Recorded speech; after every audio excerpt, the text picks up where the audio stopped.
Our Mutual Friend, Charles Dickens, Part 2, Birds of a Feather, Chapter 1 of an Educational Character. The school at which young Charlie Hexam had first learned from a book the streets being, for pupils of his degree, the great preparatory establishment in which very much that is never unlearned is learned without and before book was a miserable loft in an unsavory yard. Its atmosphere was oppressive and disagreeable, it was crowded, noisy, and confusing. Half the pupils dropped asleep, or fell into a state of waking stupefaction, the other half kept them in either condition by maintaining a monotonous droning noise, as if they were performing, out of time and tune, on a ruder sort of bagpipe. The teachers, animated solely by good intentions, had no idea of execution, and a lamentable jumble was the upshot of their kind endeavours. It was a school for all ages, and for both sexes. The latter were kept apart, and the former were partitioned off into square assortments. But all the place was pervaded by a grimly ludicrous pretence that every pupil was childish and innocent. This pretence, much favoured by the lady visitors, led to the ghastliest absurdities. Young women old in the vices of the commonest and worst life, were expected to profess themselves enthralled by the good child's book, The Adventures of Little Margery, who resided in the village cottage by the mill, severely reproved and morally squashed the miller, when she was 5 and he was 50, divided her porridge with singing birds, denied herself a new nankeen bonnet, on the ground that the turnips did not wear nankeen bonnets, neither did the sheep who ate them, who plaited straw and delivered the dreariest orations to all comers, at all sorts of unseasonable times. So, unwieldy young dredgers and hulking mudlarks were referred to the experiences of Thomas Tuppence, who, having resolved not to rob, under circumstances of uncommon atrocity, his particular friend and benefactor, of 18pence, presently came into supernatural possession of 3 and 6pence, and lived a shining light ever afterwards. Note, that the benefactor came to no good. Several swaggering sinners had written their own biographies in the same strain, it always appearing from the lessons of those very boastful persons, that you were to do good, not because it was good, but because you were to make a good thing of it. Contrariwise, the adult pupils were taught to read, if they could learn, out of the New Testament, and by dint of stumbling over the syllables and keeping their bewildered eyes on the particular syllables coming round to their turn, were as absolutely ignorant of the sublime history, as if they had never seen or heard of it. An exceedingly and confoundingly perplexing jumble of a school, in fact, where black spirits and grey, red spirits and white, jumbled every night. And particularly every Sunday night. For then, an inclined plane of unfortunate infants would be handed over to the prosiest and worst of all the teachers with good intentions, whom nobody older would endure. Who, taking his stand on the floor before them as chief executioner, would be attended by a conventional volunteer boy as executioner's assistant. When and where it first became the conventional system that a weary or inattentive infant in a class must have its face smoothed downward with a hot hand, or when and where the conventional volunteer boy first beheld such system in operation, and became inflamed with a sacred zeal to administer it, matters not. It was the function of the chief executioner to hold forth, and it was the function of the acolyte to dart at sleeping infants, yawning infants, restless infants, whimpering infants, and smooth their wretched faces, sometimes with one hand, as if he were anointing them for a whisker, sometimes with both hands, applied after the fashion of blinkers. And so the jumble would be in action in this department for a mortal hour. The exponent drawling on to my dear child Ina, let us say, for example, about the beautiful coming to the sepulchre, and repeating the word sepulchre, commonly used among infants, 500 times, and never once hinting what it meant, the conventional boy smoothing away right and left, as an infallible commentary, the whole hotbed of flushed and exhausted infants exchanging measles, rashes, whooping cough, fever, and stomach disorders, as if they were assembled in high market for the purpose. Even in this temple of good intentions, an exceptionally sharp boy exceptionally determined to learn, could learn something, and, having learned it, could impart it much better than the teachers, as being more knowing than they, and not at the disadvantage in which they stood towards the shrewder pupils. In this way it had come about that Charlie Hexam had risen in the jumble, taught in the jumble, and been received from the jumble into a better school. So you want to go and see your sister, Hexam, if you please, Mr. Headstone. I have half a mind to go with you. Where does your sister live? Why, she is not settled yet, Mr. Headstone. I'd rather you didn't see her till she is settled, if it was all the same to you. Look here, Hexam. Mr. Bradley Headstone, highly certificated stipendiary schoolmaster, drew his right forefinger through one of the buttonholes of the boy's coat, and looked at it attentively. I hope your sister may be good company for you. Why do you doubt it, Mr. Headstone? I did not say I doubted it. No, sir, you didn't say so. Bradley Headstone looked at his finger again, took it out of the buttonhole and looked at it closer, bit the side of it and looked at it again. You see, Hexam, you will be one of us. In good time you are sure to pass a creditable examination and become one of us. Then the question is, the boy waited so long for the question, while the schoolmaster looked at a new side of his finger, and bit it, and looked at it again, that at length the boy repeated. The question is, sir, whether you had not better leave well alone. Is it well to leave my sister alone, Mr. Headstone? I do not say so, because I do not know. I put it to you. I ask you to think of it. I want you to consider.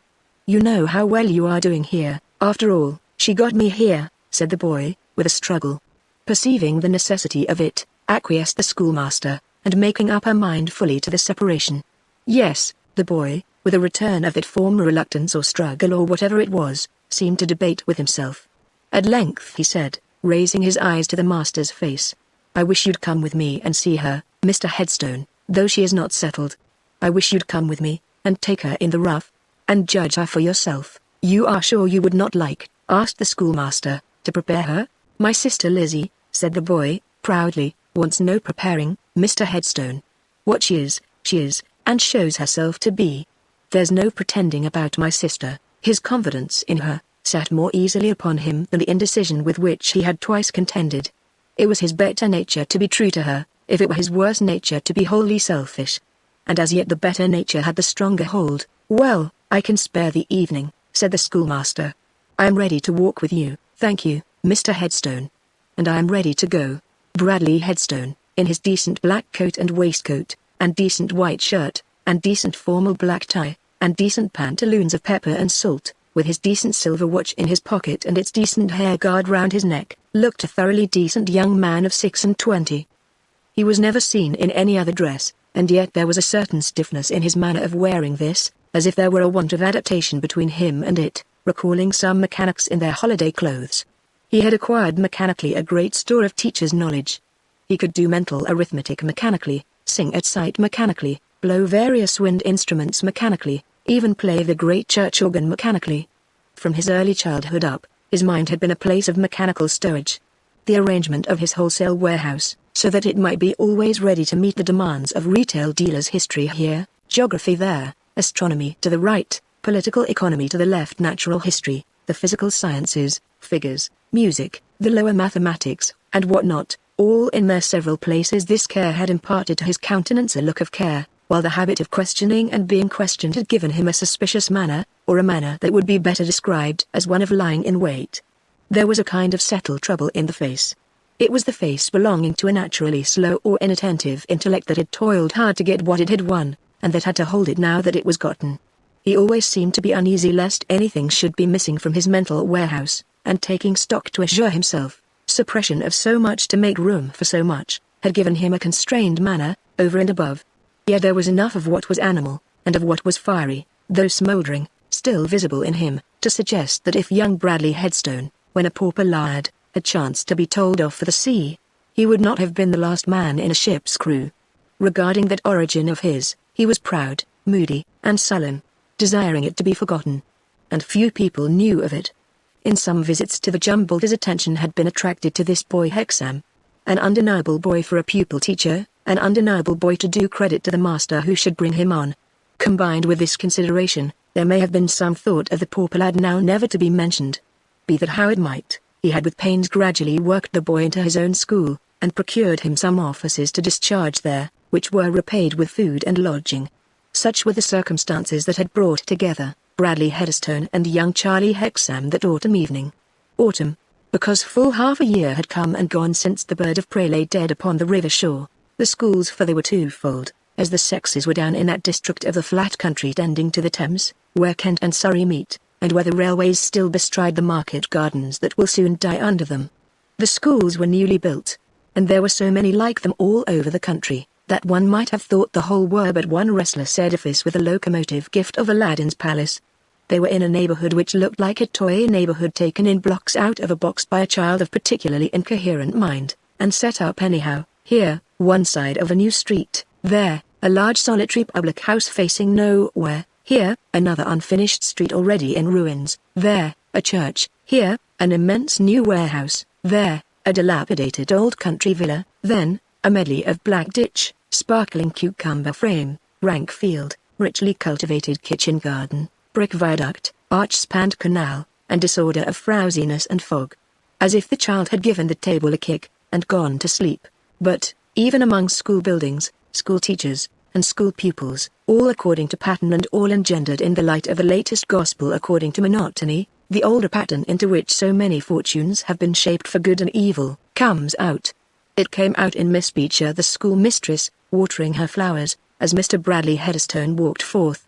It came out in Miss Beecher the schoolmistress, watering the flowers in the little dusty bit of garden attached to her small official residence, with little windows like the eyes in needles, and little doors like the covers of school books. Small, shining, neat, methodical, and buxom was Miss Beecher, cherry-cheeked and tuneful of voice. A little pincushion, a little housewife, a little book, a little work-box, a little set of tables and weights and measures, and a little woman, all in one.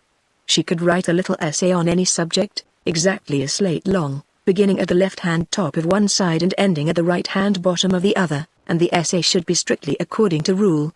If Mr. Bradley Heatherstone had addressed a written proposal of marriage to her, she would probably have replied in a complete little essay on the theme exactly a slate long, but would certainly have replied yes. For she loved him. The decent hair guard that went round his neck and took care of his decent silver watch was an object of envy to her. So would Miss Beecher have gone round his neck and taken care of him. Insensible.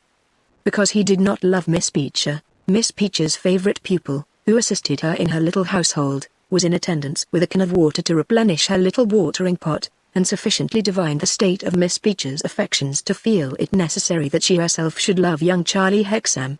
So, there was a double palpitation among the double stocks and double wallflowers, when the master and the boy looked over the little gate. A fine evening, Miss Beecher, said the master. A very fine evening, Mr. Headstone, said Miss Beecher. Are you taking a walk? Hexam and I are going to take a long walk. Charming weather, remarked Miss Beecher, for a long walk. Ours is rather on business than mere pleasure, said the master.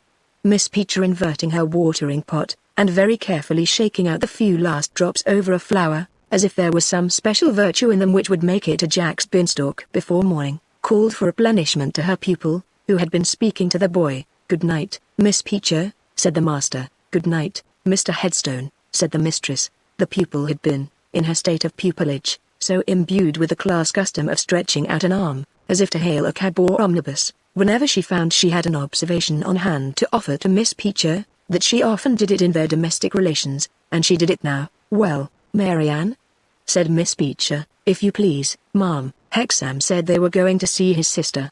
But that can't be, I think, returned Miss Beecher, because Mr. Headstone can have no business with her. Marianne again hailed. Well, Marianne, if you please, ma'am, perhaps it's Hexam's business. That may be, said Miss Beecher. I didn't think of that. Not that it matters at all. Marianne again hailed. Well, Marianne, they say she's very handsome. Oh, Marianne, returned Miss Beecher, slightly coloring and shaking her head, a little out of humor. How often have I told you not to use that vague expression, not to speak in that general way? When you say they say, what do you mean? Part of speech they? Marianne hooked her right arm behind her in her left hand, as being under examination, and replied. Personal pronoun, person, they, third person, number, they, plural number. Then how many do you mean, Marianne? 2? Or more? I beg your pardon, ma'am, said Marianne, disconcerted now she came to think of it, but I don't know that I mean more than her brother himself. As she said it, she unhooked her arm. I felt convinced of it, returned Miss Beecher, smiling again. Now pray, Marianne, be careful another time. He says is very different from they say, remember. Difference between he says and they say? Give it me. Marianne immediately hooked her right arm behind her in her left hand, an attitude absolutely necessary to the situation, and replied. One is indicative mood, present tense, third person singular, verb active to say. Other is indicative mood, present tense, third person plural, verb active to say. Why verb active, Marianne? Because it takes a pronoun after it in the objective case. Miss Beecher. Very good indeed, remarked Miss Beecher, with encouragement. In fact, could not be better. Don't forget to apply it, another time, Marianne. This said, Miss Beecher finished the watering of her flowers, and went into her little official residence, and took a refresher of the principal rivers and mountains of the world, their breadths, depths, and heights, before settling the measurements of the body of a dress for her own personal occupation. Bradley Headstone and Charlie Hexam duly got to the Surrey side of Westminster Bridge, and crossed the bridge, and made along the Middlesex shore towards Millbank. In this region are a certain little street called Church Street, and a certain little blind square, called Smith Square, in the centre of which last retreat is a very hideous church with 4 towers at the 4 corners, generally resembling some petrified monster, frightful and gigantic, on its back with its legs in the air. They found a tree near by in a corner, and a blacksmith's forge, and a timber yard, and a dealer's in old iron. What a rusty portion of a boiler and a great iron wheel also meant by lying half buried in the dealer's forecourt, nobody seemed to know or to want to know. Like the miller of questionable jollity in the song, they cared for nobody, no not they, and nobody cared for them.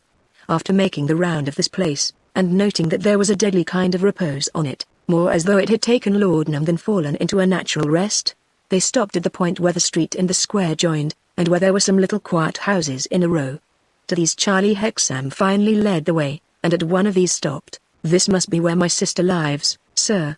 This is where she came for a temporary lodging, soon after father's death. How often have you seen her since?" "Why, only twice, sir," returned the boy, with his former reluctance, "but that's as much her doing as mine." "How does she support herself?" "She was always a fair needlewoman, and she keeps the stockroom of a seaman's outfitter."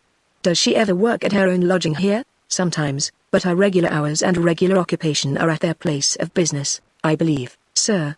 "This is the number." The boy knocked at a door, and the door promptly opened with a spring and a click.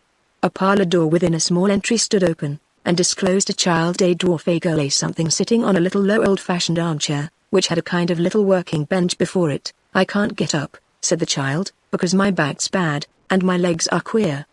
"But I'm the person of the house. Who else is at home?" asked Charlie Hexam, staring. "Nobody's at home at present," returned the child, with a glib assertion of her dignity, "except the person of the house." "What did you want, young man?" "I wanted to see my sister." "Many young men have sisters," returned the child. "Give me your name, young man." The queer little figure, and the queer but not ugly little face, with its bright grey eyes, was so sharp, that the sharpness of the manner seemed unavoidable. As if, being turned out of that mould, it must be sharp. "Hexam is my name." "Ah, indeed?" said the person of the house. "I thought it might be. Your sister will be in about a quarter of an hour. I am very fond of your sister. She's my particular friend. Take a seat." "And this gentleman's name?" "Mr. Headstone, my schoolmaster." "Take a seat. And would you please to shut the street door first? I can't very well do it myself, because my back's so bad, and my legs are so queer." They complied in silence, and the little figure went on with its work of gumming or gluing together with a camel's hair brush certain pieces of cardboard and thin wood, previously cut into various shapes. The scissors and knives upon the bench showed that the child herself had cut them, and the bright scraps of velvet and silk and ribbon also strewn upon the bench showed that when duly stuffed, and stuffing too was there, she was to cover them smartly. The dexterity of her nimble fingers was remarkable, and, as she brought 2 thin edges accurately together by giving them a little bite, she would glance at the visitors out of the corners of her grey eyes with a look that out-sharpened all her other sharpness. "You can't tell me the name of my trade, I'll be bound," she said, after taking several of these observations. "You make pincushions," said Charlie. "What else do I make?" "Pen wipers," said Bradley Headstone. "Ha! Ha! What else do I make?" "You're a schoolmaster. But you can't tell me, you do something," he returned, pointing to a corner of the little bench, "with straw, but I don't know what." "Well done you!" cried the person of the house. "I only make pincushions and pen wipers, to use up my waste. But my straw really does belong to my business." "Try again." "What do I make with my straw?" "Dinner mats." "A schoolmaster, and says dinner mats. I'll give you a clue to my trade, in a game of forfeits. I love my love with a B because she's beautiful. I hate my love with a B because she is brazen. I took her to the sign of the Blue Boar, and I treated her with bonnets. Her name's Bouncer, and she lives in Bedlam. Now, what do I make with my straw?" "Ladies' bonnets." "Fine ladies," said the person of the house, nodding assent. "Dolls." "I'm a doll's dressmaker. I hope it's a good business." The person of the house shrugged her shoulders and shook her head. "No. Poorly paid." and I'm often so pressed for time. I had a doll married last week, and was obliged to work all night. And it's not good for me, on account of my back being so bad and my legs so queer." They looked at the little creature with a wonder that did not diminish, and the schoolmaster said, "I am sorry your fine ladies are so inconsiderate. It's the way with them," said the person of the house, shrugging her shoulders again. "And they take no care of their clothes, and they never keep to the same fashions a month. I work for a doll with 3 daughters. Bless you, she's enough to ruin her husband." The person of the house gave a weird little laugh here, and gave them another look out of the corners of her eyes. She had an elfin chin that was capable of great expression, and whenever she gave this look, she hitched this chin up, as if her eyes and her chin worked together on the same wires. "Are you always as busy as you are now?" "Busier. I'm slack just now. I finished a large morning order the day before yesterday. Doll I work for lost a canary bird."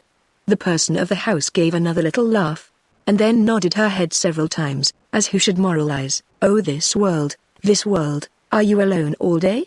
asked Bradley Headstone. "Don't any of the neighboring children?" "Ah, lud!" cried the person of the house, with a little scream, as if the word had pricked her. "Don't talk of children. I can't bear children. I know their tricks and their manners." She said this with an angry little shake of her tight fist close before her eyes. Perhaps it scarcely required the teacher habit to perceive that the doll's dressmaker was inclined to be bitter on the difference between herself and other children. But both master and pupil understood it so. Always running about and screeching, always playing and fighting, always skipping on the pavement and chalking it for their games. "Oh, I know their tricks and their manners," shaking the little fist as before. "And that's not all. Ever so often calling names in through a person's keyhole, and imitating a person's back and legs. Oh, I know their tricks and their manners. And I'll tell you what I'd do, to punish 'em. There's doors under the church in the square black doors, leading into black vaults. Well, I'd open one of those doors, and I'd cram 'em all in, and then I'd lock the door and through the keyhole I'd blow in pepper." "What would be the good of blowing in pepper?" asked Charlie Hexam. "To set 'em sneezing," said the person of the house, "and make their eyes water. And when they were all sneezing and inflamed, I'd mock 'em through the keyhole. Just as they, with their tricks and their manners, mock a person through a person's keyhole." An uncommonly emphatic shake of her little fist close before her eyes seemed to ease the mind of the person of the house, for she added with recovered composure, "No, no, no. No children for me. Give me grown-ups." It was difficult to guess the age of this strange creature, for her poor figure furnished no clue to it, and her face was at once so young and so old. 12, or at the most 13, might be near the mark. "I always did like grown-ups," she went on, "and always kept company with them. So sensible. Sit so quiet. Don't go prancing and capering about. And I mean always to keep among none but grown-ups till I marry. I suppose I must make up my mind to marry, one of these days." She listened to a step outside that caught her ear, and there was a soft knock at the door. Pulling at a handle within the reach, she said, with a pleased laugh, "Now here, for instance, is a grown-up that's my particular friend." And Lizzie Hexam in a black dress entered the room. "Charlie." "You," taking him to her arms in the old way of which he seemed a little ashamed she saw no one else. There, Liz, all right my dear. See. Here's Mr. Headstone, come with me." Her eyes met those of the schoolmaster, who had evidently expected to see a very different sort of person, and a murmured word or two of salutation passed between them. She was a little flurried by the unexpected visit, and the schoolmaster was not at his ease. But he never was, quite. "I told Mr. Headstone you were not settled, Liz, but he was so kind as to take an interest in coming, and so I brought him. How well you look." Bradley seemed to think so. "Ah. Don't she, cried the person of the house, resuming her occupation, though the twilight was falling fast. "I believe you she does. But go on with your chat, one and all. You 1, 2, 3, my company, and don't mind me," pointing this impromptu rhyme with 3 points of her thin forefinger. "I didn't expect a visit from you, Charlie," said his sister. "I supposed that if you wanted to see me you would have sent to me, appointing me to come somewhere near the school, as I did last time." "I saw my brother near the school, sir," to Bradley Headstone, "because it's easier for me to go there, than for him to come here. I work about midway between the two places." "You don't see much of one another," said Bradley, not improving in respect of ease. "No," with a rather sad shake of her head. "Charlie always does well, Mr. Headstone. He could not do better." I regard his course as quite plain before him. I hoped so. I am so thankful. So well done of you, Charlie dear. It is better for me not to come, except when he wants me, between him and his prospects. You think so, Mr. Headstone, conscious that his pupil-teacher was looking for his answer, that he himself had suggested the boy's keeping aloof from his sister, now seen for the first time face to face. Bradley Headstone stammered. Your brother is very much occupied, you know. He has to work hard. One cannot but say that the less his attention is diverted from his work, the better for his future. When he shall have established himself, why then it will be another thing then. Lizzie shook her head again, and returned, with a quiet smile, I always advised him as you advise him. Did I not, Charlie? Well, never mind that now, said the boy. How are you getting on? Very well, Charlie. I want for nothing. You have your own room here? Oh yes. Upstairs. And it's quiet, and pleasant, and airy, and she always has the use of this room for visitors, said the person of the house, screwing up one of her little bony fists, like an opera glass, and looking through it, with her eyes and her chin in that quaint accordance. Always this room for visitors, haven't you, Lizzie dear? It happened that Bradley Headstone noticed a very slight action of Lizzie Hexam's hand, as though it checked the doll's dressmaker. And it happened that the latter noticed him in the same instant, for she made a double eyeglass of her two hands, looked at him through it, and cried, with a waggish shake of her head, Aha! Caught you spying. Did I? It might have fallen out so, anyway, but Bradley Headstone also noticed that immediately after this, Lizzie, who had not taken off her bonnet, rather hurriedly proposed that as the room was getting dark they should go out into the air. They went out, the visitors saying good night to the doll's dressmaker, whom they left, leaning back in her chair with her arms crossed, singing to herself in a sweet thoughtful little voice. I'll saunter on by the river, said Bradley. You will be glad to talk together. As his uneasy figure went on before them among the evening shadows, the boy said to his sister, petulantly. When are you going to settle yourself in some Christian sort of place, Liz? I thought you were going to do it before now. I am very well where I am, Charlie, very well where you are. I am ashamed to have brought Mr. Headstone with me. How came you to get into such company as that little witch's? By chance at first, as it seemed, Charlie. But I think it must have been by something more than chance, for that child you remember the bills upon the walls at home? Confound the bills upon the walls at home. I want to forget the bills upon the walls at home, and it would be better for you to do the same, grumbled the boy. Well, what of them? This child is the grandchild of the old man. What old man? The terrible drunken old man, in the list slippers and the nightcap, the boy asked, rubbing his nose in a manner that half expressed vexation at hearing so much, and half curiosity to hear more. How came you to make that out? What a girl you are. The child's father is employed by the house that employs me. That's how I came to know it, Charlie. The father is like his own father, a weak wretched trembling creature, falling to pieces, never sober. But a good workman too, at the work he does. The mother is dead. This poor ailing little creature has come to be what she is, surrounded by drunken people from her cradle if she ever had one. Charlie, I don't see what you have to do with her, for all that, said the boy. Don't you, Charlie? The boy looked doggedly at the river. They were at Millbank, and the river rolled on their left. His sister gently touched him on the shoulder, and pointed to it. Any compensation, restitution, never mind the word, you know my meaning. Further's grave, but he did not respond with any tenderness. After a moody silence he broke out in an ill-used tone. It'll be a very hard thing, Liz, if, when I am trying my best to get up in the world, you pull me back.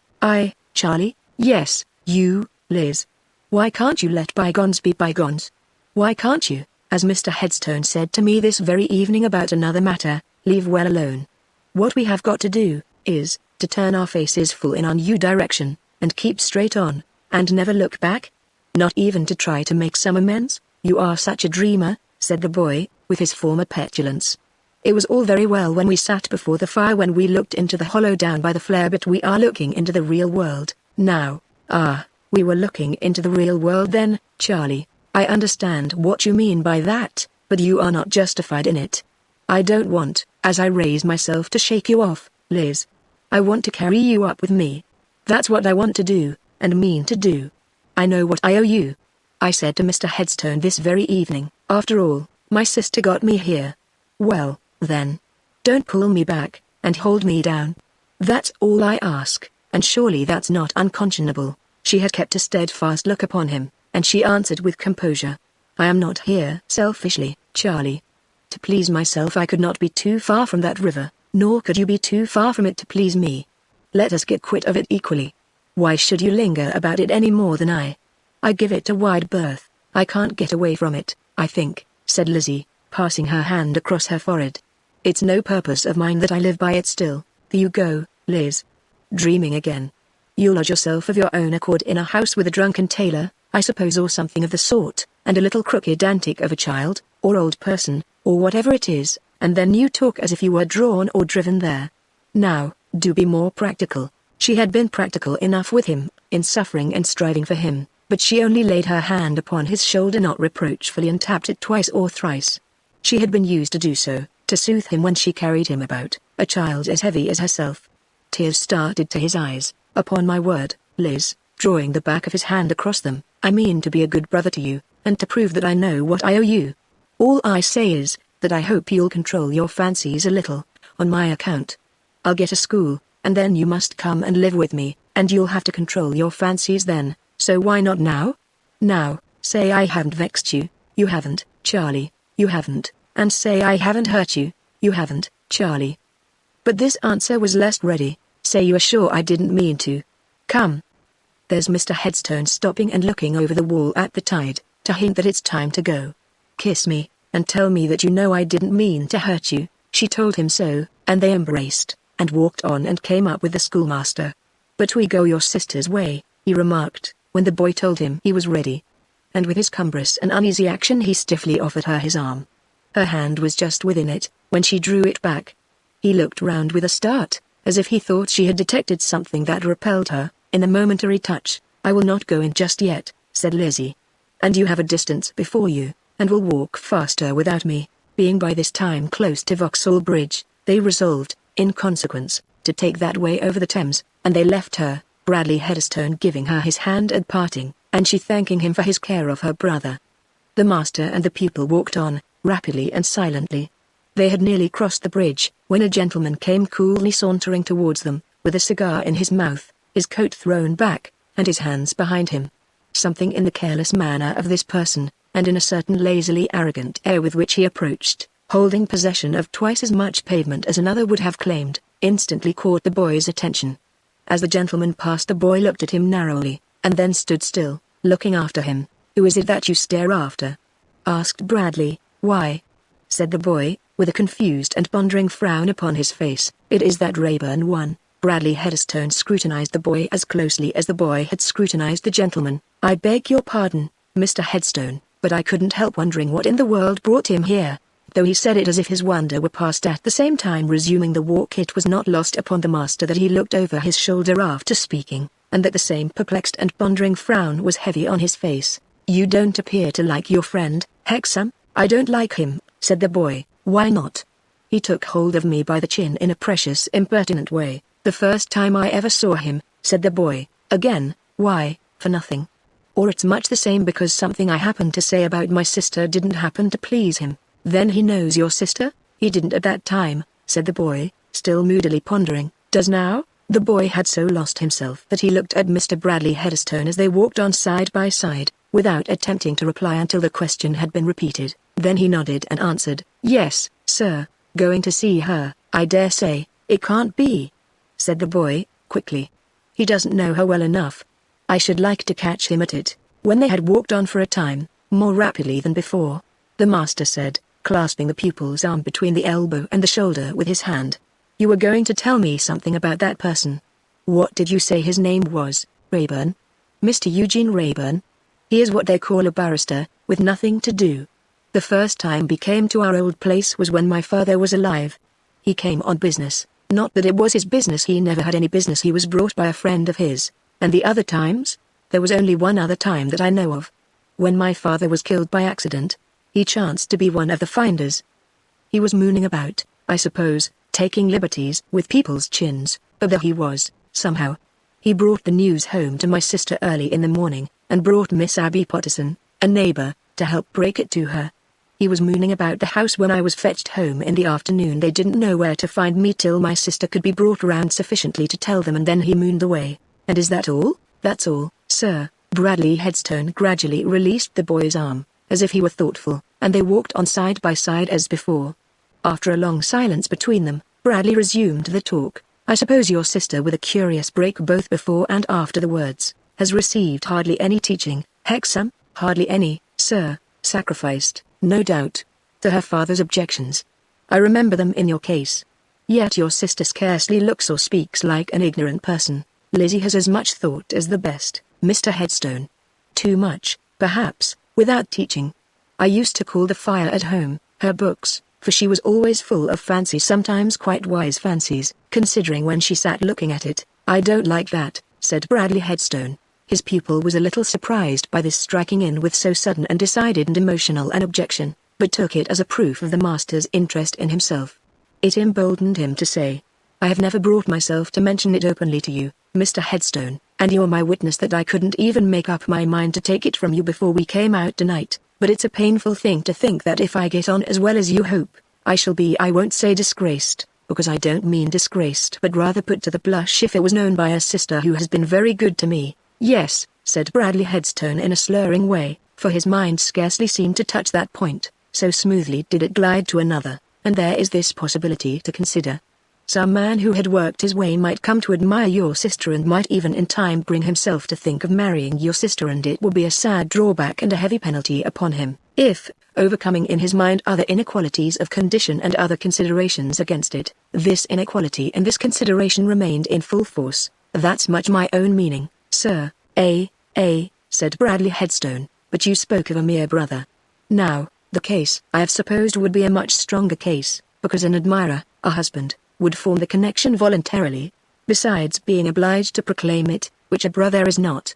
After all, you know, it must be said of you that you couldn't help yourself, while it would be said of him, with equal reason, that he could. That's true, sir. Sometimes since Lizzie was left free by father's death, I have thought that such a young woman might soon acquire more than enough to pass muster. And sometimes I have even thought that perhaps Miss Beecher, for the purpose, I would advise not Miss Beecher. Bradley Headstone struck in with a recurrence of his late decision of manner. Would you be so kind as to think of it for me, Mr. Headstone? Yes, Hexam, yes. I'll think of it. I'll think maturely of it. I'll think well of it. Their walk was almost a silent one afterwards, until it ended at the schoolhouse. There, one of neat Miss Beecher's little windows, like the eyes in needles, was illuminated, and in a corner near it sat Marianne watching, while Miss Beecher at the table stitched at the neat little body she was making up by brown paper pattern for her own wearing. N.B. Miss Beecher and Miss Beecher's pupils were not much encouraged in the unscholastic art of needlework, by government. Marianne, with her face to the window, held her arm up. Well, Marianne? Mr. Headstone coming home, ma'am, in about a minute, Marianne again hailed. Yes, Marianne? Gone in and locked his door, ma'am. Miss Beecher repressed a sigh as she gathered her work together for bed, and transfixed that part of her dress where her heart would have been if she had had the dress on, with a sharp needle. Chapter 2. Still educational. The person of the house, doll's dressmaker and manufacturer of ornamental pin cushions and pen wipers, sat in her quaint little low armchair, singing in the dark, until Lizzie came back.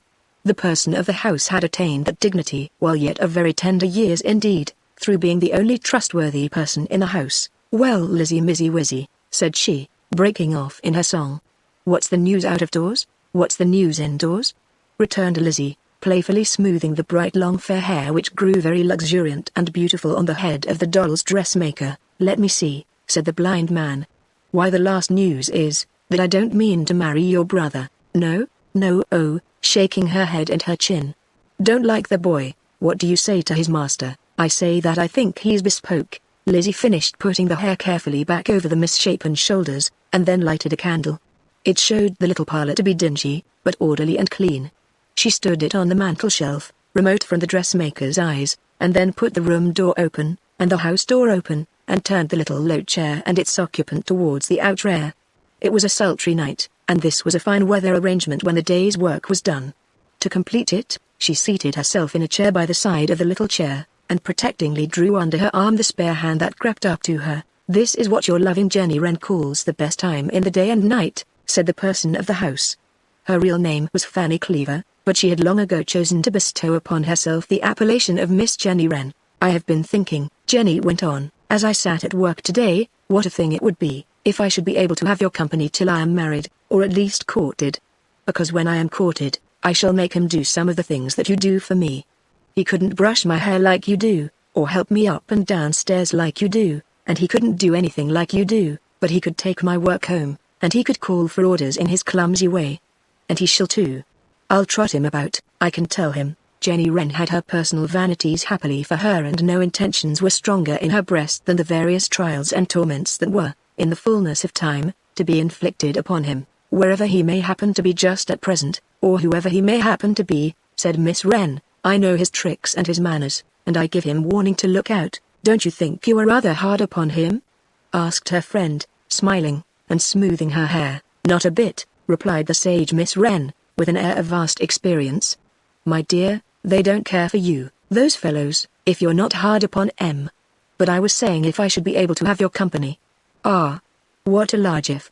Ain't it? I have no intention of parting company, Jenny." "Don't say that, or you'll go directly. Am I so little to be relied upon?" "You're more to be relied upon than silver and gold." As she said it, Miss Wren suddenly broke off, screwed up her eyes and her chin, and looked prodigiously knowing. "Aha, who comes here? A grenadier. What does he want? A pot of beer, and nothing else in the world, my dear." A man's figure paused on the pavement at the outer door. "Mr. Eugene Rayburn, ain't it?" said Miss Wren. "So I am told," was the answer. "You may come in, if you're good." "I am not good," said Eugene, "but I'll come in." He gave his hand to Jenny Wren, and he gave his hand to Lizzie, and he stood leaning by the door at Lizzie's side. He had been strolling with his cigar, he said. It was smoked out and gone by this time, and he had strolled round to return in that direction that he might look in as he passed. Had she not seen her brother tonight? "Yes," said Lizzie, whose manner was a little troubled. "Gracious condescension on our brother's part. Mr. Eugene Rayburn thought he had passed my young gentleman on the bridge yonder." "Who was his friend with him?" "The schoolmaster, to be sure." "Looked like it." Lizzie sat so still, that one could not have said wherein the fact of her manner being troubled was expressed, and yet one could not have doubted it. Eugene was as easy as ever, but perhaps, as she sat with her eyes cast down, it might have been rather more perceptible that his attention was concentrated upon her for certain moments, than its concentration upon any subject for any short time ever was, elsewhere. "I have nothing to report, Lizzie," said Eugene. "But, having promised you that an eye should be always kept on Mr. Riderhood through my friend Lightwood, I like occasionally to renew my assurance that I keep my promise, and keep my friend up to the mark." "I should not have doubted it, sir. Generally, I confess myself a man to be doubted," returned Eugene, coolly. "For all that, why are you?" asked the sharp Miss Wren. "Because, my dear," said the airy Eugene, "I am a bad idle dog." "Then why don't you reform and be a good dog?" inquired Miss Wren. "Because, my dear," returned Eugene, "there's nobody who makes it worth my while. Have you considered my suggestion, Lizzie?" This in a lower voice, but only as if it were a grave matter, not at all to the exclusion of the person of the house. "I have thought of it, Mr. Rayburn, but I have not been able to make up my mind to accept it." "False pride," said Eugene. "I think not, Mr. Rayburn." "I hope not." "False pride," repeated Eugene. "Why, what else is it?" "The thing is worth nothing in itself." "The thing is worth nothing to me." "What can it be worth to me?" "You know the most I make of it. I propose to be of some use to somebody which I never was in this world, and never shall be on any other occasion, by paying some qualified person of your own sex and age, so many, or rather so few, contemptible shillings, to come here, certain nights in the week, and give you certain instruction which you wouldn't want if you hadn't been a self-denying daughter and sister. You know that it's good to have it, or you would never have so devoted yourself to your brother's having it. Then why not have it, especially when our friend Miss Jenny here would profit by it too?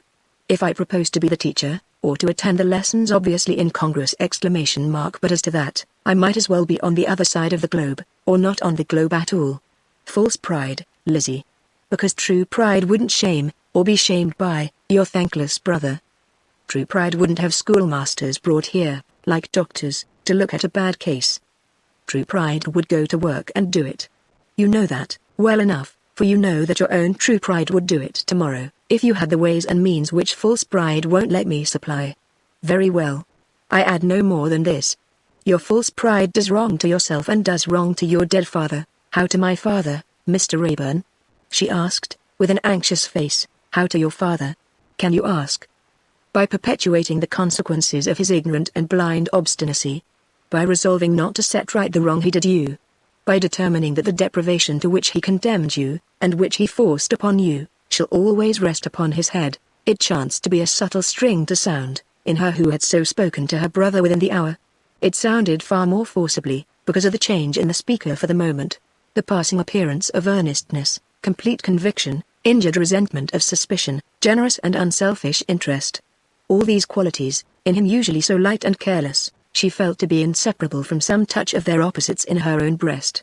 She thought, had she, so far below him and so different, rejected this disinterestedness, because of some vain misgiving that he sought her out, or heeded any personal attractions that he might descry in her? The poor girl, pure of heart and purpose, could not bear to think it. Sinking before her own eyes, as she suspected herself of it, she drooped her head as though she had done him some wicked and grievous injury, and broke into silent tears. "Don't be distressed," said Eugene, very, very kindly. "I hope it is not I who have distressed you. I meant no more than to put the matter in its true light before you, though I acknowledge I did it selfishly enough, for I am disappointed of doing her a service." "How else could he be disappointed? It won't break my heart," laughed Eugene. "It won't stay by me 48 hours. But I am genuinely disappointed. I had set my fancy on doing this little thing for you and for our friend Miss Jenny. The novelty of my doing anything in the least useful had its charms. I see, now, that I might have managed it better. I might have affected to do it wholly for our friend Miss J. I might have got myself up, morally, as Sir Eugene Bountiful. But upon my soul I can't make flourishes, and I would rather be disappointed than try. If he meant to follow home what was in Lizzie's thoughts, it was skillfully done. If he followed it by mere fortuitous coincidence, it was done by an evil chance. It opened out so naturally before me," said Eugene. "The ball seemed so thrown into my hands by accident. I happened to be originally brought into contact with you, Lizzie, on those 2 occasions that you know of. I happened to be able to promise you that a watch shall be kept upon that false accuser, Riderhood. I happened to be able to give you some little consolation in the darkest hour of your distress, by assuring you that I don't believe him. On the same occasion I tell you that I am the idlest and least of lawyers, but that I am better than none, in the case I have noted down with my own hand, and that you may be always sure of my best help, and incidentally of Lightwood's too, in your efforts to clear your father. So, it gradually takes my fancy that I may help you so easily to clear your father of that other blame which I mentioned a few minutes ago, and which is a just and real one. I hope I have explained myself, for I am heartily sorry to have distressed you. I hate to claim to mean well, but I really did mean honestly and simply well, and I want you to know it. I have never doubted that, Mr. Rayburn," said Lizzie, the more repentant, the less he claimed. "I am very glad to hear it. Though if you had quite understood my whole meaning at first, I think you would not have refused." "Do you think you would?" "I don't know that I should, Mr. Rayburn." "Well, then why refuse now you do understand it?" "It's not easy for me to talk to you," returned Lizzie, in some confusion, "for you see all the consequences of what I say, as soon as I say it." "Take all the consequences," laughed Eugene, "and take away my disappointment. Lizzie Hexam, as I truly respect you, and as I am your friend and a poor devil of a gentleman, I protest I don't even now understand why you hesitate." There was an appearance of openness, trustfulness, unsuspecting generosity, in his words and manner, that won the poor girl over, and not only won her over, but again caused her to feel as though she had been influenced by the opposite qualities, with vanity at their head. "I will not hesitate any longer, Mr. Rayburn. I hope you will not think the worse of me for having hesitated at all.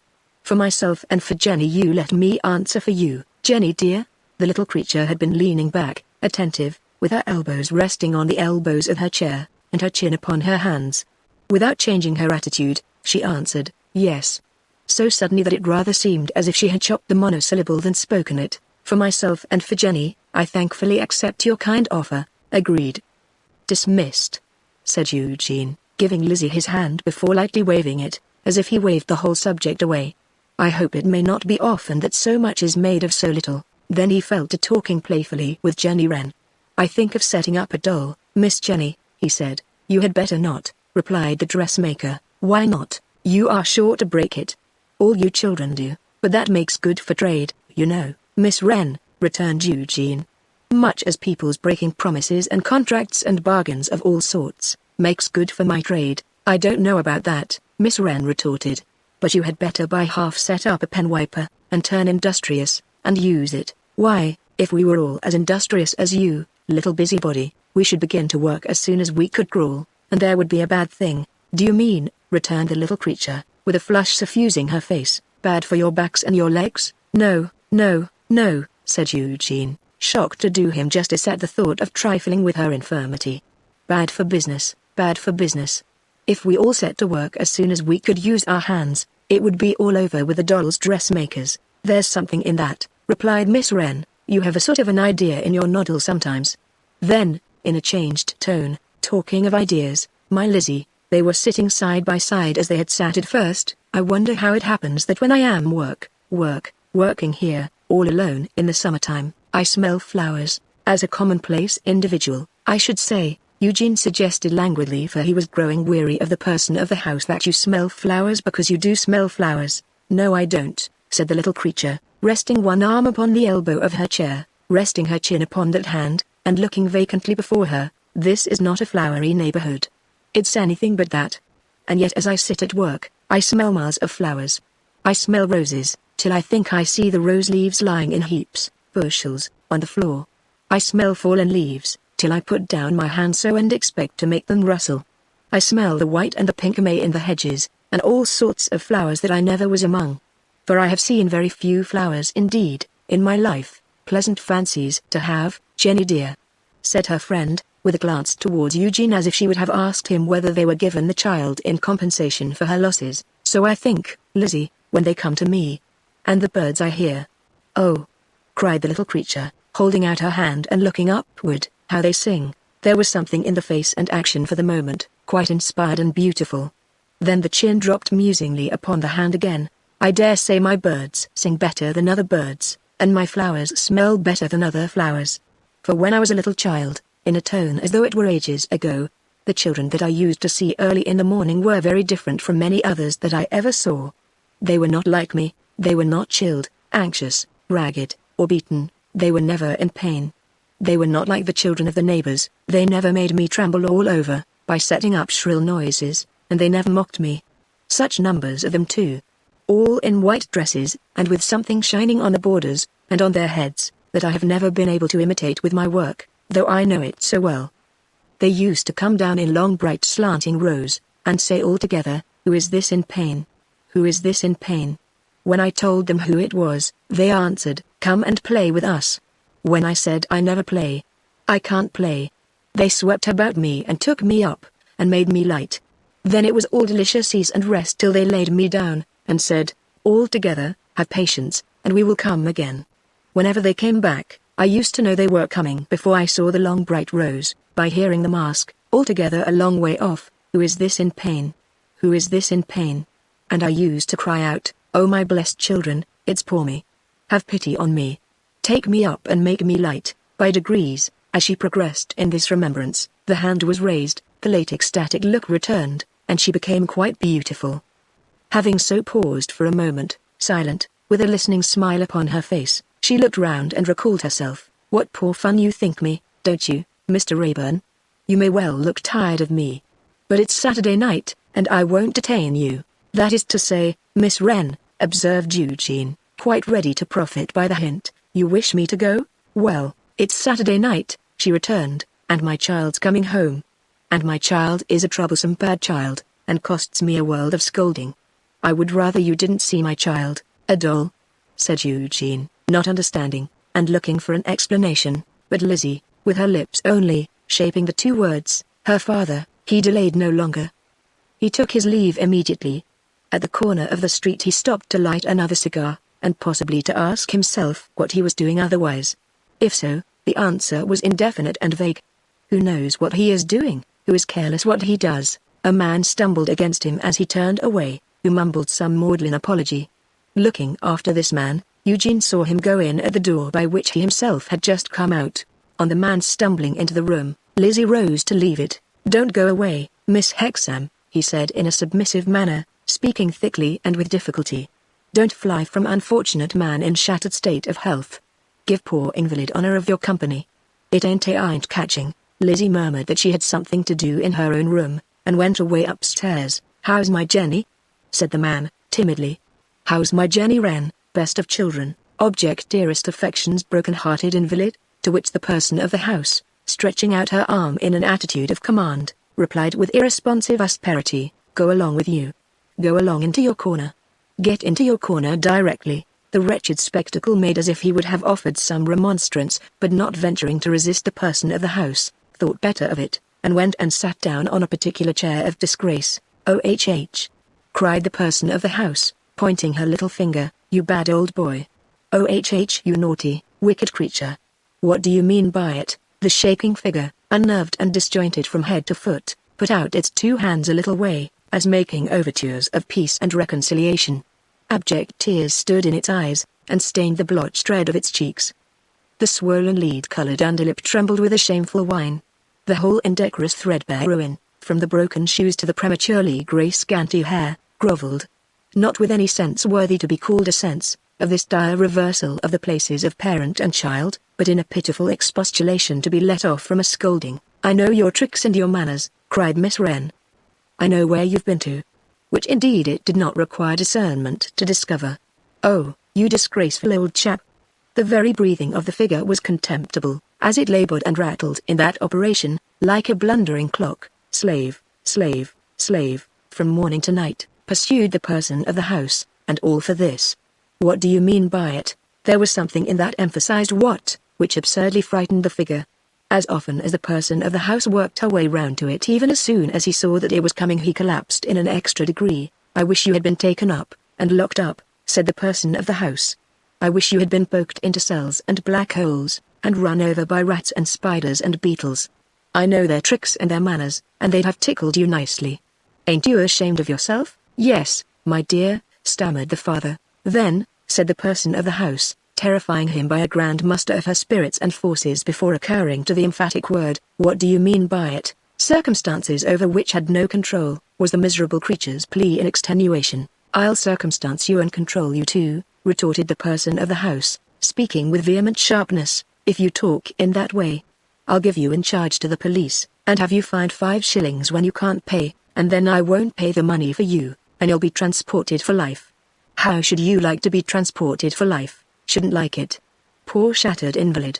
"Trouble nobody long," cried the wretched figure. "Come, come," said the person of the house, tapping the table near her in a businesslike manner, and shaking her head and her chin. "You know what you've got to do. Put down your money this instant." The obedient figure began to rummage in its pockets. "Spent a fortune out of your wages, I'll be bound," said the person of the house. "Put it here. All you've got left.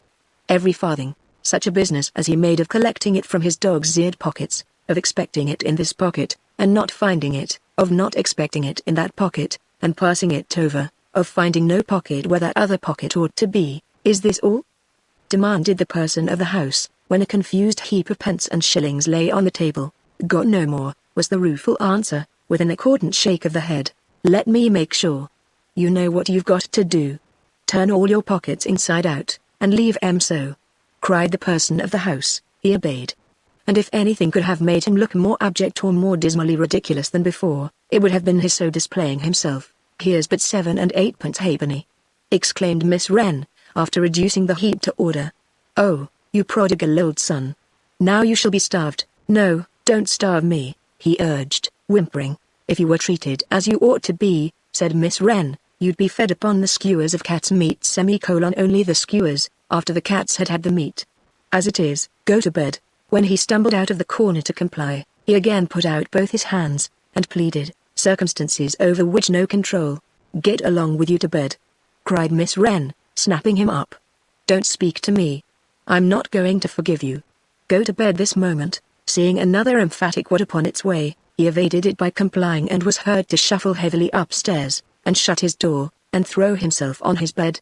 Within a little while afterwards, Lizzie came down. "Shall we have our supper, Jenny dear?" "Ah, bless us and save us, we need have something to keep us going," returned Miss Jenny, shrugging her shoulders. Lizzie laid a cloth upon the little bench, more handy for the person of the house than an ordinary table, and put upon it such plain fare as they were accustomed to have, and drew up a stool for herself. "Now for supper." "What are you thinking of, Jenny darling?" "I was thinking," she returned, coming out of a deep study, "what I would do to him. if he should turn out a drunkard. Oh, but he won't, said Lizzie. You'll take care of that, beforehand. I shall try to take care of it beforehand, but he might deceive me. Oh, my dear, all those fellows with their tricks and their manners do deceive. With the little fist in full action. And if so, I tell you what I think I'd do. When he was asleep, I'd make a spoon red hot, and I'd have some boiling liquor bubbling in a saucepan, and I'd take it out hissing, and I'd open his mouth with the other hand, or perhaps he'd sleep with his mouth ready open, and I'd pour it down his throat, and blister it and choke him. I am sure you would do no such horrible thing, said Lizzie. Shouldn't I? Well, perhaps I shouldn't. But I should like to. I am equally sure you would not even like to? Well, you generally know best. Only you haven't always lived among it as I have lived, and your back isn't bad and your legs are not queer. As they went on with their supper, Lizzie tried to bring her round to that prettier and better state. But the charm was broken. The person of the house was the person of a house full of sordid shames and cares, with an upper room in which that abased figure was infecting even innocent sleep with sensual brutality and degradation. The doll's dressmaker had become a little quaint shrew, of the world, worldly, of the earth, earthy. Poor doll's dressmaker. How often so dragged down by hands that should have raised her up, how often so misdirected when losing her way on the eternal road, and asking guidance. Poor little doll's dressmaker. Chapter 3. A piece of work. Britannia, sitting meditating one fine day, perhaps in the attitude in which she is presented on the copper coinage, discovers all of a sudden that she wants Veneering in Parliament. It occurs to her that Veneering is a representative man which cannot in these times be doubted, and that Her Majesty's faithful Commons are incomplete without him. So, Britannia mentions to a legal gentleman of her acquaintance that if Veneering will put down £5,000, he may write a couple of initial letters after his name at the extremely cheap rate of £2,500 per letter. It is clearly understood between Britannia and the legal gentleman that nobody is to take up the £5,000. But that being put down they will disappear by magical conjuration and enchantment. The legal gentleman in Britannia's confidence going straight from that lady to Veneering, thus commissioned, Veneering declares himself highly flattered, but requires breathing time to ascertain whether his friends will rally round him. Above all things, he says, it behoves him to be clear, at a crisis of this importance, whether his friends will rally round him. The legal gentleman, in the interests of his client, cannot allow much time for this purpose, as the lady rather thinks she knows somebody prepared to put down £6,000, but he says he will give Veneering 4 hours. Veneering then says to Mrs. Veneering, "We must work," and throws himself into a hansom cab. Mrs. Veneering in the same moment relinquishes baby to nurse, presses her aquiline hands upon her brow, to arrange the throbbing intellect within, orders out the carriage, and repeats in a distracted and devoted manner, compounded of Ophelia and any self-immolating female of antiquity you may prefer, "We must work." Veneering, having instructed his driver to charge at the public in the streets, like the Life Guards at Waterloo, is driven furiously to Duke Street, St. James's. There, he finds Twemlow in his lodgings, fresh from the hands of a secret artist who has been doing something to his hair with yolks of eggs. The process requiring that Twemlow shall, for 2 hours after the application, allow his hair to stick upright and dry gradually. He is in an appropriate state for the receipt of startling intelligence, looking equally like the monument on Fish Street Hill, and King Priam on a certain incendiary occasion not wholly unknown as a neat point from the classics. "My dear Twemlow," says Veneering, grasping both his bands, "as the dearest and oldest of my friends. Then there can be no more doubt about it in future," thinks Twemlow, "and are you of opinion that your cousin, Lord Snigsworth, would give his name as a member of my committee? I don't go so far as to ask for his lordship, I only ask for his name." "Do you think he would give me his name?" In sudden low spirits, Twemlow replies, "I don't think he would. My political opinions," says Veneering, not previously aware of having any, "are identical with those of Lord Snigsworth, and perhaps as a matter of public feeling and public principle, Lord Snigsworth would give me his name." "It might be so," says Twemlow, but perplexedly scratching his head, forgetful of the yolks of eggs, is the more discomforted by being reminded how sticky he is, between such old and intimate friends as ourselves. Pursues Veneering, "There should in such a case be no reserve. Promise me that if I ask you to do anything for me which you don't like to do, or feel the slightest difficulty in doing, you will freely tell me so." This, Twemlow is so kind as to promise, with every appearance of most heartily intending to keep his word. "Would you have any objection to write down to Snigsworthy Park, and ask this favour of Lord Snigsworth? Of course if it were granted I should know that I owed it solely to you, while at the same time you would put it to Lord Snigsworth entirely upon public grounds. Would you have any objection? Says Twemlow, with his hand to his forehead. You have exacted a promise from me. I have, my dear Twemlow, and you expect me to keep it honorably. I do, my dear Twemlow, on the whole. Then observe me, urges Twemlow with great nicety, as if, in the case of its having been off the whole, he would have done it directly on the whole. I must beg you to excuse me from addressing any communication to Lord Snigsworth. Bless you, says Veneering, horribly disappointed, but grasping him by both hands again, in a particularly fervent manner. It is not to be wondered at that poor Twemlow should decline to inflict a letter on his noble cousin, who has gout in the temper, inasmuch as his noble cousin, who allows him a small annuity on which he lives, takes it out of him, as the phrase goes, in extreme severity, putting him, when he visits at Snigsworthy Park, under a kind of martial law, ordaining that he shall hang his hat on a particular peg, sit on a particular chair, talk on particular subjects to particular people, and perform particular exercises, such as sounding the praises of the family varnish, not to say pictures, and abstaining from the choicest of the family wines unless expressly invited to partake. One thing, however, I can do for you, says Twemlow, and that is, work for you. Veneering blesses him again. I'll go, says Twemlow, in a rising hurry of spirits, to the club. Let us see now, what o'clock is it? 20 minutes to 11, I'll be, says Twemlow, at the club by 10 minutes to 12, and I'll never leave it all day. Veneering feels that his friends are rallying round him, and says, thank you. I knew I could rely upon you. I said to Anastasia before leaving home just now to come to you. Of course, the first friend I have seen on a subject so momentous to me, my dear Twemlow. I said to Anastasia, we must work. You were right, replies Twemlow. Tell me, is S.H.E. working? She is, says Veneering. Good, cries Twemlow, polite little gentleman that he is. A woman's tact is invaluable. To have the dear sex with us, is to have everything with us.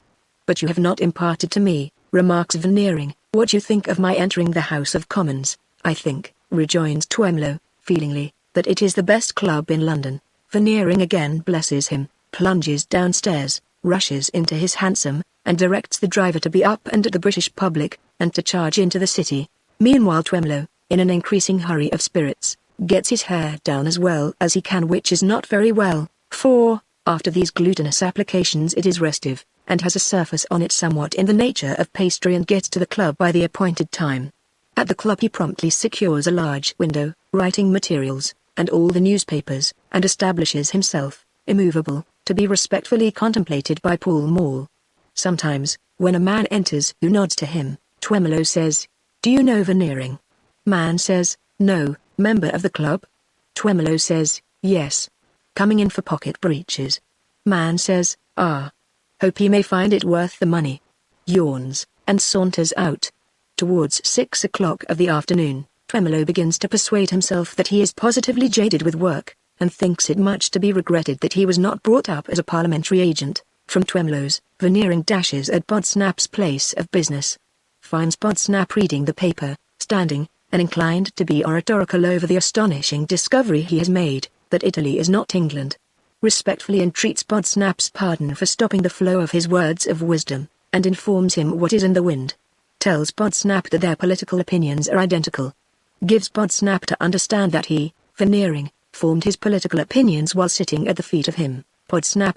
Seeks earnestly to know whether Podsnap will rally round him, says Podsnap, something sternly. Now, first of all, Veneering, do you ask my advice? Veneering falters that as so old and so dear a friend. Yes, that's all very well, says Podsnap, but have you made up your mind to take this borough of pocket breeches on its own terms, or do you ask my opinion whether you shall take it or leave it alone? Veneering repeats that his heart's desire and his soul's thirst are, that Podsnap shall rally round him. Now, I'll be plain with you, Veneering, says Podsnap, knitting his brows. You will infer that I don't care about Parliament, from the fact of my not being there? Why, of course Veneering knows that. Of course Veneering knows that if Podsnap chose to go there, he would be there, in a space of time that might be stated by the light and thoughtless as a jiffy. It is not worth my while, pursues Podsnap, becoming handsomely mollified, and it is the reverse of important to my position. But it is not my wish to set myself up as law for another man, differently situated. You think it is worth your while, and is important to your position. Is that so? always with the proviso that Podsnap will rally round him. Veneering thinks it is so. Then you don't ask my advice, says Podsnap. Good. Then I won't give it you. But you do ask my help.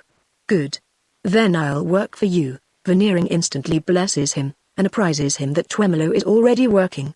Podsnap does not quite approve that anybody should be already working, regarding it rather in the light of a liberty, but tolerates Twemlow, and says he is a well-connected old female who will do no harm. I have nothing very particular to do today, adds Podsnap, and I'll mix with some influential people.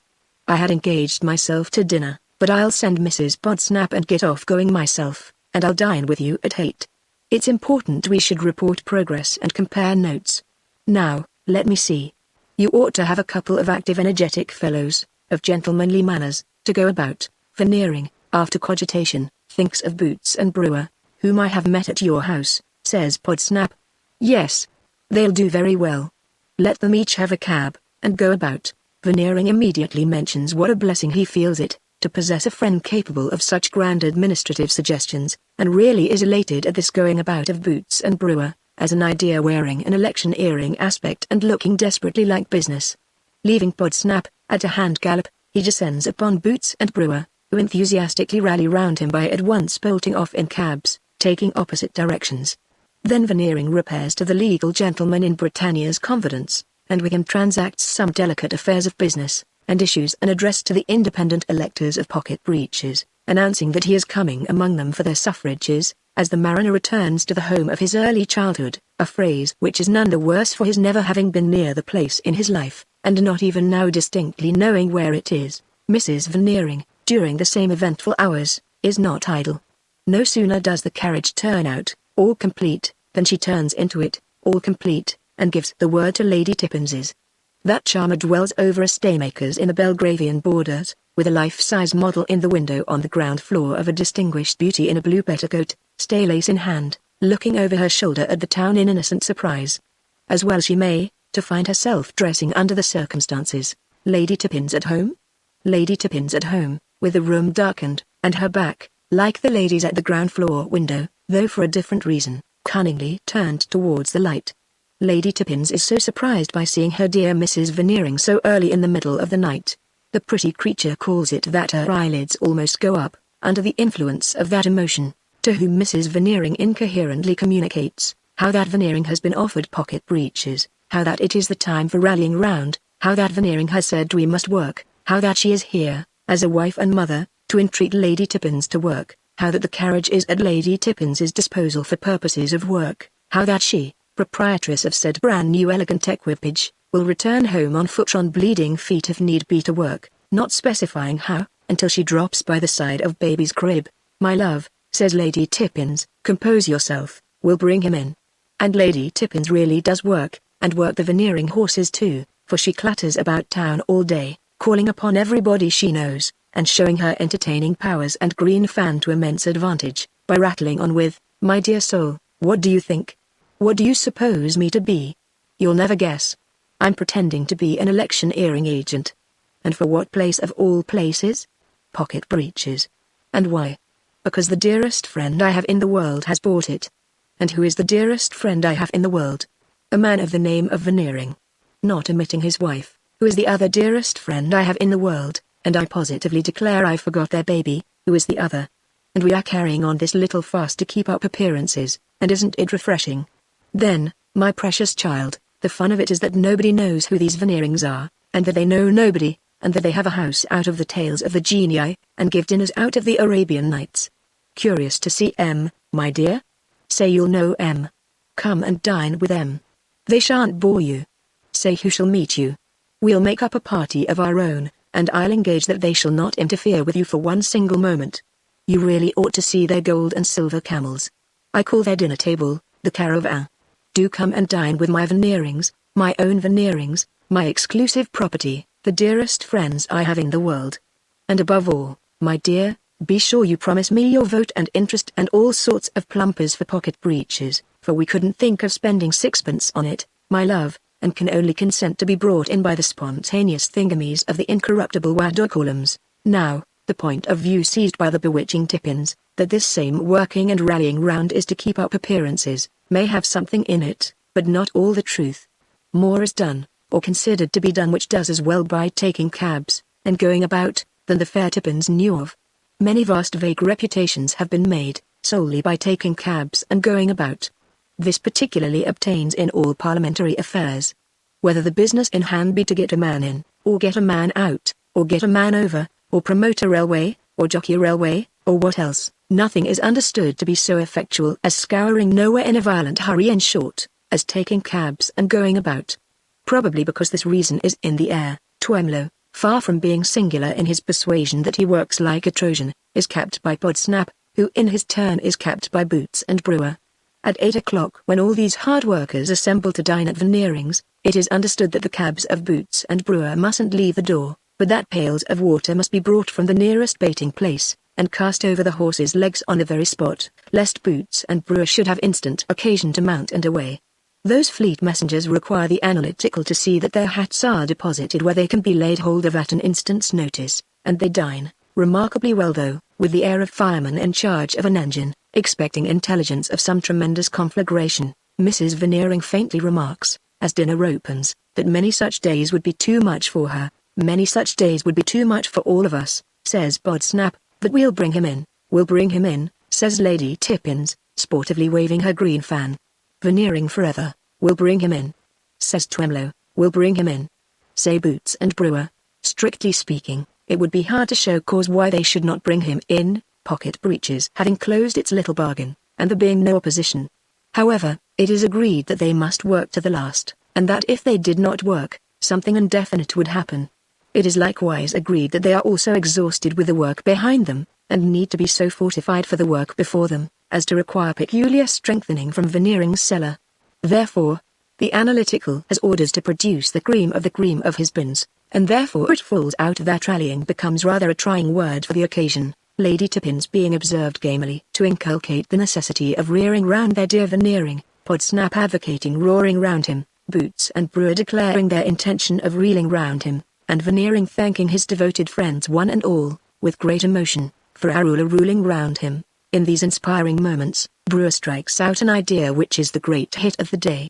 He consults his watch, and says, like Guy Fawkes, he'll now go down to the House of Commons and see how things look. I'll keep about the lobby for an hour or so, says Brewer, with a deeply mysterious countenance, and if things look well, I won't come back, but will order my cab for 9 in the morning. You couldn't do better, says Podsnap. Veneering expresses his inability ever to acknowledge this last service. Tears stand in Mrs. Veneering's affectionate eyes. Boots shows envy, loses ground, and is regarded as possessing a second-rate mind. They all crowd to the door, to see Brewer off.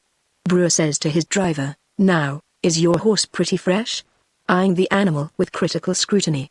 Driver says he's as fresh as butter. "Put him along then," says Brewer, House of Commons. Driver darts up, Brewer leaps in, they cheer him as he departs, and Mr. Podsnap says, "Mark my words, sir. That's a man of resource, that's a man to make his way in life." When the time comes for Veneering to deliver a neat and appropriate stammer to the men of Pocket Breeches, only Podsnap and Twemlow accompany him by railway to that sequestered spot. The legal gentleman is at the Pocket Breeches branch station, with an open carriage with a printed bill Veneering forever stuck upon it, as if it were a wall, and they gloriously proceed, amidst the grins of the populace, to a feeble little town hall on crutches, with some onions and bootlaces under it, which the legal gentleman says are a market, and from the front window of that edifice Veneering speaks to the listening earth. In the moment of his taking his hat off, Podsnap, as per agreement made with Mrs. Veneering, telegraphs to that wife and mother, "He's up." Veneering loses his way in the usual no thoroughfares of speech, and Podsnap and Twemlow say "Hear, hear." And sometimes, when he can't by any means back himself out of some very unlucky no thoroughfare, he with an air of facetious conviction, as if the ingenuity of the thing gave them a sensation of exquisite pleasure.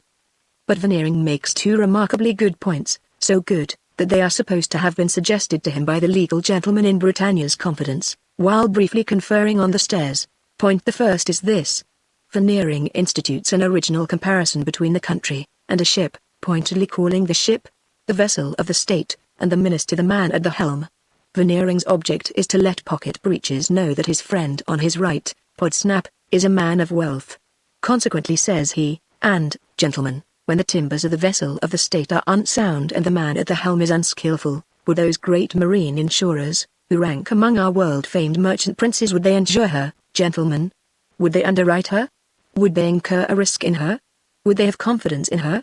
Why, gentlemen, if I appealed to my honorable friend upon my right, himself among the greatest and the most respected of that great and much respected class, he would answer no. Point the second is this. The telling fact that Twemlow is related to Lord Snigsworth must be let off. Veneering supposes a state of public affairs that probably never could by any possibility exist, though this is not quite certain, in consequence of his picture being unintelligible to himself and everybody else, and thus proceeds.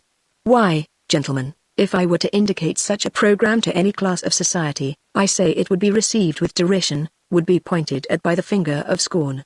If I indicated such a program to any worthy and intelligent tradesman of your town, nay, I will here be personal, and say our town, what would he reply? He would reply, away with it. That's what he would reply, gentlemen. In his honest indignation he would reply, away with it. But suppose I mounted higher in the social scale. Suppose I drew my arm through the arm of my respected friend upon my left, and, walking with him through the ancestral woods of his family, and under the spreading beeches of Snigsworthy Park, approached the noble hall, crossed the courtyard, entered by the door, went up the staircase, and, passing from room to room, found myself at last in the august presence of my friend's near kinsman, Lord Snigsworth.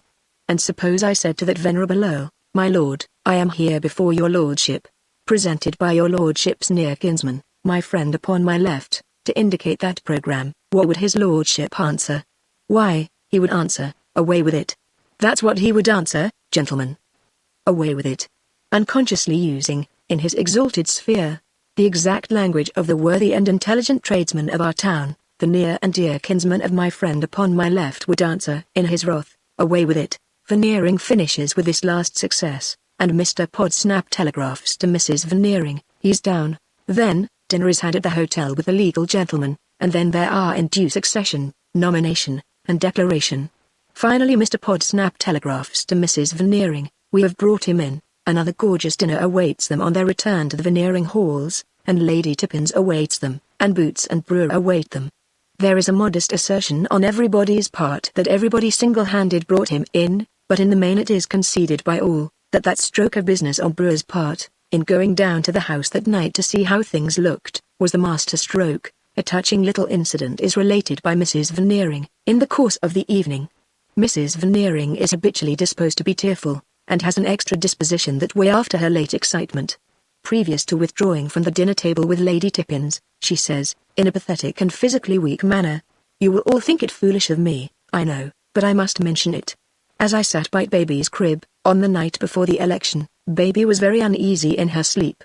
The analytical chemist, who is gloomily looking on, has diabolical impulses to suggest wind and throw up his situation, but represses them. After an interval almost convulsive, Baby curled her little hands in one another and smiled. Mrs. Veneering stopping here, Mr. Podsnap deems it incumbent on him to say, I wonder why, could it be, I asked myself, says Mrs. Veneering, looking about her for her pocket handkerchief, that the fairies were telling Baby that her papa would shortly be an M.P., so overcome by the sentiment is Mrs. Veneering, that they all get up to make a clear stage for Veneering, who goes round the table to the rescue, and bears her out backward, with her feet impressively scraping the carpet, after remarking that her work has been too much for her strength. Whether the fairies made any mention of the £5,000, and it disagreed with Baby, is not speculated upon. Poor little Twemlow, quite done up, is touched. And still continues touched after he is safely housed over the livery stable yard in Duke Street, St. James's. But there, upon his sofa, a tremendous consideration breaks in upon the mild gentleman, putting all softer considerations to the rout. Gracious heavens! Now I have time to think of it, he never saw one of his constituents in all his days, until we saw them together, after having paced the room in distress of mind, with his hand to his forehead. The innocent Twemlow returns to his sofa and moans, I shall either go distracted, or die, of this man. He comes upon me too late in life. I am not strong enough to bear him. Chapter 4 Cupid prompted, to use the cold language of the world, Mrs. Alfred Lamell rapidly improved the acquaintance of Miss Podsnap. To use the warm language of Mrs. Lamell, she and her sweet Georgiana soon became one, in heart, in mind, in sentiment, in soul. Whenever Georgiana could escape from the thraldom of Podsnappery, could throw off the bedclothes of the custard-coloured phaeton, and get up, could shrink out of the range of her mother's rocking, and, so to speak, rescue her poor little frosty toes from being rocked over, she repaired to her friend, Mrs. Alfred Laml. Mrs. Podsnap by no means objected. As a consciously splendid woman, accustomed to overhear herself so denominated by elderly osteologists pursuing their studies in dinner society, Mrs. Podsnap could dispense with her daughter. Mr. Podsnap, for his part, on being informed where Georgiana was, swelled with patronage of the Lamls. That they, when unable to lay hold of him, should respectfully grasp at the hem of his mantle, that they, when they could not bask in the glory of him the sun, should take up with the pale reflected light of the watery young moon his daughter, appeared quite natural, becoming, and proper. It gave him a better opinion of the discretion of the Lamls than he had heretofore held, as showing that they appreciated the value of the connection. So, Georgiana repairing to her friend, Mr. Podsnap went out to dinner, and yet to dinner, arm in arm with Mrs. Podsnap, settling his obstinate head in his cravat and shirt collar, much as if he were performing on the Pandean pipes, in his own honor. The triumphal march, see the conquering Podsnap comes, sound the trumpets, beat the drums. It was a trait in Mr. Podsnap's character, and in one form or other it will be generally seen to pervade the depths and shallows of Podsnappery, that he could not endure a hint of disparagement of any friend or acquaintance of his. "How dare you?" he would seem to say, in such a case. "What do you mean? I have licensed this person. This person has taken out my certificate. Through this person you strike at me, Podsnap the Great. And it is not that I particularly care for the person's dignity, but that I do most particularly care for Podsnap's. Hence, if anyone in his presence had presumed to doubt the responsibility of the Lamls, he would have been mightily huffed. Not that anyone did, for Veneering, MP, was always the authority for their being very rich, and perhaps believed it. As indeed he might, if he chose, for anything he knew of the matter. Mr. and Mrs. Laml's house in Sackville Street, Piccadilly, was but a temporary residence. It has done well enough, they informed their friends, for Mr. Laml when a bachelor, but it would not do now. So, they were always looking at palatial residences in the best situations, and always very nearly taking or buying one, but never quite concluding the bargain. Hereby they made for themselves a shining little reputation apart. People said, on seeing a vacant palatial residence, the very thing for the Lamls, and wrote to the Lamls about it, and the Lamls always went to look at it, but unfortunately it never exactly answered. In short, they suffered so many disappointments, that they began to think it would be necessary to build a palatial residence.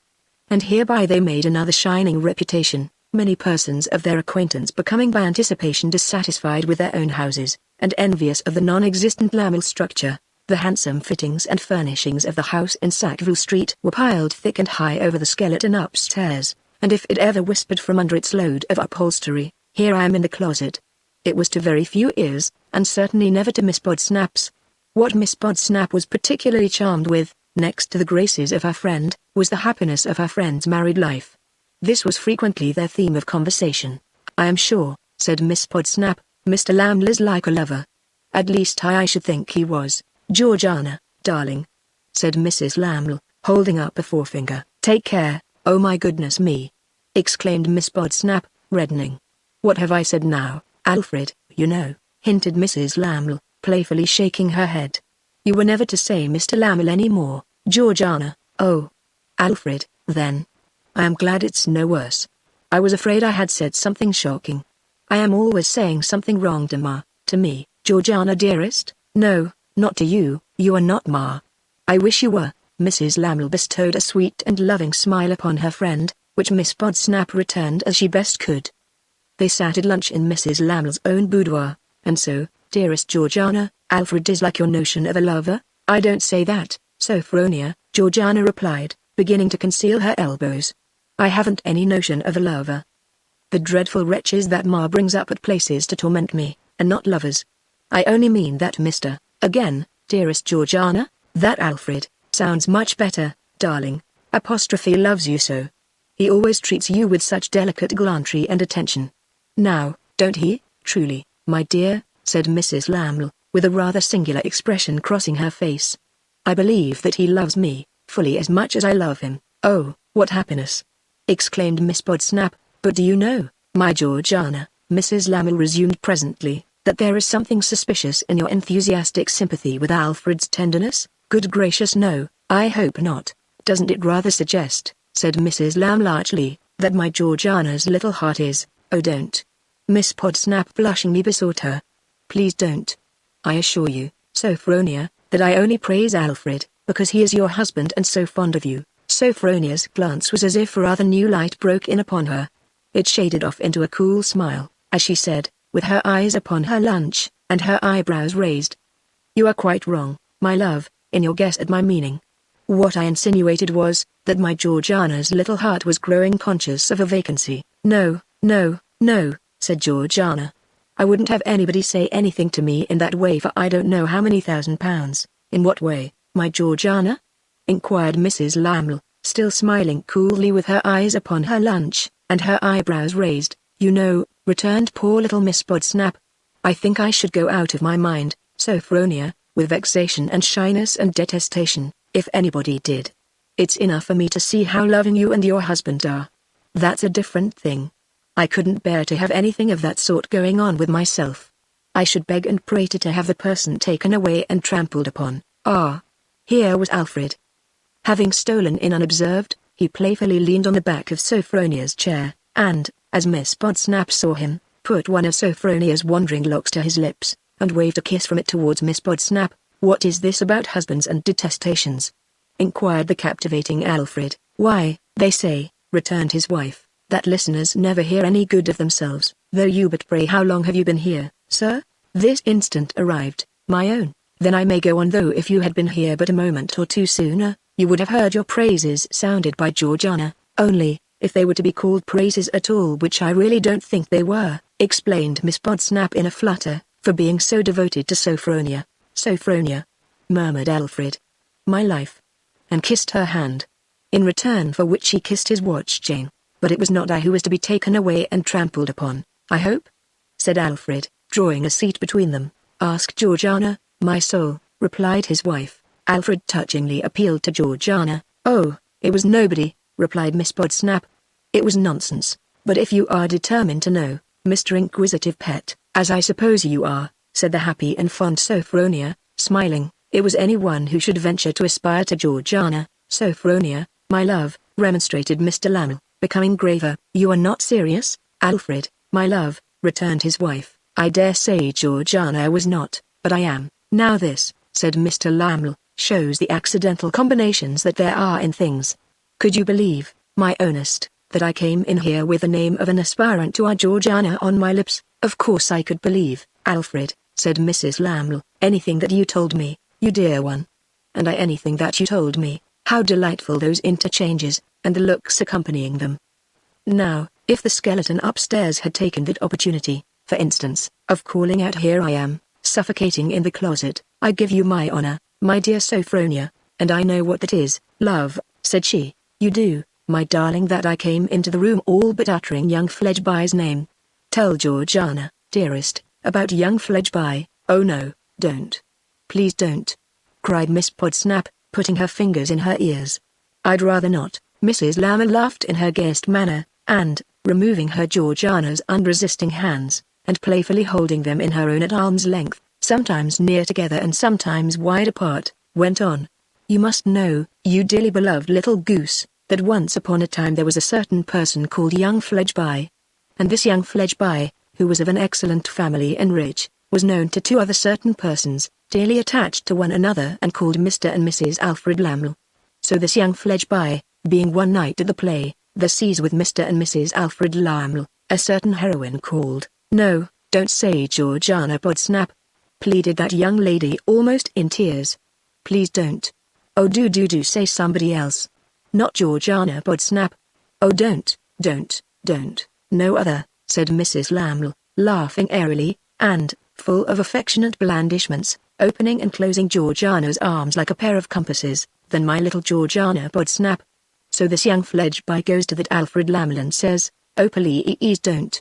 Georgiana, as if the supplication were being squeezed out of her by powerful compression. I so hate him for saying it. For saying what, my dear? Laughed Mrs. Laml. Oh, I don't know what he said, cried Georgiana wildly, but I hate him all the same for saying it, my dear, said Mrs. Laml, always laughing in her most captivating way. The poor young fellow only says that he is stricken all of a heap. Oh, what shall I ever do? Interposed Georgiana. "Oh my goodness, what a fool he must be," apostrophe, and implores to be asked to dinner, and to make a fourth at the play another time. And so he dines tomorrow and goes to the opera with us. That's all. Except, my dear Georgiana, and what will you think of this exclamation mark, that he is infinitely shyer than you, and far more afraid of you than you ever were of anyone in all your days.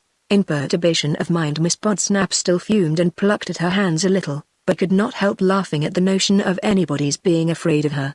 With that advantage, Sophronia flattered her and rallied her more successfully, and then the insinuating Alfred flattered her and rallied her, and promised that at any moment when she might require that service at his hands, he would take young Fledgeby out and trample on him.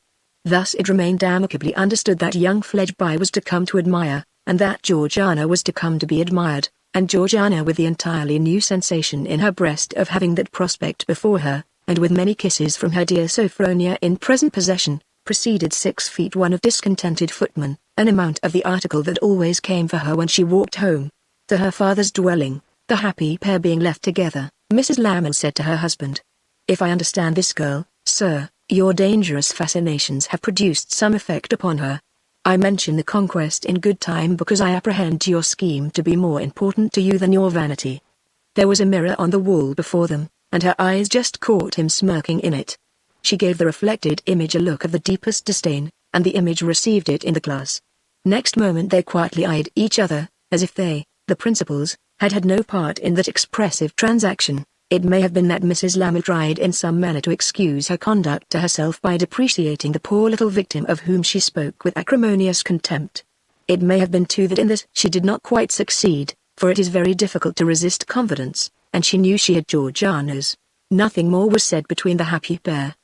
Perhaps conspirators who have once established an understanding may not be over fond of repeating the terms and objects of their conspiracy. Next day came Georgiana, and came Fledgeby. Georgiana had by this time seen a good deal of the house and its frequenters.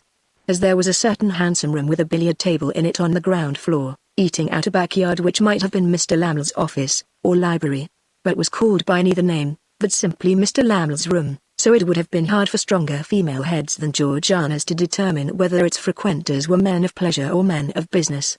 Between the room and the men there were strong points of general resemblance. Both were too gaudy, too slangy, too odorous of cigars, and too much given to horseflesh, the latter characteristic being exemplified in the room by its decorations, and in the men by their conversation. High-stepping horses seemed necessary to all Mr. Lamel's friends, as necessary as their transaction of business together in a gypsy way at untimely hours of the morning and evening, and in rushes and snatches. There were friends who seemed to be always coming and going across the channel, on errands about the Bourse, and Greek and Spanish and India and Mexican and par and premium and discount and 3/4 and 7/8.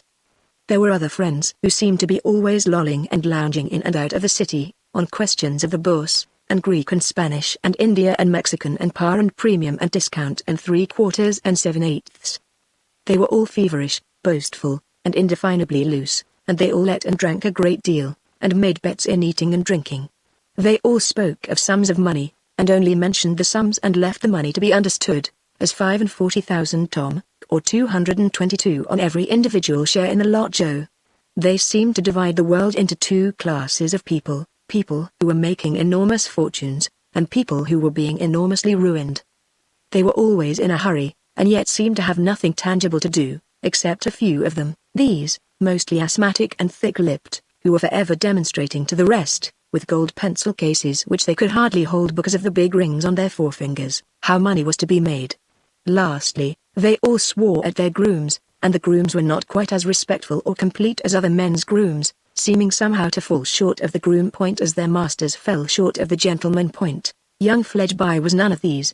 Young Fledgeby had a peachy cheek, or a cheek compounded of the peach and the red wall on which it grows, and was an awkward, sandy-haired, small-eyed youth, exceeding slim, his enemies would have said lanky, and prone to self-examination in the articles of whisker and the moustache. While feeling for the whisker that he anxiously expected, Fledgeby underwent remarkable fluctuations of spirits, ranging along the whole scale from confidence to despair. There were times when he started, as exclaiming, "By Jupiter, here it is at last." There were other times when, being equally depressed, he would be seen to shake his head, and give up hope. To see him at those periods leaning on a chimney-piece, like as on an urn containing the ashes of his ambition, with the cheek that would not sprout, upon the hand on which that cheek had forced conviction, was a distressing sight. Not so was Fledgeby seen on this occasion. Arrayed in superb raiment, with his opera hat under his arm, he concluded his self-examination hopefully, awaited the arrival of Miss Podsnap, and talked small talk with Mrs. Laml. In facetious homage to the smallness of his talk, and the jerky nature of his manners, Fledgeby's familiars had agreed to confer upon him, behind his back, the honorary title of Fascination Fledgeby. "Warm weather, Mrs. Laml," said Fascination Fledgeby. Mrs. Laml thought it scarcely as warm as it had been yesterday. "Perhaps not," said Fascination Fledgeby, with great quickness of repartee, "but I expect it will be devilish warm tomorrow." He threw off another little scintillation. "Been out today, Mrs. Laml?" Mrs. Laml answered, "For a short drive." "Some people," said Fascination Fledgeby, "are accustomed to take long drives, but it generally appears to me that if they make them too long, they overdo it." Being in such feather, he might have surpassed himself in his next sally, had not Miss Podsnap been announced. Mrs. Laml flew to embrace her darling little Georgie, and when the first transports were over, presented Mr. Fledgeby. Mr. Laml came on the scene last, for he was always late, and so were the frequenters always late, all hands being bound to be made late, by private information about the bourse, and Greek and Spanish and India and Mexican and par and premium and discount and 3/4 and 7/8. A handsome little dinner was served immediately, and Mr. Laml sat sparkling at his end of the table, with his servant behind his chair, and his ever-lingering doubts upon the subject of his wages behind himself. Mr. Laml's utmost powers of sparkling were in requisition today, for Fascination Fledgeby and Georgiana not only struck each other speechless, but struck each other into astonishing attitudes. Georgiana, as she sat facing Fledgeby, making such efforts to conceal her elbows as were totally incompatible with the use of a knife and fork, and Fledgeby, as he sat facing Georgiana, avoiding her countenance by every possible device, and betraying the discomposure of his mind in feeling for his whiskers with his spoon, his wine glass, and his bread. So, Mr. and Mrs. Alfred Laml had to prompt, and this is how they prompted. "Georgiana," said Mr. Laml, low and smiling, and sparkling all over, like a harlequin, "you are not in your usual spirits." "Why are you not in your usual spirits, Georgiana?" Georgiana faltered that she was much the same as she was in general. She was not aware of being different. "Not aware of being different," retorted Mr. Alfred Laml. "You, my dear Georgiana, who are always so natural and unconstrained with us, who are such a relief from the crowd that are all alike, who are the embodiment of gentleness, simplicity, and reality." Miss Podsnap looked at the door, as if she entertained confused thoughts of taking refuge from these compliments in flight. "Now, I will be judged," said Mr. Laml, raising his voice a little, "by my friend Fledgeby." "Oh, don't!" Miss Podsnap faintly ejaculated, when Mrs. Laml took the prompt book. "I beg your pardon, Alfred, my dear, but I cannot part with Mr. Fledgeby quite yet. You must wait for him a moment. Mr. Fledgeby and I are engaged in a personal discussion." Fledgeby must have conducted it on his side with immense art, for no appearance of uttering one syllable had escaped him. "A personal discussion, Sophronia, my love?" "What discussion?" "Fledgeby, I am jealous." "What discussion, Fledgeby? Shall I tell him, Mr. Fledgeby?" asked Mrs. Laml. Trying to look as if he knew anything about it, Fascination replied, "Yes, tell him." "We were discussing then," said Mrs. Laml, "if you must know, Alfred, whether Mr. Fledgeby was in his usual flow of spirits." "Why, that is the very point, Sophronia, that Georgiana and I were discussing as to herself." "What did Fledgeby say?" "Oh, a likely thing, sir, that I am going to tell you everything, and be told nothing."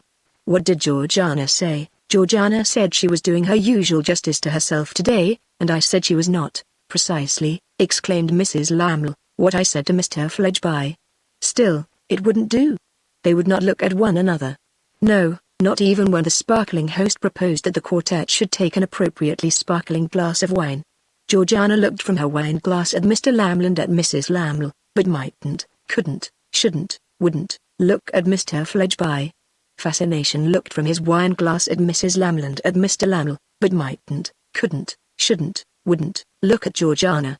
More prompting was necessary. Cupid must be brought up to the mark. The manager had put him down in the bill for the part, and he must play it. "Sophronia, my dear," said Mr. Laml, "I don't like the color of your dress." "I appeal," said Mrs. Laml, "to Mr. Fledgeby, "And I," said Mr. Lamel, to Georgiana. "Georgie, my love," remarked Mrs. Lamel aside to her dear girl, "I rely upon you not to go over to the opposition." Now, Mr. Fledgeby, Fascination wished to know if the color were not called rose color. "Yes," said Mr. Lamel, actually he knew everything, it was really rose color. Fascination took rose color to mean the color of roses.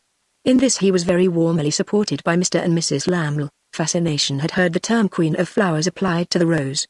Similarly, it might be said that the dress was the queen of dresses. "Very happy, Fledgeby." From Mr. Lamel, notwithstanding, Fascination's opinion was that we all had our eyes, or at least a large majority of us, and his father's opinion was several lands, with nothing beyond them. "Oh, Mr. Fledgeby," said Mrs. Lamel, "to desert me in that way. Oh, Mr. Fledgeby, to abandon my poor dear injured rose and declare for blue. Victory, victory!" cried Mr. Lamel. "Your dress is condemned, my dear." "But what?" said Mrs. Lamel, stealing her affectionate hand towards her dear girls. "What does Georgie say?" "She says," replied Mr. Lamel, interpreting for her, "that in her eyes you look well in any color, Sophronia, and that if she had expected to be embarrassed by so pretty a compliment as she has received, she would have worn another color herself. Though I tell her, in reply, that it would not have saved her, for whatever color she had worn would have been Fledgeby's color." "But what does Fledgeby say?" "He says," replied Mrs. Lamel, interpreting for him, and patting the back of her dear girl's hand, as if it were Fledgeby who was patting it, that it was no compliment, but a little natural act of homage that he couldn't resist. And, expressing more feeling as if it were more feeling on the part of Fledgeby, "He is right, he is right." Still, no, not even now, would they look at one another. Seeming to gnash his sparkling teeth, studs, eyes, and buttons, all at once, Mr. Lamel secretly bent a dark frown on the two, expressive of an intense desire to bring them together by knocking their heads together. "Have you heard this opera of tonight, Fledgeby?" he asked, stopping very short, to prevent himself from running on and to confound you. "Why no, not exactly," said Fledgeby. "In fact I don't know a note of it." "Neither do you know it, Georgie?" said Mrs. Lamel. "No," replied Georgiana, faintly, under the sympathetic coincidence. "Why, then," said Mrs. Lamel, charmed by the discovery which flowed from the premises, "you neither of you know it." How charming! Even the craven Fledgeby felt that the time was now come when he must strike a blow. He struck it by saying, partly to Mrs. Lamel and partly to the circumambienter, "I consider myself very fortunate in being reserved by," as he stopped dead, Mr. Lamel, making that gingerous bush of his whiskers to look out of, offered him the word destiny. "No, I wasn't going to say that," said Fledgeby. "I was going to say fate. I consider it very fortunate that fate has written in the book, which is its own property, that I should go to that opera for the first time under the memorable circumstances of going with Miss Podsnap." To which Georgiana replied, hooking her two little fingers in one another, and addressing the tablecloth, "Thank you, but I generally go with no one but you, Sophronia, and I like that very much." Content perforce with the success for the time, Mr. Lamel let Miss Podsnap out of the room, as if he were opening her cage door, and Mrs. Lamel followed.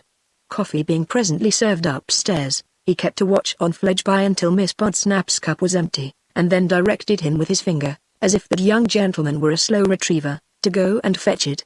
This feat he performed, not only without failure, but even with the original embellishment of informing Miss Podsnap that green tea was considered bad for the nerves.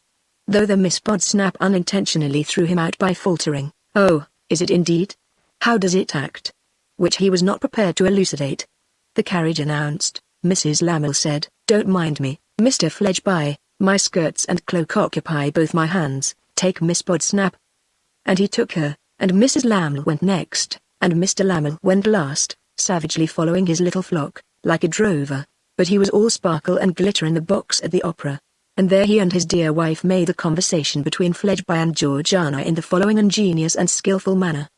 They sat in this order: Mrs. Lamel, Fascination, Fledgeby, Georgiana, Mr. Lamel. Mrs. Lamel made leading remarks to Fledgeby, only requiring monosyllabic replies. Mr. Lamel did the like with Georgiana. At times Mrs. Lamel would lean forward to address Mr. Lamel to this purpose: "Alfred, my dear, Mr. Fledgeby very justly says, apropos of the last scene, that true constancy would not require any such stimulant as the stage deems necessary." To which Mr. Lamel would reply, "Sophronia, my love, but as Georgiana has observed to me, The lady had no sufficient reason to know the state of the gentleman's affections. To which Mrs. Laml would rejoin, "Very true, Alfred, but Mr. Fledgeby points out this." To which Alfred would demur, "Undoubtedly, Sophronia, but Georgiana acutely remarks that." Through this device the two young people conversed at great length and committed themselves to a variety of delicate sentiments, without having once opened their lips, save to say yes or no, and even that not to one another. Fledgeby took his leave of Miss Podsnap at the carriage door, and the Lamls dropped her at her own home, and on the way Mrs. Lamb largely rallied her, in her fond and protecting manner, by saying at intervals, "Oh little Georgiana, which was not much, but the tone added, "You have enslaved your Fledgeby." And thus the Lamls got home at last, and the lady sat down moody and weary, looking at her dark lord engaged in a deed of violence with a bottle of soda water as though he were wringing the neck of some unlucky creature and pouring its blood down his throat. As he wiped his dripping whiskers in an ogreish way, he met her eyes, and pausing, said, with no very gentle voice, "Well, was such an absolute booby necessary to the purpose? I know what I am doing." "He is no such dolt as you suppose, a genius, perhaps, you sneer, perhaps, and you take a lofty air upon yourself perhaps. But I tell you this: when that young fellow's interest is concerned, he holds as tight as a horse-leech. When money is in question with that young fellow, he is a match for the devil. Is he a match for you? He is. Almost as good a one as you thought me for you. He has no quality of youth in him, but such as you have seen today. Touch him upon money, and you touch no booby then. He really is a dolt, I suppose, in other things, but it answers his one purpose very well. Has she money in her own right in any case? She has money in her own right in any case. You have done so well today, Sophronia, that I answer the question, though you know I object to any such questions. You have done so well today, Sophronia, that you must be tired. Get to bed." Chapter 5 Mercury Prompting. Fledgeby deserved Mr. Alfred Laml's eulogium. He was the meanest cur existing, with a single pair of legs. An instinct, a word we all clearly understand, going largely on 4 legs, and reason always on 2. Meanness on 4 legs never attains the perfection of meanness on 2. The father of this young gentleman had been a moneylender, who had transacted professional business with the mother of this young gentleman, when he, the latter, was waiting in the vast dark ante-chambers of the present world to be born. The lady, a widow's, being unable to pay the moneylender, married him, and in due course, Fledgeby was summoned out of the vast dark ante-chambers to come and be presented to the Registrar General. Rather a curious speculation how Fledgeby would otherwise have disposed of his leisure until doomsday. Fledgeby's mother offended her family by marrying Fledgeby's father. It is one of the easiest achievements in life to offend your family when your family want to get rid of you. Fledgeby's mother's family had been very much offended with her for being poor, and broke with her for becoming comparatively rich. Fledgeby's mother's family was the Snigsworth family. She had even the high honour to be cousin to Lord Snigsworth, so many times removed that the noble Earl would have had no compunction in removing her one time more and dropping her clean outside the cousinly pale, but cousin for all that. Among her pre-matrimonial transactions with Fledgeby's father, Fledgeby's mother had raised money of him at a great disadvantage on a certain reversionary interest. The reversion falling in soon after they were married, Fledgeby's father laid hold of the cash for his separate use and benefit. This led to subjective differences of opinion, not to say objective interchanges of bootjacks, backgammon boards, and other such domestic missiles, between Fledgeby's father and Fledgeby's mother, and those led to Fledgeby's mother spending as much money as she could, and to Fledgeby's father doing all he couldn't to restrain her. Fledgeby's childhood had been, in consequence, a stormy one, but the winds and the waves had gone down in the grave, and Fledgeby flourished alone. He lived in chambers in the Albany, did Fledgeby, and maintained a spruce appearance. But his youthful fire was all composed of sparks from the grindstone, and as the sparks flew off, went out, and never warmed anything, be sure that Fledgeby had his tools at the grindstone, and turned it with a wary eye. Mr. Alfred Laml came round to the Albany to breakfast with Fledgeby. Present on the table, 1 scanty pot of tea, 1 scanty loaf, 2 scanty pats of butter, 2 scanty rashers of bacon, 2 pitiful eggs, and an abundance of handsome china bought a second-hand bargain. "What did you think of Georgiana?" asked Mr. Laml. "Why, I'll tell you," said Fledgeby, very deliberately. "Do, my boy." "You misunderstand me," said Fledgeby. "I don't mean I'll tell you that.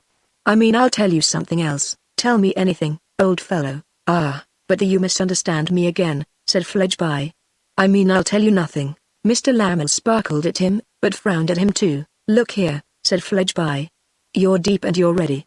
Whether I am deep or not, never mind. I am not ready. But I can do one thing, Lamel, I can hold my tongue. And I intend always doing it." "You are a long-headed fellow, Fledgeby, may be, or may not be. If I am a short-tongued fellow, it may amount to the same thing. Now, Lamel, I am never going to answer questions, my dear fellow. It was the simplest question in the world, never mind.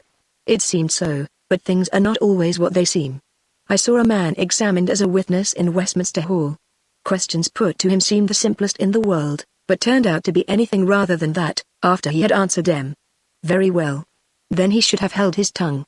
If he had held his tongue he would have kept out of scrapes that he got into. If I had held my tongue, you would never have seen the subject of my question," remarked Lamel, darkening. "Now, Lamel," said Fascination Fledgeby, calmly feeling for his whisker, "it won't do. I won't be led on into a discussion. I can't manage a discussion. But I can manage to hold my tongue, can?" Mr. Lammy fell back upon propitiation. "I should think you could.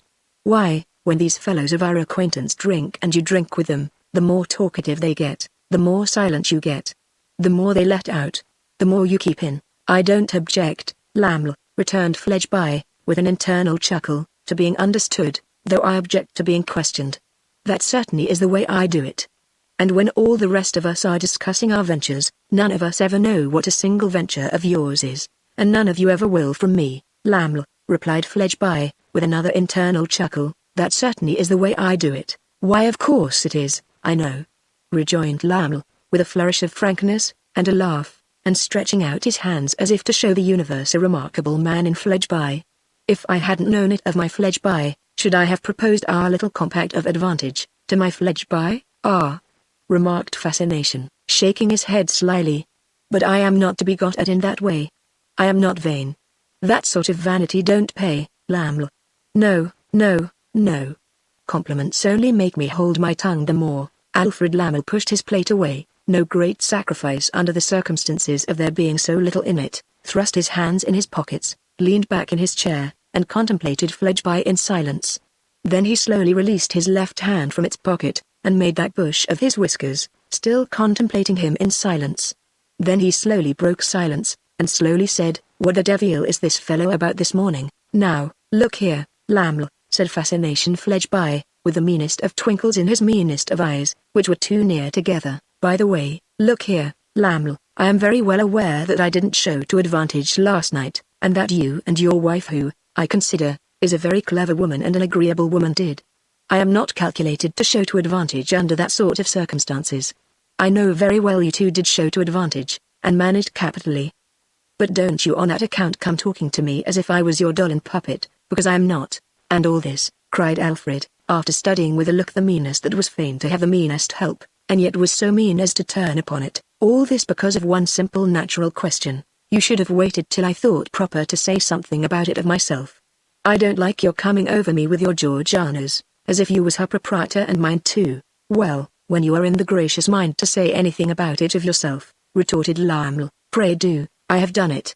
I have said you managed capitally. You and your wife both. If you'll go on managing capitally, I'll go on doing my part. Only don't crow." "I crow," exclaimed Lamel, shrugging his shoulders.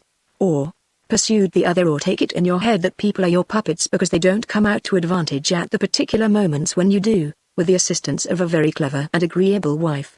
All the rest keep on doing, and let Mrs. Lamel keep on doing. Now, I have held my tongue when I thought proper, and I have spoken when I thought proper, and there's an end of that. And now the question is," proceeded Fledgeby, with the greatest reluctance, "will you have another egg?" "No, I won't," said Lamel, shortly.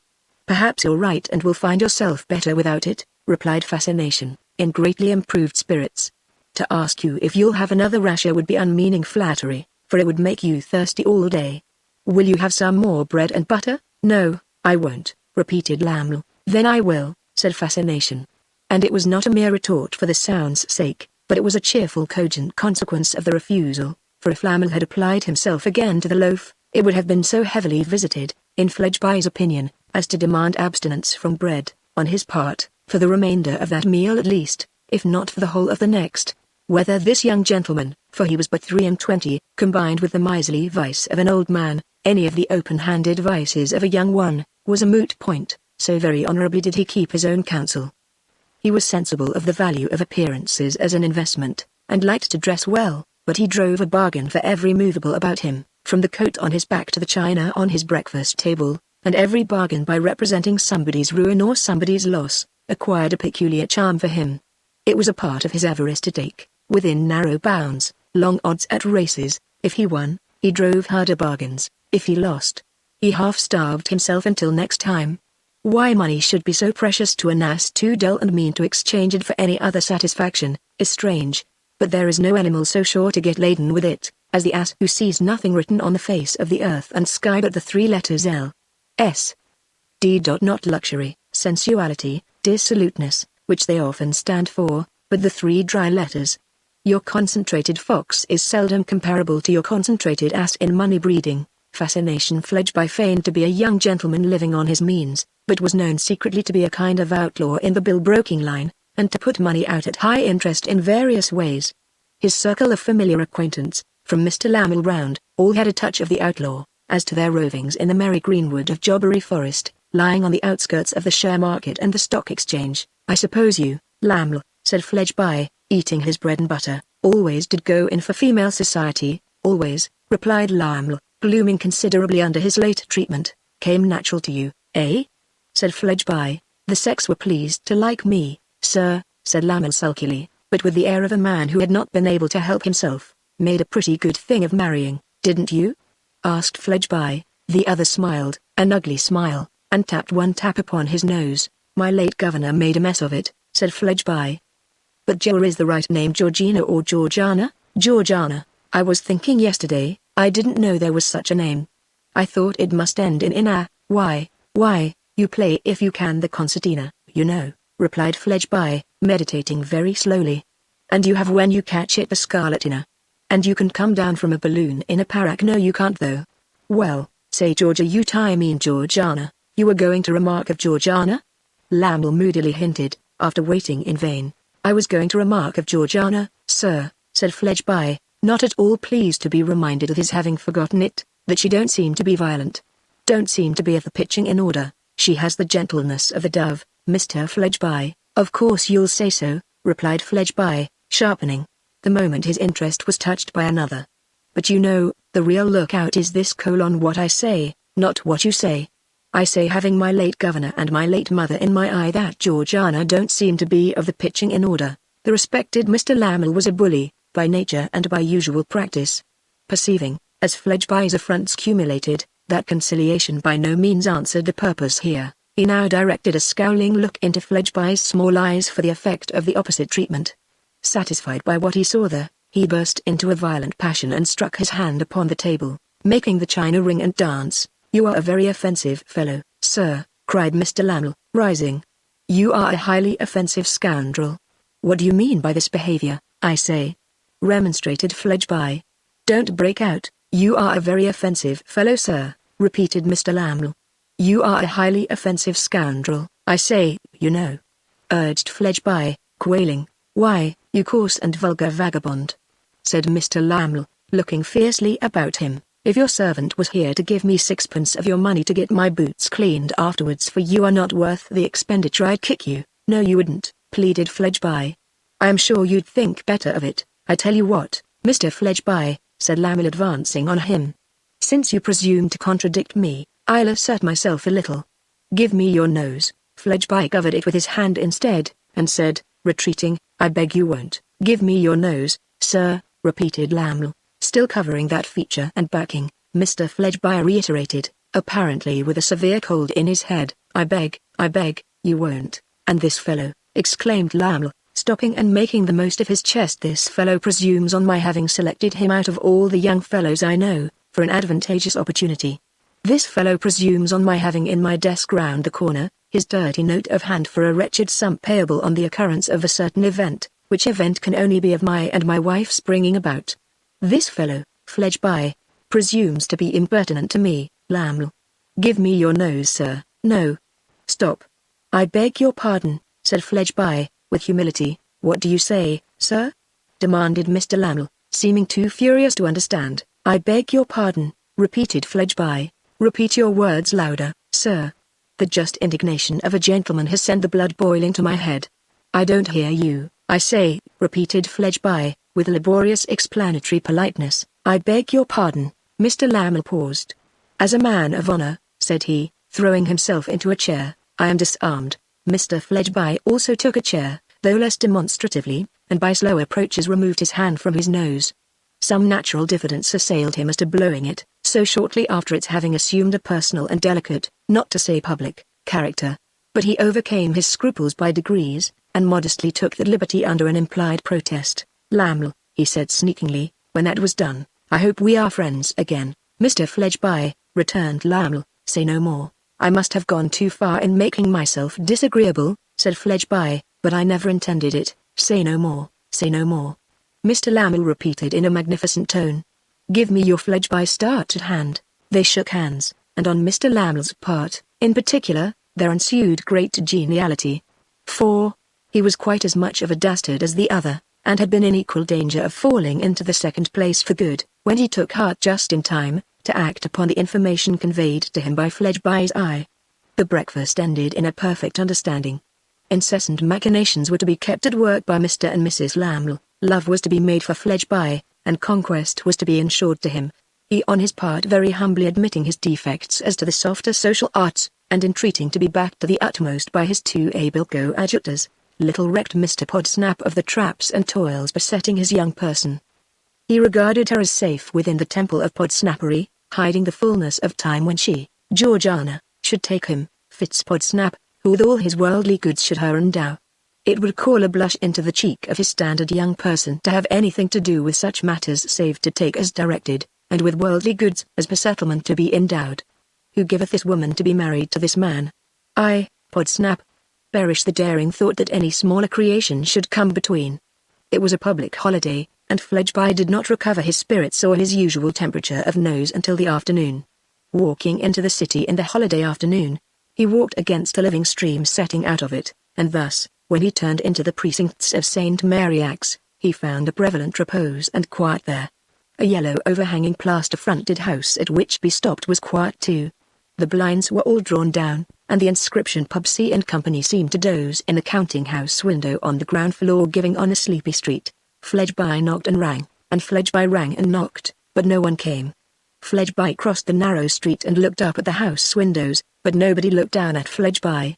He got out of temper, crossed the narrow street again, and pulled the house bell as if it were the house's nose, and he were taking a hint from his late experience. His ear at the keyhole seemed then, at last, to give him assurance that something stirred within. His eye at the keyhole seemed to confirm his ear, for he angrily pulled the house's nose again, and pulled and continued to pull, until a human nose appeared in the dark doorway. "Now you, sir," cried Fledgeby. "These are nice games," he addressed an old Jewish man in an ancient coat, long of skirt, and wide of pocket. A venerable man, bald and shining at the top of his head, and with long grey hair flowing down at its sides and mingling with his beard. A man who with a graceful Eastern action of homage bent his head, and stretched out his hands with the palms downward, as if to deprecate the wrath of a superior. "What have you been up to?" said Fledgeby, storming at him. "Generous Christian master," urged the Jewish man, "it being holiday, I looked for no one." "Holiday he blowed," said Fledgeby, entering. "What have you got to do with holidays?" "Shut the door." With his former action the old man obeyed. In the entry hung his rusty large-brimmed low-crowned hat, as long out of date as his coat. In the corner near it stood his staff, no walking stick but a veritable staff. Fledgeby turned into the counting-house, perched himself on a business stool, and cocked his hat. There were light boxes on shelves in the counting-house, and strings of mock beads hanging up. There were samples of cheap clocks, and samples of cheap vases of flowers. Foreign toys, all, perched on the stool with his hat cocked on his head and one of his legs dangling. The youth of Fledgeby hardly contrasted to advantage with the age of the Jewish man as he stood with his bare head bowed, and his eyes, which he only raised in speaking, on the ground. His clothing was worn down to the rusty hue of the hat in the entry, but though he looked shabby he did not look mean. Now, Fledgeby, though not shabby, did look mean. "You have not told me what you were up to, you sir," said Fledgeby, scratching his head with the brim of his hat. "Sir, I was breathing the air, in the cellar, that you didn't hear?" on the housetop, upon my soul. That's a way of doing business, sir, the old man represented with a grave and patient air. There must be two parties to the transaction of business, and the holiday has left me alone. Can't be buyer and seller too. That's what the Jews say, ain't it? At least we say truly, if we say so, answered the old man with a smile. Your people need speak the truth sometimes, for they lie enough, remarked Fascination Fledgeby. Sir, there is, returned the old man with quiet emphasis, too much untruth among all denominations of men. Rather dashed, Fascination Fledgeby took another scratch at his intellectual head with his hat, to gain time for rallying. For instance, he resumed, as though it were he who had spoken last, who but you and I ever heard of a poor Jew? The Jews, said the old man, raising his eyes from the ground with his former smile. They hear of poor Jews often, and are very good to them. Bother that, returned Fledgeby. You know what I mean. You'd persuade me if you could, that you are a poor Jew. I wish you'd confess how much you really did make out of my late governor. I should have a better opinion of you. The old man only bent his head, and stretched out his hands as before. Don't go on posturing like a deaf and dumb school, said the ingenious Fledgeby, but express yourself like a Christian or as nearly as you can. I had sickness and misfortunes, and was so poor, said the old man, as hopelessly to owe the father, principal and interest. The son inheriting, was so merciful as to forgive me both, and place me here. He made a little gesture as though he kissed the hem of an imaginary garment worn by the noble youth before him. It was humbly done, but picturesquely, and was not abasing to the doer. You won't say more, I see, said Fledgeby, looking at him as if he would like to try the effect of extracting a double tooth or two, and so it's of no use my putting it to you. But confess this, Rhea, who believes you to be poor now? No one, said the old man. Though you're right, assented Fledgeby. No one, repeated the old man with a grave slow wave of his head. All scout it as a fable. Were I to say this little fancy business is not mine, with a lithe sweep of his easily turning hand around him, to comprehend the various objects on the shelves, it is the little business of a Christian young gentleman who places me, his servant, in trust and charge here, and to whom I am accountable for every single bead, they would laugh. When, in the larger money business, I tell the borrowers, I say, old chap, interposed Fledgeby, I hope you mind what you do tell them, sir. I tell them no more than I am about to repeat. When I tell them, I cannot promise this, I cannot answer for the other, I must see my principal, I have not the money, I am a poor man and it does not rest with me, they are so unbelieving and so impatient, that they sometimes curse me in Jehovah's name. That's deuced good, that is, said Fascination Fledgeby, and at other times they say, can it never be done without these tricks, Mr. Rhea? Come, Mr. Rhea, we know the arts of your people, my people! If the money is to be lent, fetch it, if it is not to be lent, keep it and say so. They never believe me. That's all right, said Fascination Fledgeby, they say, we know, Mr. Rhea, we know. We have but to look at you, and we know. Oh, a good un are you for the post, thought Fledgeby, and a good un was I to mark you out for it. I may be slow, but I am precious sure. Not a syllable of this reflection shaped itself in any scrap of Mr. Fledgeby's breath, lest it should tend to put his servant's price up. But looking at the old man as he stood quiet with his bead bowed and his eyes cast down, he felt that to relinquish an inch of his baldness, an inch of his grey hair, an inch of his coat skirt, an inch of his hat brim, an inch of his walking staff, would be to relinquish hundreds of pounds. Look here, Rhea, said Fledgeby, mollified by these self-approving considerations. I want to go a little more into buying up queer bills.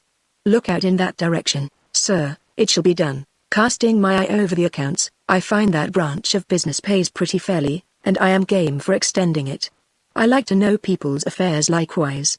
So look out, sir, I will, promptly, put it about in the right quarters, that you'll buy queer bills by the lump, by the pound weight, if that's all, supposing you see your way to a fair chance on looking over the parcel. And there's one thing more.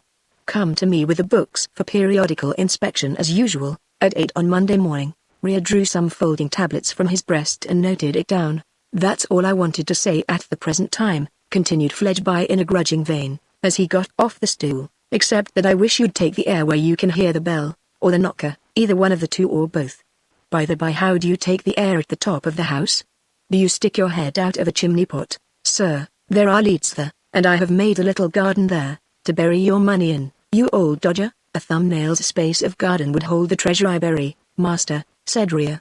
12 shillings a week, even when they are an old man's wages, bury themselves. I should like to know what you really are worth, returned Fledgeby, with whom his growing rich on that stipend and gratitude was a very convenient fiction. But come. Let's have a look at your garden on the tiles, before I go. The old man took a step back, and hesitated. Truly, sir, I have company there. Have you, by George? Said Fledgeby. I suppose you happen to know whose premises these are, sir. They are yours, and I am your servant in them. Oh. I thought you might have overlooked that, retorted Fledgeby, with his eyes on Ria's beard as he felt for his own. Having company on my premises, you know. Come up and see the guests, sir. I hope for your admission that they can do no harm, passing him with a courteous reverence, specially unlike any action that Mr. Fledgeby could for his life have imparted to his own head and hands. The old man began to ascend the stairs. As he toiled on before, with his palm upon the stair rail, and his long black skirt, a very gabardine, overhanging each successive step, he might have been the leader in some pilgrimage of devotional ascent to a prophet's tomb. Not troubled by any such weak imagining, fascination, Fledgeby merely speculated on the time of life at which his beard had begun, and thought once more what a good un he was for the part. Some final wooden steps conducted them, stooping under a low penthouse roof, to the housetop. Ria stood still, and, turning to his master, pointed out his guests, Lizzie Hexam and Jenny Wren. For whom, perhaps with some old instinct of his race, the gentle Jew had spread a carpet. Seated on it, against no more romantic object than a blackened chimney stack over which some bumble creeper had been trained, they both pored over one book, both with attentive faces, Jenny with the sharper, Lizzie with the more perplexed. Another little book or two were lying near, and a common basket of common fruit, and another basket full of strings of beads and tinsel scraps. A few boxes of humble flowers and evergreens completed the garden, and the encompassing wilderness of dowager old chimneys twirled their cowls and fluttered their smoke, rather as if they were bridling, and fanning themselves, and looking on in a state of airy surprise, taking her eyes off the book, to test her memory of something in it. Lizzie was the first to see herself observed. As she rose, Miss Wren likewise became conscious, and said, irreverently addressing the great chief of the premises, whoever you are, I can't get up, because my back's bad and my legs are queer. This is my master, said Ria, stepping forward. Don't look like anybody's master, observed Miss Wren to herself, with a hitch of her chin and eyes. This, sir, pursued the old man, is a little dressmaker for little people. Explain to the master, Jenny. Dolls, that's all, said Jenny, shortly. Very difficult to fit too, because their figures are so uncertain. You never know where to expect their waists. Her friend, resumed the old man, motioning towards Lizzie, and as industrious as virtuous. But that they both are. They are busy early and late, sir, early and late, and in by times, as on this holiday, they go to book learning. Not much good to be got out of that, remarked Fledgeby. Depends upon the person. Quoth Miss Wren, snapping him up. I made acquaintance with my guests, sir, pursued the Jew, with an evident purpose of drawing out the dressmaker, through their coming here to buy of our damage and waste for Miss Jenny's millinery. Our waste goes into the best of company, sir, on her rosy-cheeked little customers. They wear it in their hair, and on their ball dresses, and even, so she tells me, are presented at court with it. Ah, said Fledgeby, on whose intelligence this dull fancy made rather strong demands. She's been buying that basketful today, I suppose? I suppose she has, Miss Jenny interposed, and paying for it too, most likely. Let's have a look at it, said the suspicious chief. Ria handed it to him.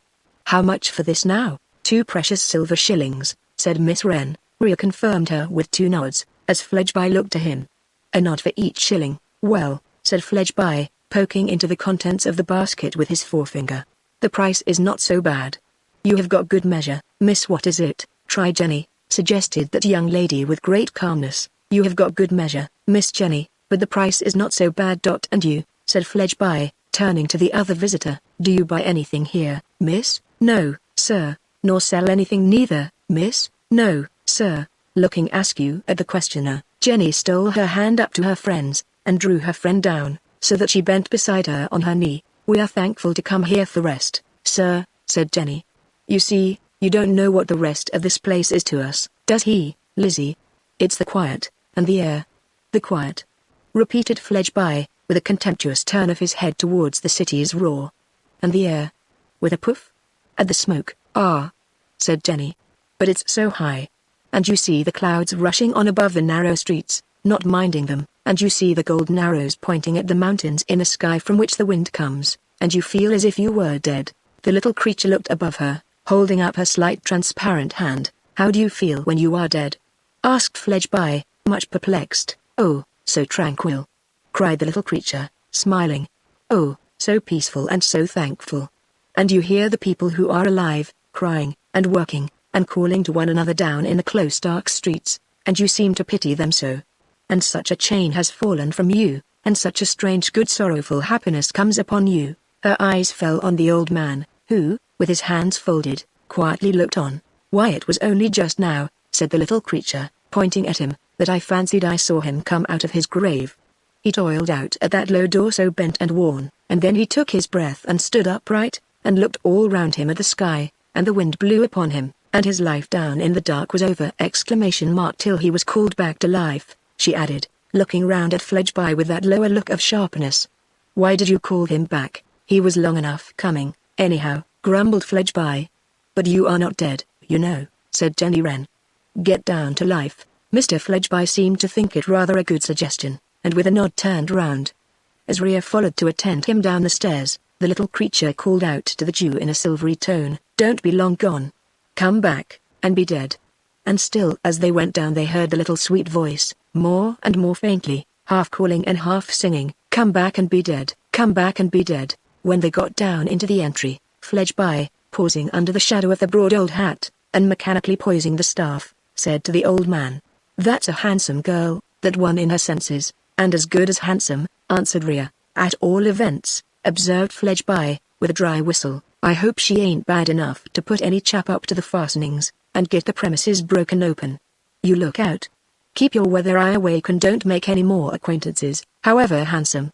Of course you always keep my name to yourself, sir. Assuredly I do. If they ask it, say it's Pubsy, or say it's Go, or say it's anything you like, but what it is, his grateful servant in whose race gratitude is deep, strong, and enduring bowed his head, and actually did now put the hem of his coat to his lips, though so lightly that the wearer knew nothing of it. Thus, fascination Fledgeby went his way, exulting in the artful cleverness with which he had turned his thumb down on a Jew, and the old man went his different way upstairs.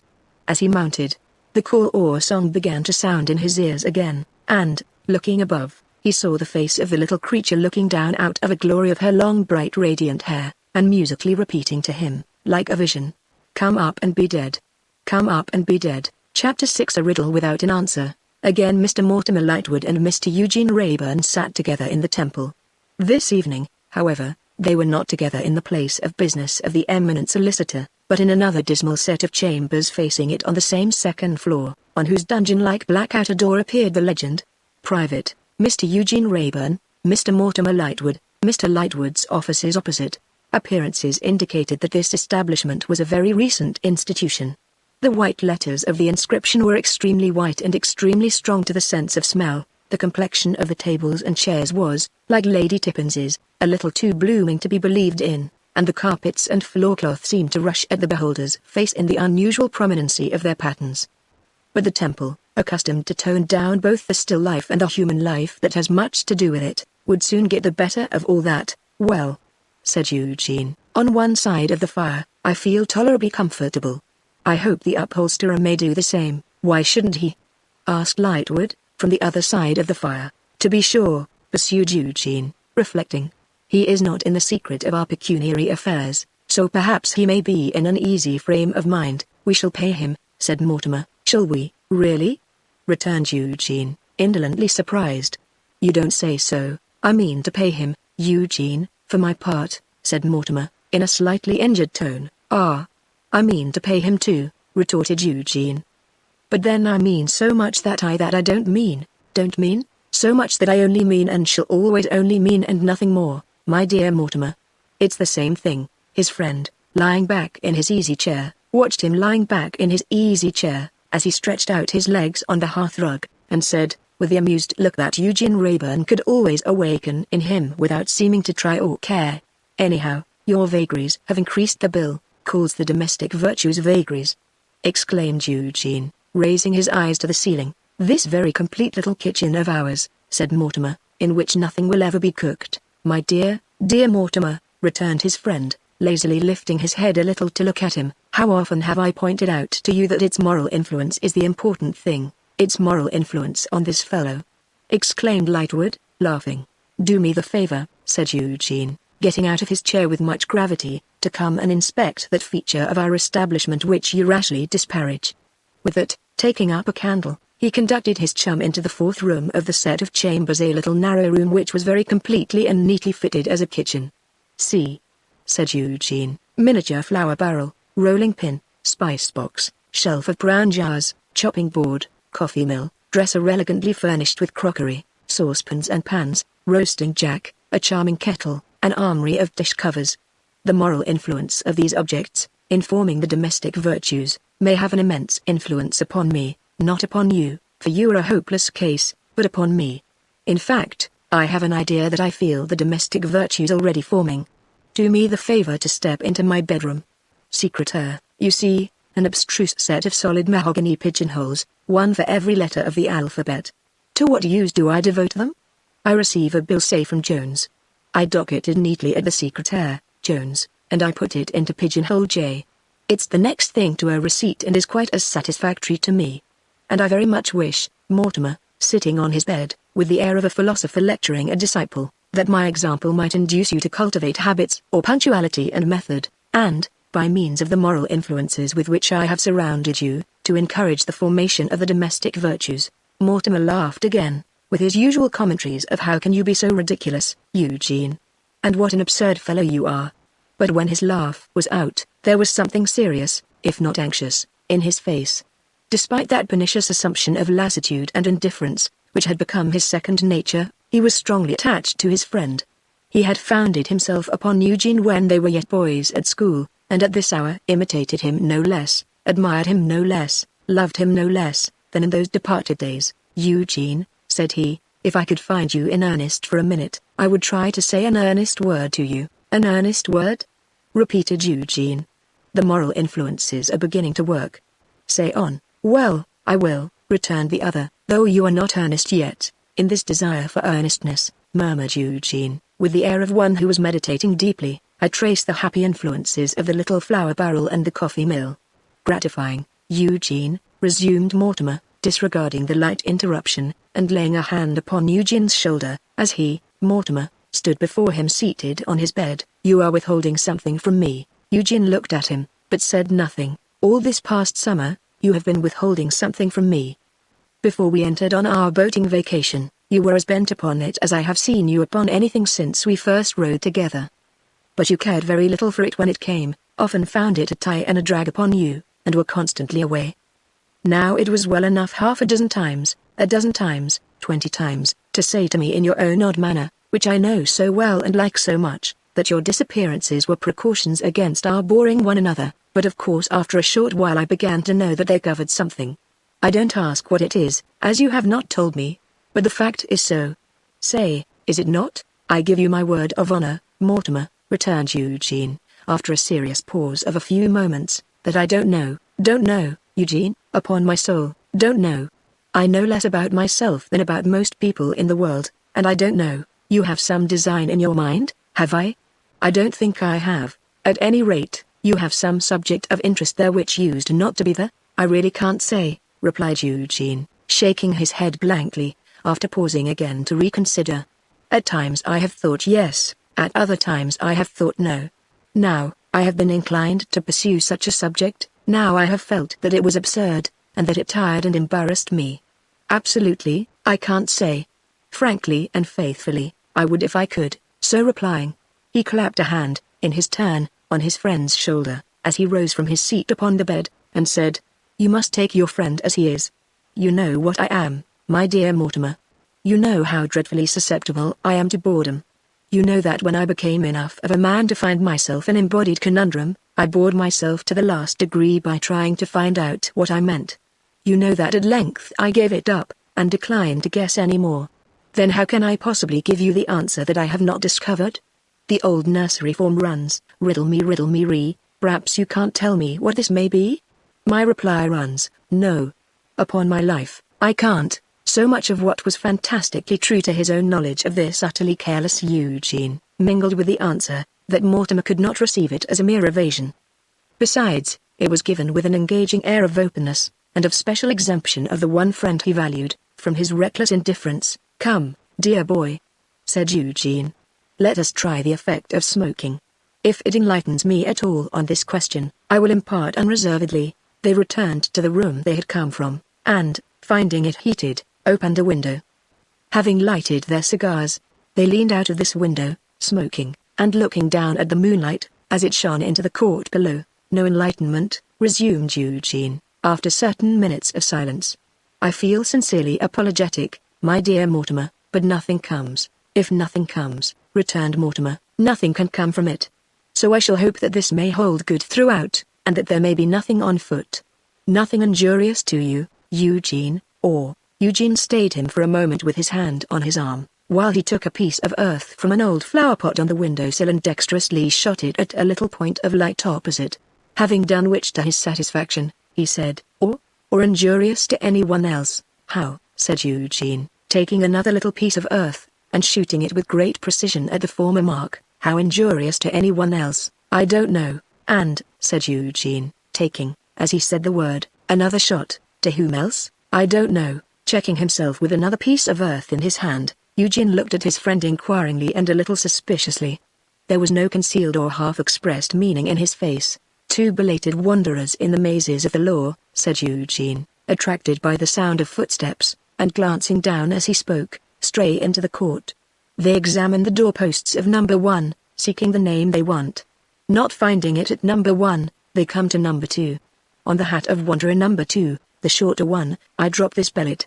Hitting him on the hat, I smoke serenely, and become absorbed in contemplation of the sky." Both the wanderers looked up towards the window, but, after interchanging a mutter or two, soon applied themselves to the doorposts below. There they seemed to discover what they wanted, for they disappeared from view by entering at the doorway. "When they emerge," said Eugene, "you shall see me bring them both down," and so prepared 2 pellets for the purpose. He had not reckoned on their seeking his name, or Lightwood's. But either the one or the other would seem to be in question, for now there came a knock at the door. "I am on duty tonight," said Mortimer. "Stay you where you are, Eugene." Requiring no persuasion, he stayed there, smoking quietly, and not at all curious to know who knocked, until Mortimer spoke to him from within the room, and touched him. Then, drawing in his head, he found the visitors to be young Charlie Hexam and the schoolmaster, both standing facing him, and both recognized at a glance. "You recollect this young fellow, Eugene?" said Mortimer. "Let me look at him," returned Rayburn, coolly. "Oh, yes, yes. I recollect him." He had not been about to repeat that former action of taking him by the chin, but the boy had suspected him of it, and had thrown up his arm with an angry start. Laughingly, Rayburn looked to Lightwood for an explanation of this odd visit. "He says he has something to say. Surely it must be to you, Mortimer." "So I thought, but he says no." "He says it is to you." "Yes, I do say so," interposed the boy. "And I mean to say what I want to say, too, Mr. Eugene Rayburn." Passing him with his eyes as if there were nothing where he stood, Eugene looked on to Bradley Headstone. With consummate indolence, he turned to Mortimer, inquiring, "And who may this other person be?" "I am Charles Hexam's friend," said Bradley. "I am Charles Hexam's schoolmaster, my good sir." "You should teach your pupils better manners," returned Eugene, composedly smoking. He leaned an elbow on the chimney-piece, at the side of the fire, and looked at the schoolmaster. It was a cruel look, in its cold disdain of him, as a creature of no worth. The schoolmaster looked at him, and that, too, was a cruel look, though of a different kind, that it had a raging jealousy and fiery wrath in it. Very remarkably, neither Eugene Rayburn nor Bradley Headstone looked at all at the boy. Through the ensuing dialogue, those two, no matter who spoke, or whom was addressed, looked at each other. There was some secret, sure perception between them, which set them against one another in all ways. "In some higher respects, Mr. Eugene Rayburn," said Bradley, answering him with pale and quivering lips, "the natural feelings of my pupils are stronger than my teaching." "In most respects, I dare say," replied Eugene, enjoying his cigar, "though whether high or low is of no importance. You have my name very correctly. Pray what is yours?" "It cannot concern you much to know, but—" "True," interposed Eugene, striking sharply and cutting him short at his mistake, "it does not concern me at all to know. I can say schoolmaster, which is a most respectable title." "You are right, schoolmaster. It was not the dullest part of this code in its calling of Bradley Headstone, that he had made it himself in a moment of incautious anger. He tried to set his lips so as to prevent their quivering, but they quivered fast. "Mr. Eugene Rayburn," said the boy, "I want a word with you. I have wanted it so much, that we have looked out your address in the book, and we have been to your office, and we have come from your office here. You have given yourself much trouble, schoolmaster," observed Eugene, blowing the feathery ash from his cigar. "I hope it may prove remunerative, and I am glad to speak," pursued the boy, "in presence of Mr. Lightwood, because it was through Mr. Lightwood that you ever saw my sister." For a mere moment, Rayburn turned his eyes aside from the schoolmaster to note the effect of the last word on Mortimer, who, standing on the opposite side of the fire, as soon as the word was spoken, turned his face towards the fire and looked down into it. "Similarly, it was through Mr. Lightwood that you ever saw her again, for you were with him on the night when my father was found, and so I found you with her on the next day. Since then, you have seen my sister often. You have seen my sister oftener and oftener. And I want to know why. Was this worthwhile, schoolmaster?" murmured Eugene, with the air of a disinterested adviser. "So much trouble for nothing? You should know best, but I think not." "I don't know, Mr. Rayburn," answered Bradley, with his passion rising. "Why you address me, don't you?" said Eugene. "Then I won't," he said so tauntingly in his perfect placidity, that the respectable right hand clutching the respectable hair guard of the respectable watch could have wound it round his throat and strangled him with it. Not another word did Eugene deem it worthwhile to utter, but stood leaning his head upon his hand, smoking, and looking imperturbably at the chafing Bradley Headstone with his clutching right hand, until Bradley was well nigh mad. "Mr. Rayburn," proceeded the boy, "we not only knows this that I have charged upon you, but we know more. It has not yet come to my sister's knowledge that we have found it out, but we have. We had a plan, Mr. Headstone and I, for my sister's education, and for its being advised and overlooked by Mr. Headstone, who is a much more competent authority, whatever you may pretend to think, as you smoke, than you could produce, if you tried. Then, what do we find? What do we find, Mr. Lightwood? Why, we find that my sister is already being taught, without our knowing it. We find that while my sister gives an unwilling and cold ear to our schemes for her advantage, I, her brother, and Mr. Headstone, the most competent authority, as his certificates would easily prove, that could be produced, she is willfully and willingly profiting by other schemes. And taking pains, too, for I know what such pains are. And so does Mr. Headstone. Well, somebody pays for this, is a thought that naturally occurs to us. Who pays? We apply ourselves to find out, Mr. Lightwood, and we find that your friend, this Mr. Eugene Rayburn, here, pays. Then I ask him what right has he to do it, and what does he mean by it, and how comes he to be taking such a liberty without my consent, when I am raising myself in the scale of society by my own exertions and Mr. Headstone's aid, and have no right to have any darkness cast upon my prospects, or any imputation upon my respectability, through my sister." The boyish weakness of this speech, combined with its great selfishness, made it a poor one indeed.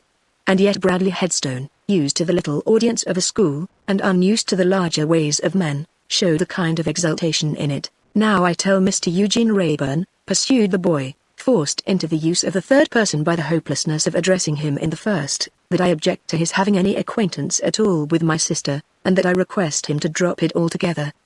He is not to take it into his head that I am afraid of my sister's caring for him." As the boy sneered, the master sneered, and Eugene blew off the feathery ash again. "But I object to it, and that's enough. I am more important to my sister than he thinks. As I raise myself, I intend to raise her, she knows that, and she has to look to me for her prospects. Now I understand all this very well, and so does Mr. Headstone.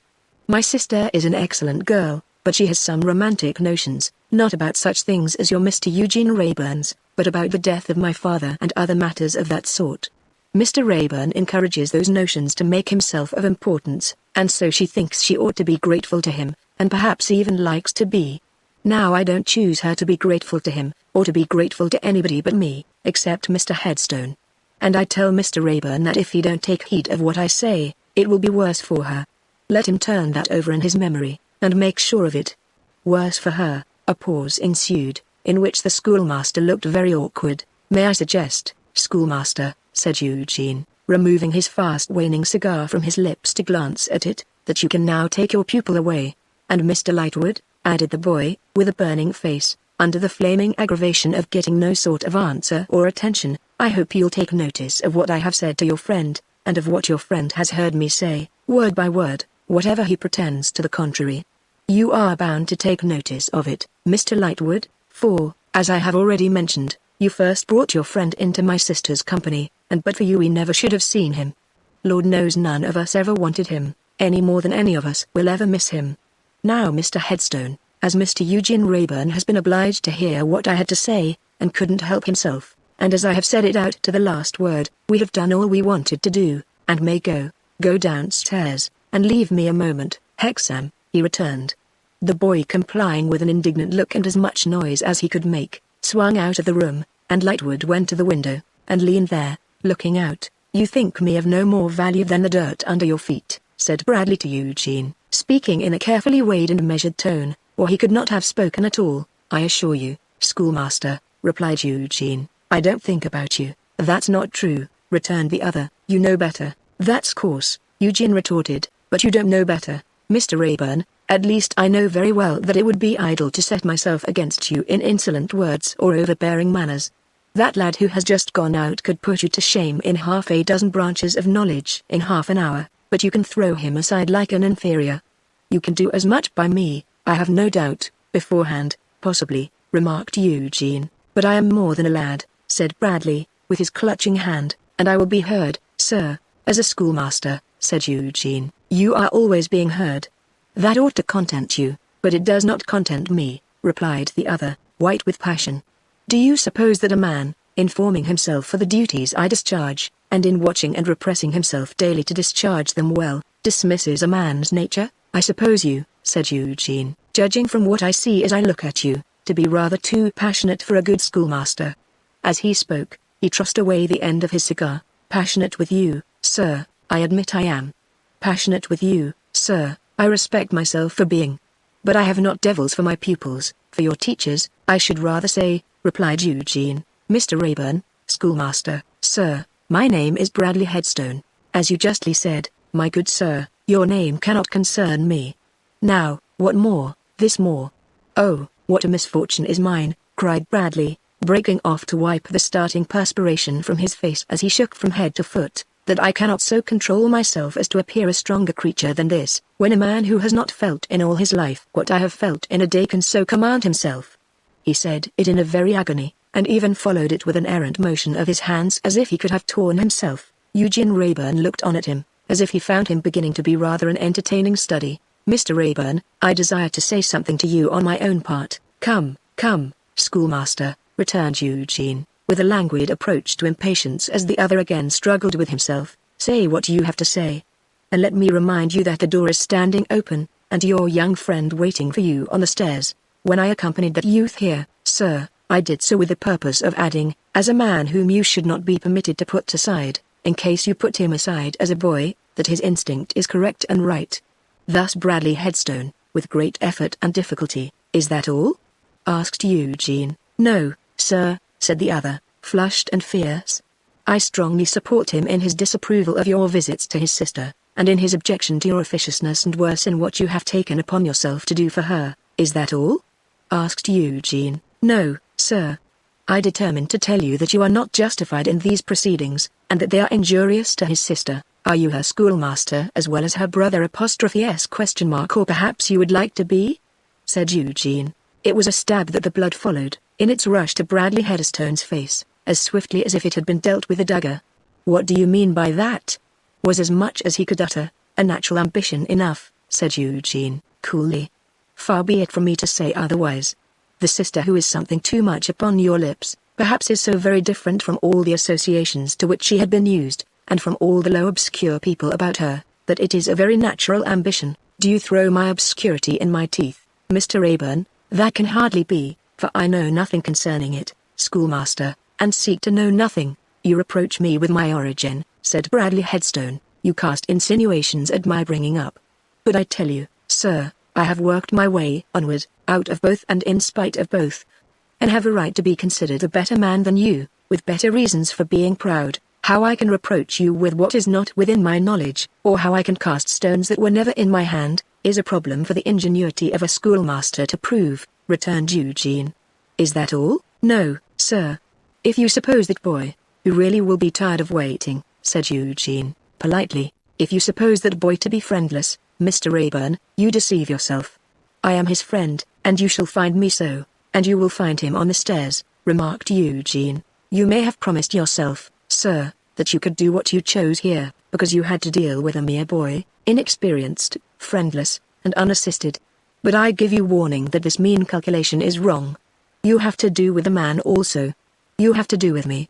I will support him, and, if need be, require reparation for him. My hand and heart are in this cause, and are open to him, and quite a coincidence the door is open, remarked Eugene. I scorn your shifty evasions, and I scorn you, said the schoolmaster. In the meanness of your nature you revile me with the meanness of my birth. I hold you in contempt for it. But if you don't profit by this visit, and act accordingly, you will find me as bitterly in earnest against you as I could be if I deemed you worth a second thought on my own account. With a consciously bad grace and stiff manner, as Rayburn looked so easily and calmly ill, he went out with these words, and the heavy door closed like a furnace door upon his red and white heats of rage. A curious monomaniac, said Eugene. The man seems to believe that everybody was acquainted with his mother, Mortimer Lightwood being still at the window, to which he had in delicacy withdrawn. Eugene called to him, and he fell to slowly pacing the room. My dear fellow, said Eugene, as he lighted another cigar, I fear my unexpected visitors have been troublesome. If as a set-off, excuse the legal phrase from a barrister at law, you would like to ask Tippins to tea, I pledge myself to make love to her. Eugene, replied Mortimer, still pacing the room, I am sorry for this. And to think that I have been so blind. How blind, dear boy? Inquired his unmoved friend. What were your words that night at the Riverside public house? Said Lightwood, stopping. What was it that you asked me? Did I feel like a dark combination of traitor and pickpocket when I thought of that girl? I seem to remember the expression, said Eugene. How do you feel when you think of her just now? His friend made no direct reply, but observed, after a few whiffs of his cigar, don't mistake the situation. There is no better girl in all this London than Lizzie Hexam. There is no better among my people at home, no better among your people, granted. What follows? There, said Eugene, looking after him dubiously as he paced away to the other end of the room, you put me again upon guessing the riddle that I have given up. Eugene, do you design to capture and desert this girl, my dear fellow? No. Do you design to marry her, my dear fellow? No. Do you design to pursue her, my dear fellow? I don't design anything. I have no design whatever. I am incapable of designs. If I conceived a design, I should speedily abandon it, exhausted by the operation. Oh Eugene, my dear Mortimer, not that tone of melancholy reproach, I entreat. What can I do more than tell you all I know, and acknowledge my ignorance of all I don't know? How does that little old song go, which, under pretense of being cheerful, is by far the most lugubrious I ever heard in my life? Away with melancholy, nor doleful changes ring on life and human folly, but merrily sing fa-la. Don't let us sing fa-la, my dear Mortimer, which is comparatively unmeaning, but let us sing that we give up guessing the riddle altogether. Are you in communication with this girl, Eugene, and is what these people say true? I concede both admissions to my honorable and learned friend. Then what is to come of it? What are you doing? Where are you going, my dear Mortimer? One would think the schoolmaster had left behind him a catechizing infection. You are ruffled by the want of another cigar. Take one of these, I entreat. Light it at mine, which is in perfect order. So. Now do me the justice to observe that I am doing all I can towards self-improvement, and that you have a light thrown on those household implements which, when you only saw them as in a glass darkly, you were I must say hastily inclined to depreciate. Sensible of my deficiencies, I have surrounded myself with moral influences expressly meant to promote the formation of the domestic virtues. To those influences, and to the improving society of my friend from boyhood, commend me with your best wishes. Ah, Eugene, said Lightwood, affectionately, now standing near him, so that they both stood in one little cloud of smoke, I would that you answered my 3 questions. What is to come of it? What are you doing? Where are you going? And my dear Mortimer, returned Eugene, lightly fanning away the smoke with his hand for the better exposition of his frankness of face and manner, believe me, I would answer them instantly if I could. But to enable me to do so, I must first have found out the troublesome conundrum long abandoned. Here it is. Eugene Rayburn, tapping his forehead and breast. Riddle me, Perhaps you can't tell me what this may be? No, upon my life I can't. I give it up. Chapter 7, in which a friendly move is originated. The arrangement between Mr. Boffin and his literary man, Mr. Silas Way, so far altered with the altered habits of Mr. Boffin's life, is that the Roman Empire usually declined in the morning and in the eminently aristocratic family mansion, rather than in the evening, as of yore, and in Boffin's bower. There were occasions, however, when Mr. Boffin, seeking a brief refuge from the blandishments of fashion, would present himself at the bower after dark, to anticipate the next sallying forth of Way, and would there, on the old settle, pursue the downward fortunes of those enervated and corrupted masters of the world who were by this time on their last legs. If Way had been worse paid for his office, or better qualified to discharge it, he would have considered these visits complimentary and agreeable, but, holding the position of a handsomely remunerated humbug, he resented them. This was quite according to rule, for the incompetent servant, by whomsoever employed, is always against his employer. Even those born governors, noble and right honourable creatures, who have been the most imbecile in high places, have uniformly shown themselves the most opposed, sometimes in belying distrust, sometimes in vapid insolence, to their employer. What is in such wise true of the public master and servant, is equally true of the private master and servant all the world over. When Mr. Silas Way did at last obtain free access to a house, as he had been wont to call the mansion outside which he had sat shelterless so long, and when he did at last find it in all particulars as different from his mental plans of it as according to the nature of things it well could be, that far-seeing and far-reaching character, by way of asserting himself and making out a case for compensation, affected to fall into a melancholy strain of musing over the mournful past, as if the house and he had had a fall in life together, and this, Sir, Silas would say to his patron, sadly nodding his head and musing, was once our house. This, sir, is the building from which I have so often seen those great creatures, Miss Elizabeth, Master George, Aunt Jane, and Uncle Parker, whose very names were of his own inventing, pass and repass. And has it come to this, indeed?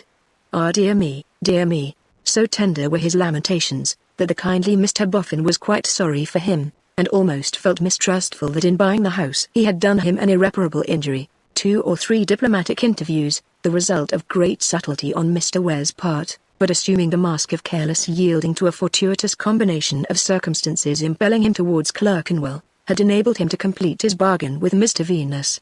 "Bring me round to the bower," said Silas, when the bargain was closed, "next Saturday evening, and if a sociable glass of old Jamaica warm should meet your views, I am not the man to begrudge it. You are aware of my being poor company, sir," replied Mr. Venus, "but be it so. It being so, here is Saturday evening come, and here is Mr. Venus come," and ringing at the bower gate, Mr. W opens the gate, descries a sort of brown paper truncheon under Mr. Venus's arm, and remarks, in a dry tone, "Oh, I thought perhaps you might have come in a cab." "No, Mr. W," replies Venus.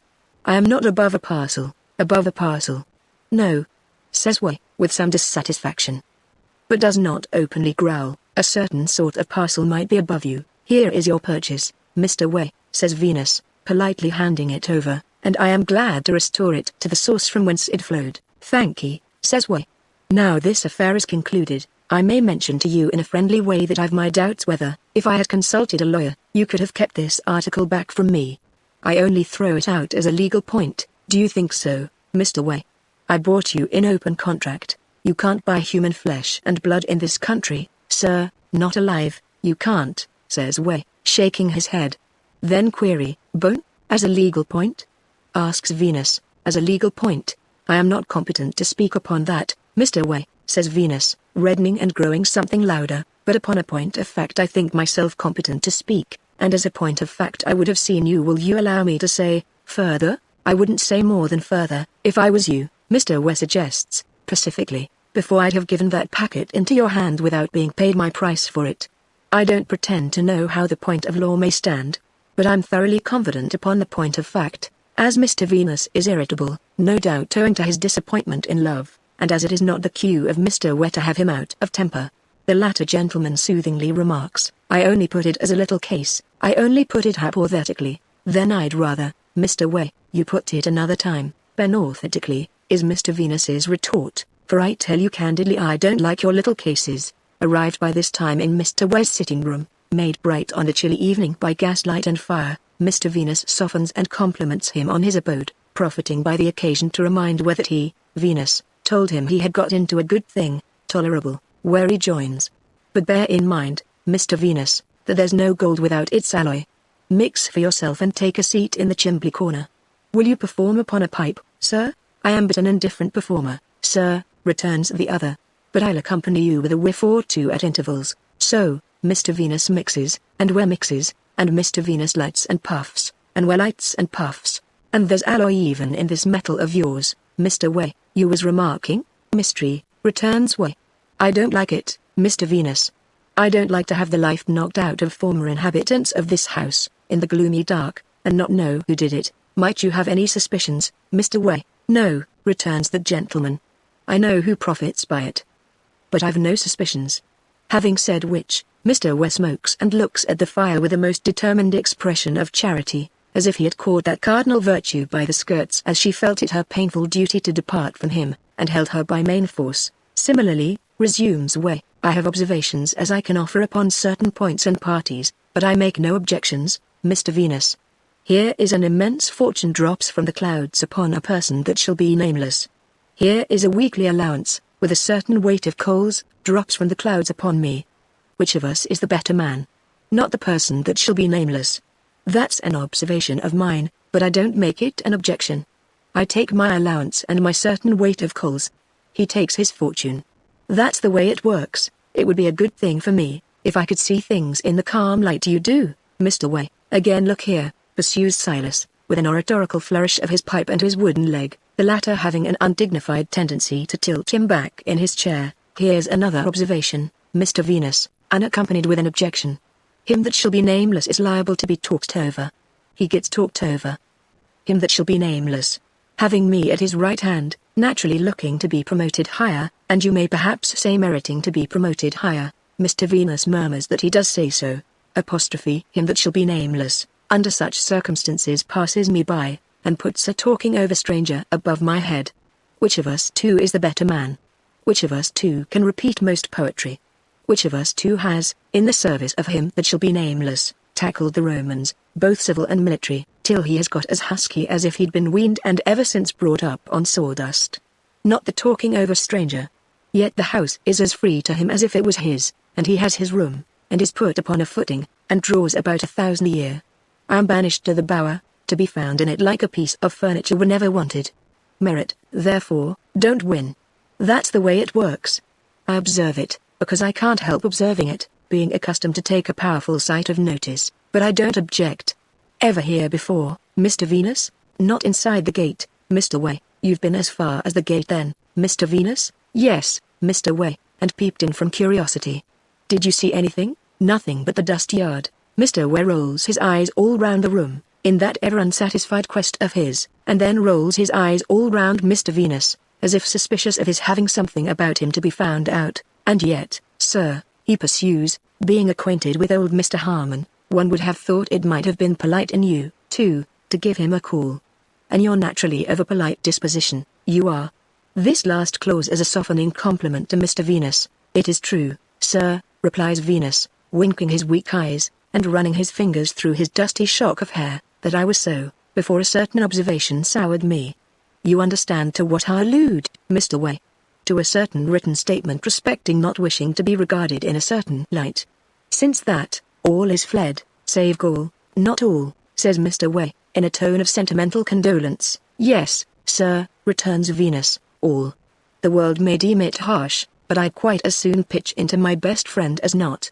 Indeed, I'd sooner. Involuntarily making a pass with his wooden leg to guard himself as Mr. Venus springs up in the emphasis of this unsociable declaration, Mr. Way tilts over on his back, chair and all, and is rescued by that harmless misanthrope, in a disjointed state and ruefully rubbing his head. Why, you lost your balance, Mr. Way, says Venus, handing him his pipe. And about time to do it, grumbles Silas, when a man's visitors, without a word of notice, conduct themselves with the sudden viciousness of jacks in boxes.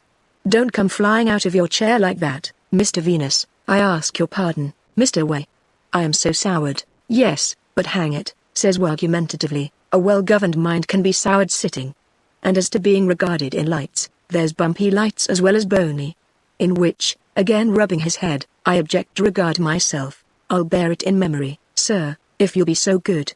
Mr. West slowly subdues his ironical tone and his lingering irritation, and resumes his pipe. We were talking of old Mr. Harmon being a friend of yours, not a friend, Mr. Way. Only known to speak to, and to have a little deal with now and then. A very inquisitive character, Mr. Way, regarding what was found in the dust. As inquisitive as secret. Ah. You found him secret? Returns Way, with a greedy relish. He had always the look of it, and the manner of it. Ah. With another roll of his eyes. As to what was found in the dust now. Did you ever hear him mention how he found it, my dear friend? Living on the mysterious premises, one would like to know. For instance, where he found things. Or, for instance, how he said about it. Whether he began at the top of the mounds, or whether he began at the bottom. Whether he prodded, Mr. West's pantomime is skillful and expressive here, or whether he scooped. Should you say scooped, my dear Mr. Venus, or should you as a man say prodded? I should say neither, Mr. Way. As a fellow man, Mr. Venus mix again. Why neither? Because I suppose, sir, that what was found in the sorting and sifting. All the mounds are sorted and sifted. You shall see 'em and pass your opinion. Mix again. On each occasion of his saying mix again, Mr. Way, with a hop on his wooden leg, hitches his chair a little nearer, more as if he were proposing that himself and Mr. Venus should mix again, than that they should replenish their glasses, living, as I said before, on the mysterious premises, says Way when the other has acted on his hospitable entreaty. One likes to know. Would you be inclined to say now as a brother that he ever hid things in the dust, as well as found them, Mr. Way? On the whole I should say he might. Mr. Way claps on his spectacles, and admiringly surveys Mr. Venus from head to foot, as a mortal equally with myself, whose hand I take in mine for the first time this day. Having unaccountably overlooked that act so full of boundless confidence binding a fellow creature to a fellow creature, says Way, holding Mr. Venus's palm out, flat and ready for smiting, and now smiting it, as such and no other, for I scorn all lowlier ties betwixt myself and the man walking with his face erect that alone I call my twin. Regarded and regarding in this trustful bond, what do you think he might have hid? It is but a supposition, Mr. Way, as a being with his hand upon his heart, cries Way, and the apostrophe is not the less impressive for the being's hand being actually upon his rum and water. Put your supposition into language, and bring it out, Mr. Venus. He was the species of old gentleman, sir, slowly returns that practical anatomist, after drinking, that I should judge likely to take such opportunities as this place offered, of stowing away money, valuables, maybe papers, as one that was ever an ornament to human life, says Mr. Way, again holding out Mr. Venus's palm as if he were going to tell his fortune by chiromancy, and holding his own up ready for smiting it when the time should come, as one that a poet might have had his eye on, in writing the national naval words. Hell Mayweather, now lay her close, yard arm she lies, again, cried I, Mr. Venus, give her t'other dose, man shrouds and grapple, sir, or she flies, that is to say, regarded in the light of true British oak, for such you are explain, Mr. Venus. The expression papers, seeing that the old gentleman was generally cutting off some near relation, or blocking out some natural affection, Mr. Venus rejoins, he most likely made a good many wills and codicils. The palm of Silas Ware descends with a sounding smack upon the palm of Venus, and Ware lavishly exclaims, twin in opinion equally with feeling. Mix a little more. Having now hitched his wooden leg and his chair close in front of Mr. Venus, Mr. Ware rapidly mixes for both, gives his visitor his glass, touches its rim with the rim of his own, puts his own to his lips, puts it down, and spreading his hands on his visitor's knees thus addresses him. Mr. Venus. It ain't that I object to being passed over for a stranger, though I regard the stranger as a more than doubtful customer. It ain't for the sake of making money, though money is ever welcome. It ain't for myself, though I am not so haughty as to be above doing myself a good turn.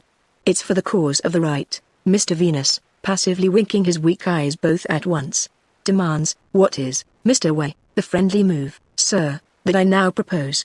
You see the move, sir, till you have pointed it out, Mr. Way. I can't say whether I do or not. If there is anything to be found on these premises, let us find it together. Let us make the friendly move of agreeing to look for it together.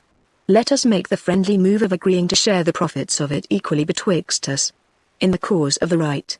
Thus Silas assuming a noble air. Then, says Mr. Venus, looking up, after meditating with his hair held in his hands, as if he could only fix his attention by fixing his head, if anything was to be unburied from under the dust, it would be kept a secret by you and me? Would that be it, Mr. Way? That would depend upon what it was, Mr. Venus. say it was money, or plate, or jewelry, it would be as much ours as anybody else's. Mr. Venus rubs an eyebrow, interrogatively. In the cause of the right it would. Because it would be unknowingly sold with the mounds else, and the buyer would get what he was never meant to have, and never bought. And what would that be, Mr. Venus, but the cause of the wrong? Say it was papers, Mr. Venus propounds. According to what they contained we should offer to dispose of them to the parties most interested, replies Way, promptly. In the cause of the right, Mr. Way, always so, Mr. Venus. If the parties should use them in the cause of the wrong, that would be their act and deed. Mr. Venus. I have an opinion of you, sir, to which it is not easy to give mouth. Since I called upon you that evening when you were, as I may say, floating your powerful mind in tea, I have felt that you required to be roused with an object. In this friendly move, sir, you will have a glorious object to rouse you. Mr. Way then goes on to enlarge upon what throughout has been uppermost in his crafty mind: the qualifications of Mr. Venus for such a search. He expatiates on Mr. Venus's patient habits and delicate manipulation, on his skill in piecing little things together, on his knowledge of various tissues and textures, on the likelihood of small indications leading him on to the discovery of great concealments. While as to myself, says Way, I am not good at it. Whether I gave myself up to prodding, or whether I gave myself up to scooping, I couldn't do it with that delicate touch so as not to show that I was disturbing the mounds. Quite different with you, going to work, as you would, in the light of a fellow man, wholly pledged in a friendly move to his brother man. Mr. Way next modestly remarks on the want of adaptation in a wooden leg to ladders and such like airy perches, and also hints at an inherent tendency in that timber fiction, when called into action for the purposes of a promenade on an ashy slope, to stick itself into the yielding foothold, and peg its owner to one spot. Then, leaving this part of the subject, he remarks on the special phenomenon that before his installation in the bower, it was from Mr. Venus that he first heard of the legend of hidden wealth in the mounds, which, he observes with a vaguely pious air, was surely never meant for nothing. Lastly, he returns to the cause of the right, gloomily foreshadowing the possibility of something being unearthed to criminate Mr. Boffin, of whom he once more candidly admits it cannot be denied that he profits by a murder, and anticipating his denunciation by the friendly move as to avenging justice. And this, Mr. Way expressly points out, not at all for the sake of the reward, though it would be a want of principle not to take it. To all this, Mr. Venus, with his shock of dusty hair cocked after the manner of a terrier's ears, attends profoundly.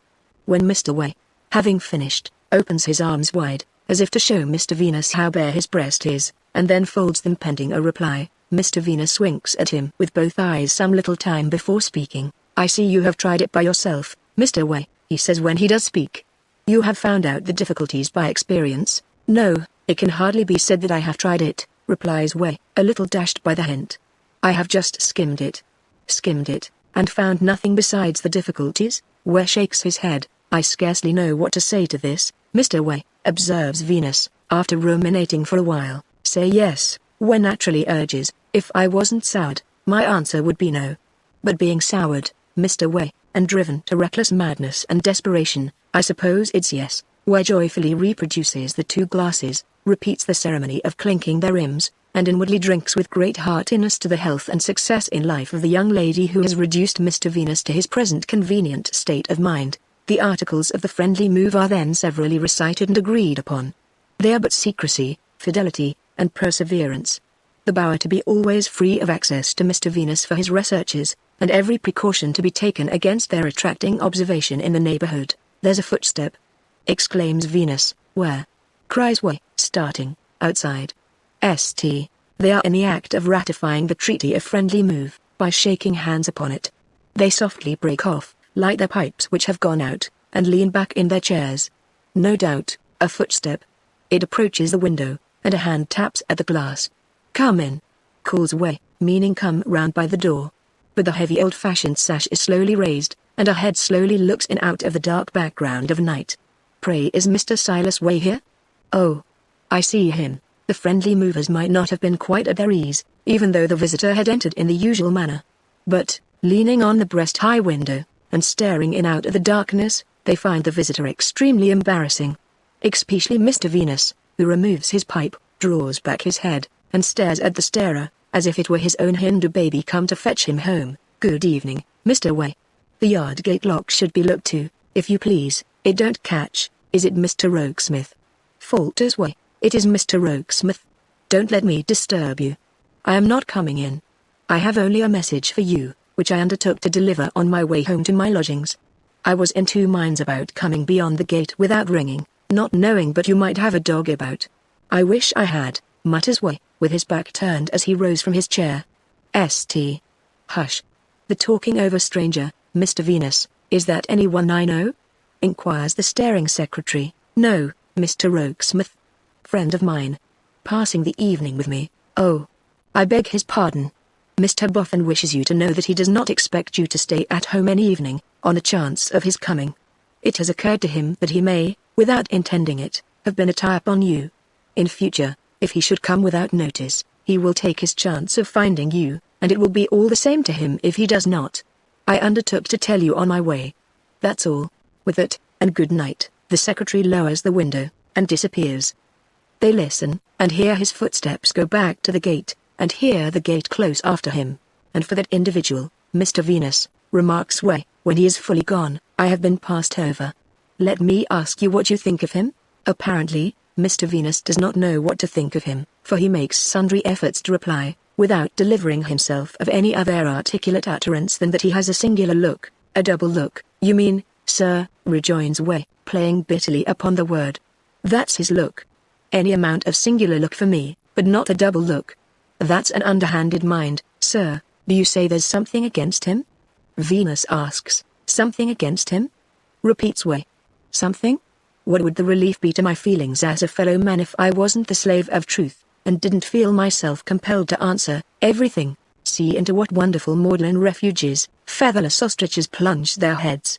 It is such unspeakable moral compensation to Way, to be overcome by the consideration that Mr. Rokesmith has an underhanded mind. On this starlight night, Mr. Venus, he remarks, when he is showing that friendly mover out across the yard, and both are something the worse for mixing again and again, on this starlight night to think that talking over strangers, and underhanded minds, can go walking home under the sky, as if they was all square, the spectacle of those orbs, says Mr. Venus, gazing upward with his hat tumbling off, brings heavy on me her crushing words that she did not wish to regard herself nor yet to be regarded in that. I know. You needn't repeat says Way, pressing his hand. But think how those stars steady me in the cause of the right against some that shall be nameless. It isn't that I bear malice. But see how they glisten with old remembrances. Old remembrances of what, sir? Mr. Venus begins drearily replying, of her words, in her own handwriting, that she does not wish to regard herself, nor yet when Silas cuts him short with dignity. No, sir. Remembrances of our house, of Master George, of Aunt Jane, of Uncle Parker, all laid waste. All offered up sacrifices to the minion of fortune and the worm of the hour. Chapter 8, in which an innocent elopement occurs. The minion of fortune and the worm of the hour, or in less cutting language, Nicodemus Boffin, Esquire, the Golden Dustman, has become as much at home in his eminently aristocratic family mansion as he was likely ever to be. He could not but feel that, like an eminently aristocratic family cheese, it was much too large for his wants, and bred an infinite amount of parasites, but he was content to regard this drawback on his property as a sort of perpetual legacy duty. He felt the more resigned to it, for as much as Mrs. Boffin enjoyed herself completely, and Miss Bella was delighted, that young lady was, no doubt, an acquisition to the Boffins. She was far too pretty to be unattractive anywhere, and far too quick of perception to be below the tone of her new career. Whether it improved her heart might be a matter of taste that was open to question, but as touching another matter of taste, its improvement of her appearance and manner, there could be no question whatever. And thus it soon came about that Miss Bella began to set Mrs. Boffin right, and even further, that Miss Bella began to feel ill at ease, and as it were responsible, when she saw Mrs. Boffin going wrong. Not that so sweet a disposition and so sound a nature could ever go very wrong even among the great visiting authorities who agreed that the Boffins were charmingly vulgar, which for certain was not their own case in saying so, but that when she made a slip on the social ice on which all the children of Podsnappery, with genteel souls to be saved, are required to skate in circles, or to slide in long rows, she inevitably tripped Miss Bella up, so that young lady felt, and caused her to experience great confusion under the glances of the more skillful performers engaged in those ice exercises. At Miss Bella's time of life it was not to be expected that she should examine herself very closely on the congruity or stability of her position in Mr. Boffin's house. And as she had never been sparing of complaints of her old home when she had no other to compare it with, so there was no novelty of ingratitude or disdain in her very much preferring her new one. An invaluable man is Rokesmith, said Mr. Boffin, after some 2 or 3 months. But I can't quite make him out, neither could Bella, so she found the subject rather interesting. He takes more care of my affairs, morning, noon, and night, said Mr. Boffin, than 50 other men put together either could or would, and yet he has ways of his own that are like tying a scaffolding pole right across the road, and bringing me up short when I am almost walking arm in arm with him. May I ask how so, sir? Inquired Bella. Well, my dear, said Mr. Boffin, he won't meet any company here, but you. When we have visitors, I should wish him to have his regular place at the table like ourselves, but no, he won't take it, if he considers himself above it, said Miss Bella, with an airy toss of her head. I should leave him alone. It ain't that, my dear, replied Mr. Boffin, thinking it over. He don't consider himself above it. Perhaps he considers himself beneath it, suggested Bella. If so, he ought to know best. No, my dear, nor it ain't that, neither. No, repeated Mr. Boffin, with a shake of his head, after again thinking it over. Rokesmith's a modest man, but he don't consider himself beneath it. Then what does he consider, sir? Asked Bella. Dashed if I know, said Mr. Boffin. It seemed at first as if it was only Lightwood that he objected to meet. And now it seems to be everybody, except you. Oh, thought Miss Bella. Indeed. That's it. Is it? For Mr. Mortimer Lightwood had dined the 2 or 3 times, and she had met him elsewhere, and he had shown her some attention. Rather cool in a secretary and Pa's lodger to make me the subject of his jealousy. That Pa's daughter should be so contemptuous of Pa's lodger was odd, but there were odder anomalies than that in the mind of the spoiled girl, spoiled first by poverty, and then by wealth. Be it this history's part, however, to leave them to unravel themselves, a little too much, I think, Miss Bella reflected scornfully, to have Pa's lodger laying claim to me, and keeping eligible people off. A little too much, indeed, to have the opportunities opened to me by Mr. and Mrs. Boffin, appropriated by a mere secretary and Pa's lodger. Yet it was not so very long ago that Bella had been fluttered by the discovery that this same secretary and lodger seemed to like her. Ah! But the eminently aristocratic mansion and Mrs. Boffin's dressmaker had not come into play then. In spite of his seemingly retiring manners, a very intrusive person, this secretary and lodger, in Miss Bella's opinion. Always a light in his office room when we came home from the play or opera, and he always at the carriage door to hand us out. Always a provoking radiance too on Mrs. Boffin's face, and an abominably cheerful reception of him, as if it were possible seriously to approve what the man had in his mind. You never charge me, Miss Wilfer, said the secretary, encountering her by chance alone in the great drawing-room, with commissions for home. I shall always be happy to execute any commands you may have in that direction. Pray what may you mean, Mr. Rokesmith? Inquired Miss Bella, with languidly drooping eyelids. By home? I mean your father's house at Holloway. She coloured under the retort so skilfully thrust, that the words seemed to be merely a plain answer, given in plain good faith, and said, rather more emphatically and sharply. What commissions and commands are you speaking of? Only little words of remembrance, as I assume you sent somehow or other, replied the secretary with his former air. It would be a pleasure to me if you would make me the bearer of them. As you know, I come and go between the 2 houses every day. You needn't remind me of that, sir. She was too quick in this petulant sally against Pa's lodger, and she felt that she had been so when she met his quiet look. They don't send many what was your expression ? Words of remembrance to me, said Bella, making haste to take refuge in a usage. They frequently ask me about you, and I give them such slight intelligence as I can. I hope it's truly given, exclaimed Bella. I hope you cannot doubt it, for it would be very much against you, if you could. No, I do not doubt it. I deserve the reproach, which is very just indeed. I beg your pardon, Mr. Rokesmith. I should beg you not to do so, but that it shows you to such admirable advantage, he replied with earnestness. Forgive me, I could not help saying that. To return to what I have digressed from, let me add that perhaps they think I report them to you, deliver little messages, and the like. But I forbear to trouble you, as you never ask me. I am going, sir, said Bella, looking at him as if he had reproved her, to see them tomorrow. Is that? He asked, hesitating. Said to me, or to them? To which you please, to both. Shall I make it a message? You can if you like, Mr. Rokesmith. Message or no message, I am going to see them tomorrow, then I will tell them so. He lingered a moment, as though to give her the opportunity of prolonging the conversation if she wished. As she remained silent, he left her. Two incidents of the little interview were felt by Miss Bella herself, when alone again, to be very curious. The first was, that he unquestionably left her with a penitent air upon her, and a penitent feeling in her heart. The second was, that she had not an intention or a thought of going home, until she had announced it to him as a settled design. What can I mean by it, or what can he mean by it? Was her mental inquiry. He has no right to any power over me, and how do I come to mind him when I don't care for him? Mrs. Boffin, insisting that Bella should make tomorrow's expedition in the chariot, she went home in great grandeur. Mrs. Wilfer and Miss Lavinia had speculated much on the probabilities and improbabilities of her coming in this gorgeous state, and, on beholding the chariot from the window at which they were secreted to look out for it, agreed that it must be detained at the door as long as possible, for the mortification and confusion of the neighbors.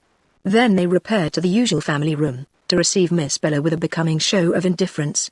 The family room looked very small and very mean, and the downward staircase by which it was attained looked very narrow and very crooked. The little house and all its arrangements were a poor contrast to the eminently aristocratic dwelling. I can hardly believe, thought Bella, that I ever did endure life in this place. Gloomy majesty on the part of Mrs. Wilfer, and native pertness on the part of Lavy, did not mend the matter. Bella really stood in natural need of a little help, and she got none. This, said Mrs. Wilfer, presenting a cheek to be kissed, as sympathetic and responsive as the back of the bowl of a spoon, is quite an honor. You will probably find your sister Lavy grown. Bella, ma, Miss Lavinia interposed, there can be no objection to your being aggravating, because Bella richly deserves it, but I really must request that you will not drag in such ridiculous nonsense as my having grown when I am past the growing age. I grew, myself, Mrs. Wilfer sternly proclaimed, after I was married. Very well, ma, returned Lavy, then I think you had much better have left it alone. The lofty glare with which the majestic woman received this answer, might have embarrassed a less pert opponent, but it had no effect upon Lavinia, who, leaving her parent to the enjoyment of any amount of glaring that she might deem desirable under the circumstances, accosted her sister, undismayed. I suppose you won't consider yourself quite disgraced, Bella, if I give you a kiss? Well. And how do you do, Bella? And how are your boffins, peace? Exclaimed Mrs. Wilfer. Hold. I will not suffer this tone of levity, my goodness me. How are your spoffins, then? Said Lavy, since ma so very much objects to your boffins, impertinent girl. Minx. Said Mrs. Wilfer, with dread severity. I don't care whether I am a minx, or a sphinx, returned Lavinia, coolly, tossing her head. It's exactly the same thing to me, and I'd every bit as soon be one as the other, but I know this I'll not grow after I'm married. You will not? You will not? Repeated Mrs. Wilfer, solemnly. No, ma, I will not. Nothing shall induce me. Mrs. Wilfer, having waved her gloves, became loftily pathetic, but it was to be expected. Thus she spake. A child of mine deserts me for the proud and prosperous, and another child of mine despises me. It is quite fitting, ma, Bella struck in. Mr. and Mrs. Boffin are prosperous, no doubt, but you have no right to say they are proud.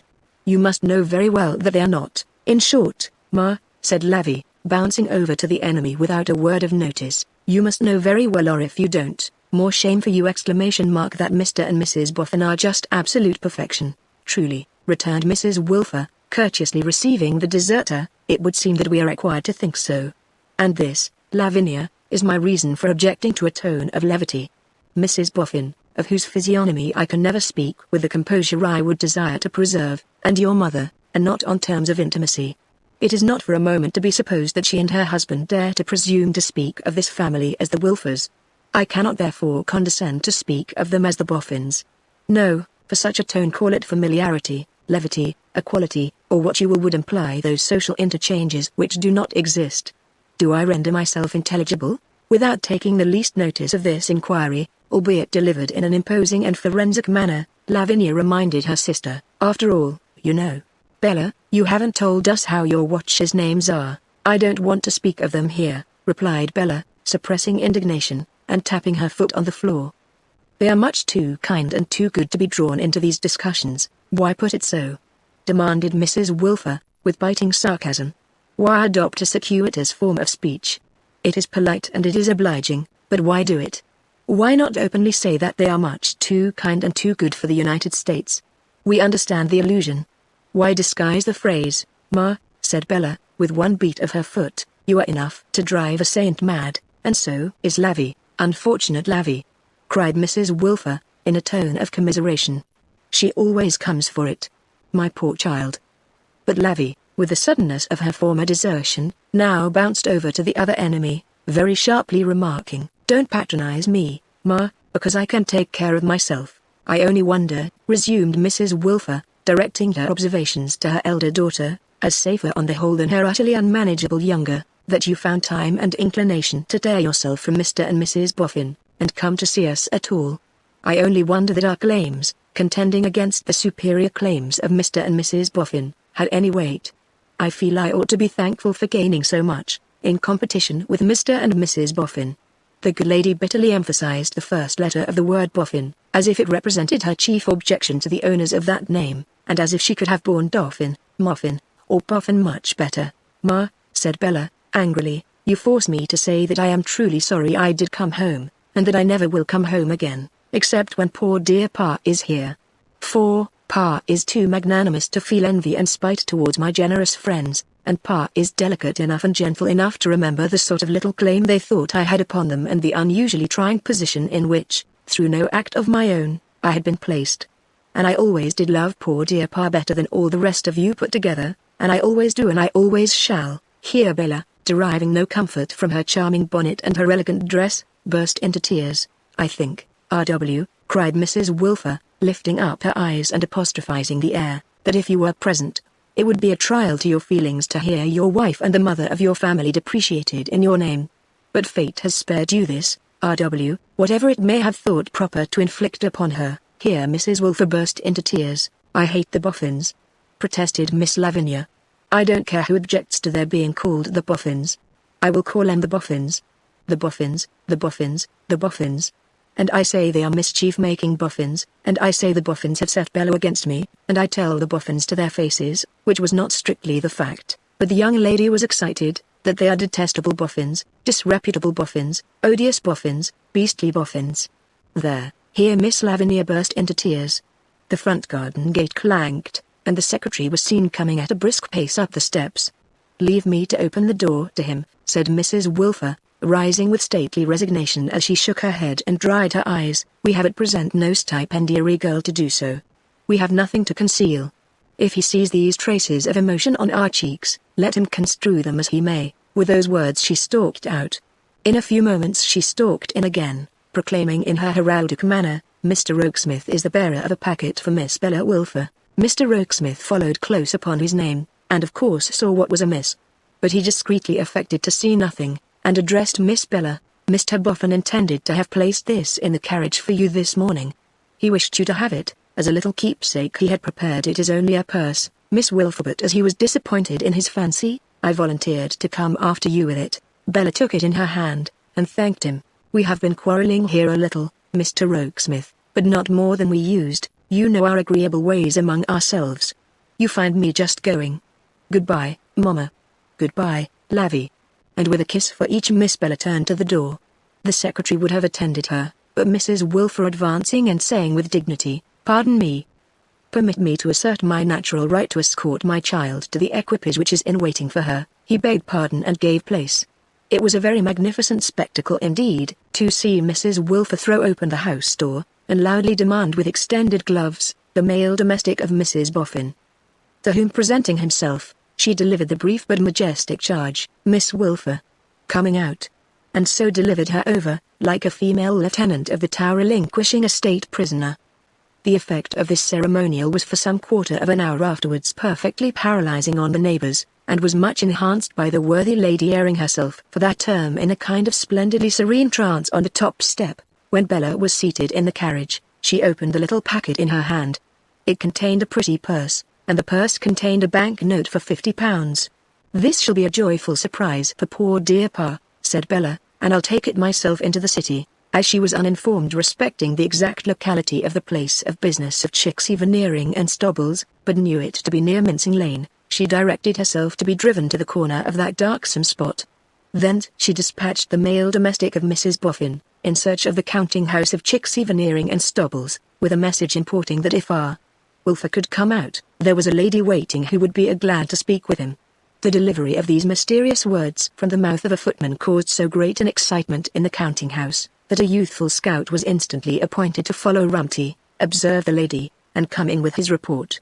Nor was the agitation by any means diminished, when a scout rushed back with the intelligence that the lady was a slap-up gal in a bang-up chariot. Rumty himself, with his pen behind his ear under his rusty hat, arrived at the carriage door in a breathless condition, and had been fairly lugged into the vehicle by his cravat and embraced almost unto choking, before he recognized his daughter. "My dear child," he then panted, incoherently. "Good gracious me! What a lovely woman you are! I thought you had been unkind and forgotten your mother and sister. I have just been to see them, Pa dear." "Oh. And how did you find your mother?" asked R.W., dubiously. "Very disagreeable, Pa, and so was Lavvy. They are sometimes a little liable to it," observed the patient cherub, "but I hope you made allowances." "Bella, my dear, no. I was disagreeable too, Pa, we were all of us disagreeable together.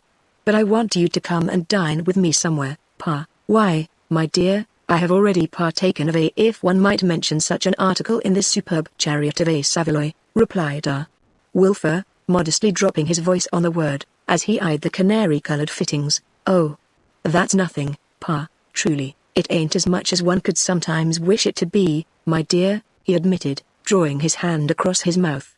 "Still, when circumstances over which you have no control interpose obstacles between yourself and small Germans, you can't do better than bring a contented mind to hear on." Again dropping his voice in deference to the chariot Savoys, "You poor good Pa. Pa, do, I beg and pray, get leave for the rest of the day, and come and pass it with me." "Well, my dear, I'll cut back and ask for leave." "But before you cut back," said Bella, who had already taken him by the chin, pulled his hat off, and begun to stick up his hair in her old way, "do say that you are sure I am giddy and inconsiderate, but have never really slighted you, Pa, my dear. I say it with all my heart." "And might I likewise observe," her father delicately hinted, with a glance out at window, "that perhaps it might he calculated to attract attention, having one's hair publicly done by a lovely woman in an elegant turnout in Fenchurch Street?" Bella laughed and put on his hat again. But when his boyish figure bobbed away, its shabbiness and cheerful patience smote the tears out of her eyes. "I hate that secretary for thinking it of me," she said to herself, "and yet it seems half true." Back came her father, more like a boy than ever, in his release from school. "All right, my dear. Leave given at once. Really very handsomely done. Now where can we find some quiet place, Pa, in which I can wait for you while you go on an errand for me, if I send the carriage away?" it demanded cogitation. "You see, my dear," he explained, "you really have become such a very lovely woman, that it ought to be a very quiet place." At length he suggested, "Near the garden up by the Trinity House on Tower Hill." So, they were driven there, and Bella dismissed the chariot, sending a penciled note by it to Mrs. Boffin, that she was with her father. "Now, Pa, attend to what I am going to say, and promise and vow to be obedient." "I promise and vow, my dear. You ask no questions.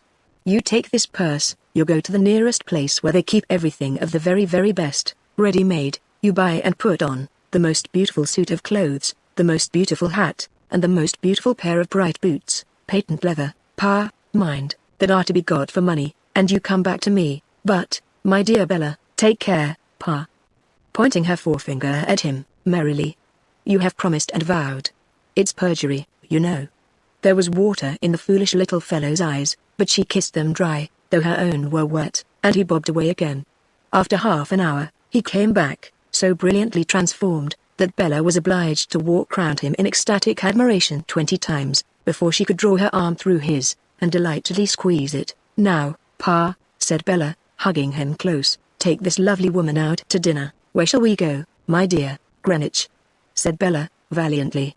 "And be sure you treat this lovely woman with everything of the best." While they were going along to take boat, "Don't you wish, my dear," said R.W., timidly, "that your mother was here?" "No, I don't, Pa, for I like to have you all to myself today. I was always your little favorite at home, and you were always mine. We have run away together often, before now, haven't we, Pa?" "To be sure we have. Many a Sunday when your mother was a little liable to it," repeating his former delicate expression after pausing to cough. "Yes, and I am afraid I was seldom or never as good as I ought to have been, Pa. I made you carry me, over and over again, when you should have made me walk, and I often drove you in harness, when you would much rather have sat down and read your newspaper. Didn't I? Sometimes. But law, What a child you were. What a companion you were, companion? That's just what I want to be today, Pa. You are safe to succeed, my love. Your brothers and sisters have all in their turns been companions to me, to a certain extent, but only to a certain extent. Your mother has, throughout life, been a companion that any man might look up to and commit the sayings of, to memory and form himself upon if he liked the model? Suggested Bella. Well, yes, he returned, thinking about it, not quite satisfied with the phrase, or perhaps I might say, if it was in him. Supposing, for instance, that a man wanted to be always marching, he would find your mother an inestimable companion. But if he had any taste for walking, or should wish at any time to break into a trot, he might sometimes find it a little difficult to keep step with your mother. Or take it this way, Bella, he added, after a moment's reflection, supposing that a man had to go through life, we won't say with a companion, but we'll say to a tune. Very good. Supposing that the tune allotted to him was the Dead March in Saul. Well, it would be a very suitable tune for particular occasions, none better, but it would be difficult to keep time within the ordinary run of domestic transactions. For instance, if he took his supper after a hard day, to the Dead March in Saul, his food might be likely to sit heavy on him. Or, if he was at any time inclined to relieve his mind by singing a comic song or dancing a hornpipe, and was obliged to do it to the Dead March in Saul, he might find himself put out in the execution of his lively intentions. Poor Pa, thought Bella, as she hung upon his arm. Now, what I will say for you, my dear, the cherub pursued mildly and without a notion of complaining, is, that you are so adaptable. So adaptable. Indeed, I am afraid I have shown a wretched temper, Pa. I am afraid I have been very complaining, and very capricious. I seldom or never thought of it before. But when I sat in the carriage just now and saw you coming along the pavement, I reproached myself. Not at all, my dear. Don't speak of such a thing. A happy and a chatty man was Pa in his new clothes that day. Take it for all in all, it was perhaps the happiest day he had ever known in his life, not even excepting that on which his heroic partner had approached the nuptial altar to the tune of the Dead March in Saul. The little expedition down the river was delightful, and the little room overlooking the river into which they were shown for dinner was delightful. Everything was delightful. The park was delightful, the punch was delightful, the dishes of fish were delightful, the wine was delightful. Bella was more delightful than any other item in the festival, drawing part in the gayest manner, making a point of always mentioning herself as the lovely woman, stimulating Pa to order things, by declaring that the lovely woman insisted on being treated with them, and in short causing Pa to be quite enraptured with the consideration that he was the Pa of such a charming daughter. And then, as they sat looking at the ships and steamboats making their way to the sea with the tide that was running down, the lovely woman imagined all sorts of voyages for herself and Pa. Now, Pa, in the character of owner of a lumbering square-sailed collier, was tacking away to Newcastle, to fetch black diamonds to make his fortune with. Now, Pa was going to China in that handsome three-masted ship, to bring home opium, with which he would forever cut out Chixie veneering and stobbles, and to bring home silks and shawls without end for the decoration of his charming daughter.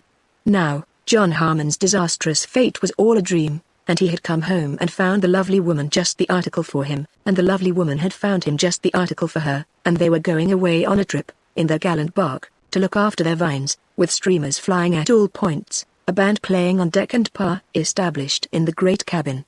Now, John Harmon was consigned to his grave again, and a merchant of immense wealth, name unknown, had courted and married the lovely woman, and he was so enormously rich that everything you saw upon the river sailing or steaming belonged to him, and he kept a perfect fleet of yachts for pleasure, and that little impudent yacht which you saw over there, with the great white sail, was called the Bella, in honor of his wife, and she held her state aboard when it pleased her, like a modern Cleopatra. Anon, there would embark in that troop ship when she got to Gravesend, a mighty general, of large property, name also unknown, who wouldn't hear of going to victory without his wife, and whose wife was the lovely woman, and she was destined to become the idol of all the red coats and blue jackets alow and aloft. And then again, you saw that ship being towed out by a steam tug? Well, where did you suppose she was going to? She was going among the coral reefs and cocoa nuts and all that sort of thing, and she was chartered for a fortunate individual of the name of Pa, himself on board, and much respected by all hands, and she was going, for his sole profit and advantage, to fetch a cargo of sweet-smelling woods, the most beautiful that ever were seen, and the most profitable that ever were heard of, and her cargo would be a great fortune, as indeed it ought to be. The lovely woman who had purchased her and fitted her expressly for this voyage, being married to an Indian prince, who was a something or other, and who wore cashmere shawls all over himself and diamonds and emeralds blazing in his turban, and was beautifully coffee-colored and excessively devoted, though a little too jealous. Thus Bella ran on merrily, in a manner perfectly enchanting to Pa, who was as willing to put his head into the Sultan's tub of water as the beggar boys below the window were to put their heads in the mud. "I suppose, my dear," said Pa after dinner, "we may come to the conclusion at home, that we have lost you for good?" Bella shook her head. Didn't know. Couldn't say. All she was able to report was, that she was most handsomely supplied with everything she could possibly want, and that whenever she hinted at leaving Mr. and Mrs. Boffin, they wouldn't hear of it. "And now, Pa," pursued Bella, "I'll make a confession to you. I am the most mercenary little wretch that ever lived in the world. I should hardly have thought it of you, my dear," returned her father, first glancing at himself, and then at the dessert. "I understand what you mean, Pa, but it's not that. It's not that I care for money to keep as money, but I do care so much for what it will buy." "Really, I think most of us do," returned R.W.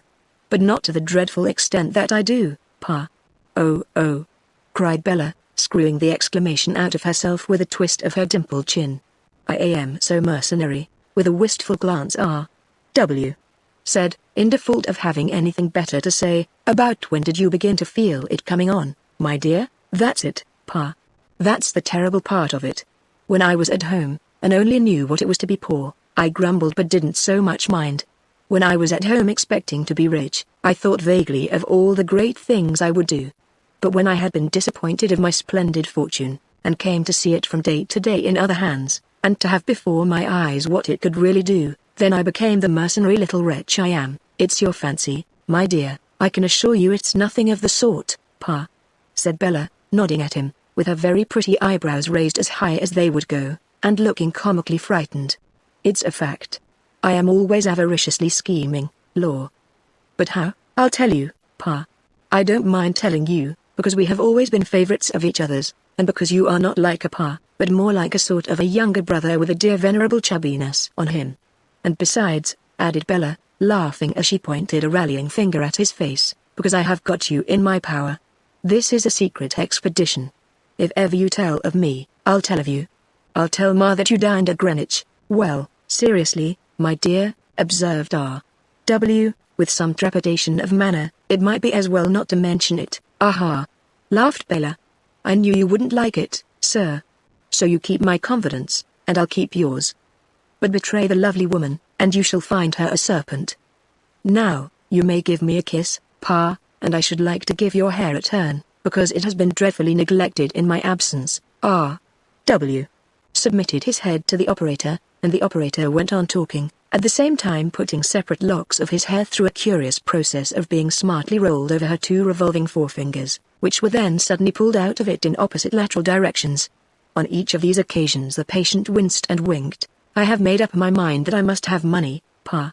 I feel that I can't beg it, borrow it, or steal it, and so I have resolved that I must marry it." R.W.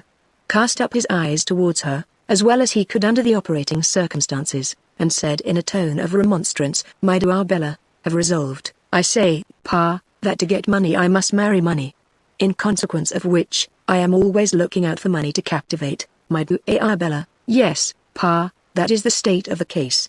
If ever there was a mercenary plotter whose thoughts and designs were always in her mean occupation, I am the amiable creature. But I don't care. I hate and detest being poor, and I won't be poor if I can marry money. Now you are deliciously fluffy, Pa, and in a state to astonish the waiter and pay the bill. But, my dear Bella, this is quite alarming at your age." "I told you so, Pa, but you wouldn't believe it," returned Bella, with a pleasant childish gravity. "Isn't it shocking? It would be quite so, if you fully knew what you said, my dear, or meant it." "Well, Pa, I can only tell you that I mean nothing else."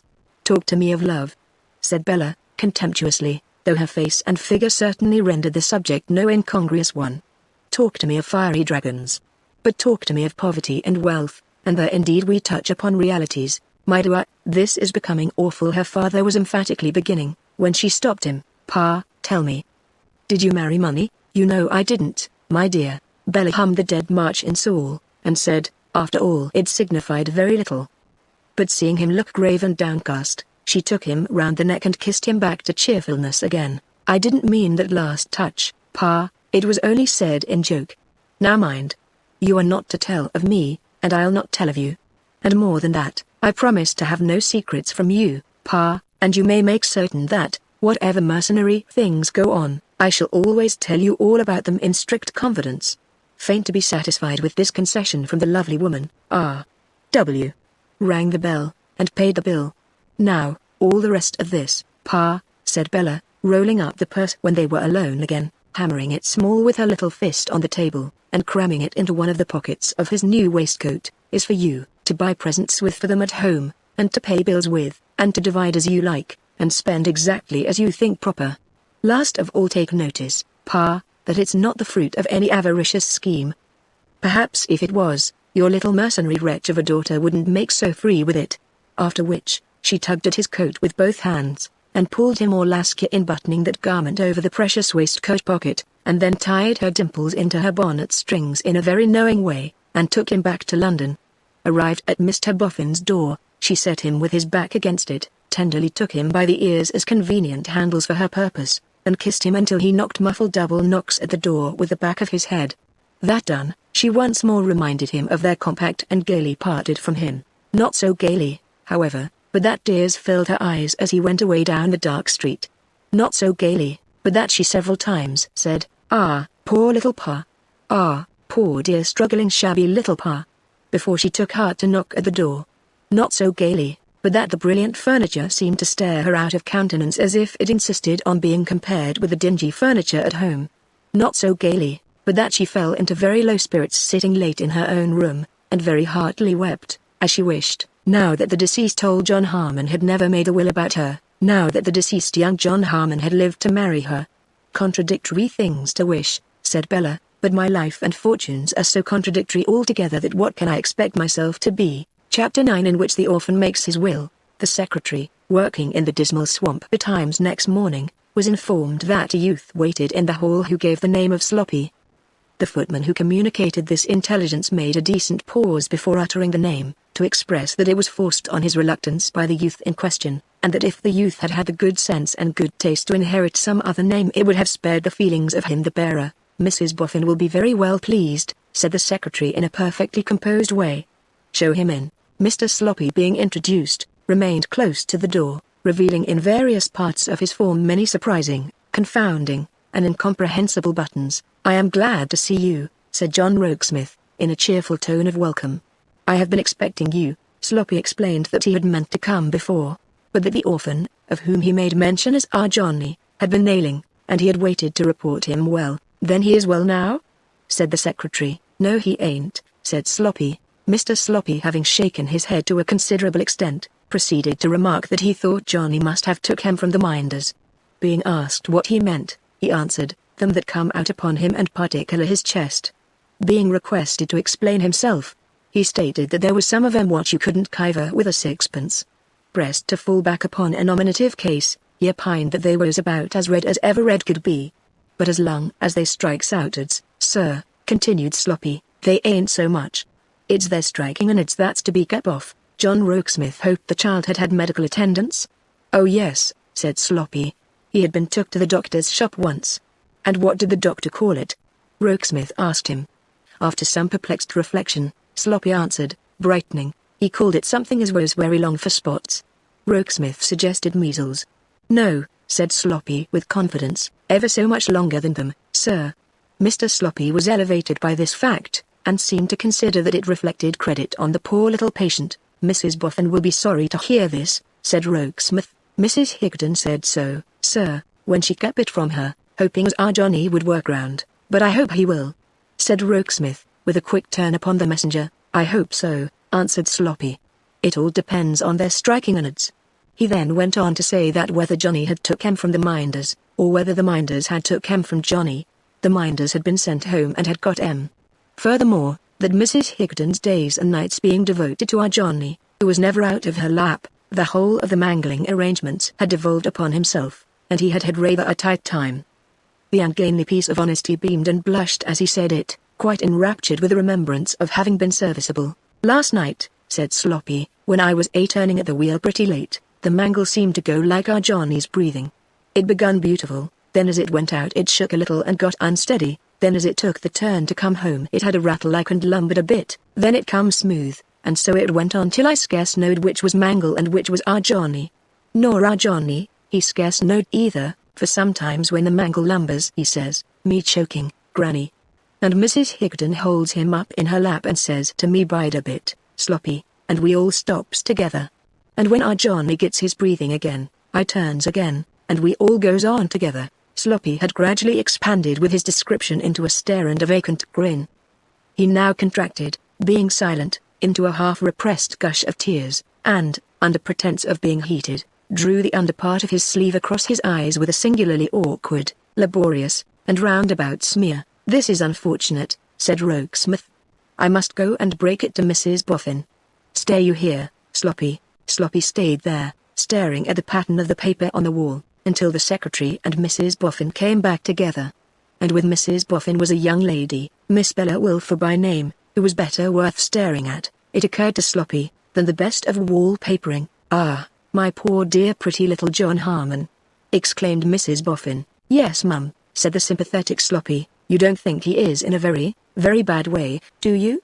asked the pleasant creature with her wholesome cordiality, put upon his good faith, and finding it in collision with his inclinations. Sloppy threw back his head and uttered a mellifluous howl, rounded off with a sniff. "So bad as that?" cried Mrs. Boffin. "And Betty Higden not to tell me of it sooner." "I think she might have been mistrustful, mum," answered Sloppy, hesitating. "Of what, for heaven's sake?" "I think she might have been mistrustful, mum," returned Sloppy with submission, "of standing in our Johnny's light. There's so much trouble in illness, and so much expense, and she's seen such a lot of its being objected to, but she never can have thought," said Mrs. Boffin, "that I would grudge the dear child anything. No, mum, but she might have thought, as a habit like, of its standing in Johnny's light, and might have tried to bring him through it unbeknownst." Sloppy knew his ground well. To conceal herself in sickness, like a lower animal, to creep out of sight and coil herself away and die, has become this woman's instinct. To catch up in her arms the sick child who was dear to her, and hide it as if it were a criminal, and keep off all ministration but such as her own ignorant tenderness and patience could supply, has become this woman's idea of maternal love, fidelity, and duty. The shameful accounts we read, every week in the Christian year, my lords and gentlemen and honourable boards, the infamous records of small official inhumanity, do not pass by the people as they pass by us. And hence these irrational, blind, and obstinate prejudices, so astonishing to our magnificence, and having no more reason in them God save the Queen and confound their politics no, than smoke has in coming from fire. "It's not a right place for the poor child to stay in," said Mrs. Boffin. "Tell us, dear Mr. Oaksmith, what to do for the best." He had already thought what to do, and the consultation was very short. He could pave the way, he said, in half an hour, and then they would go down to Brentford. "Pray take me," said Bella. Therefore a carriage was ordered, of capacity to take them all, and in the meantime Sloppy was regaled, feasting alone in the secretary's room, with a complete realization of that fairy vision: meat, beer, vegetables, and pudding. In consequence of which his buttons became more importunate of public notice than before, with the exception of 2 or 3 about the region of the waistband, which modestly withdrew into a creasy retirement. Punctual to the time, appeared the carriage and the secretary. He sat on the box, and Mr. Sloppy graced the rumble.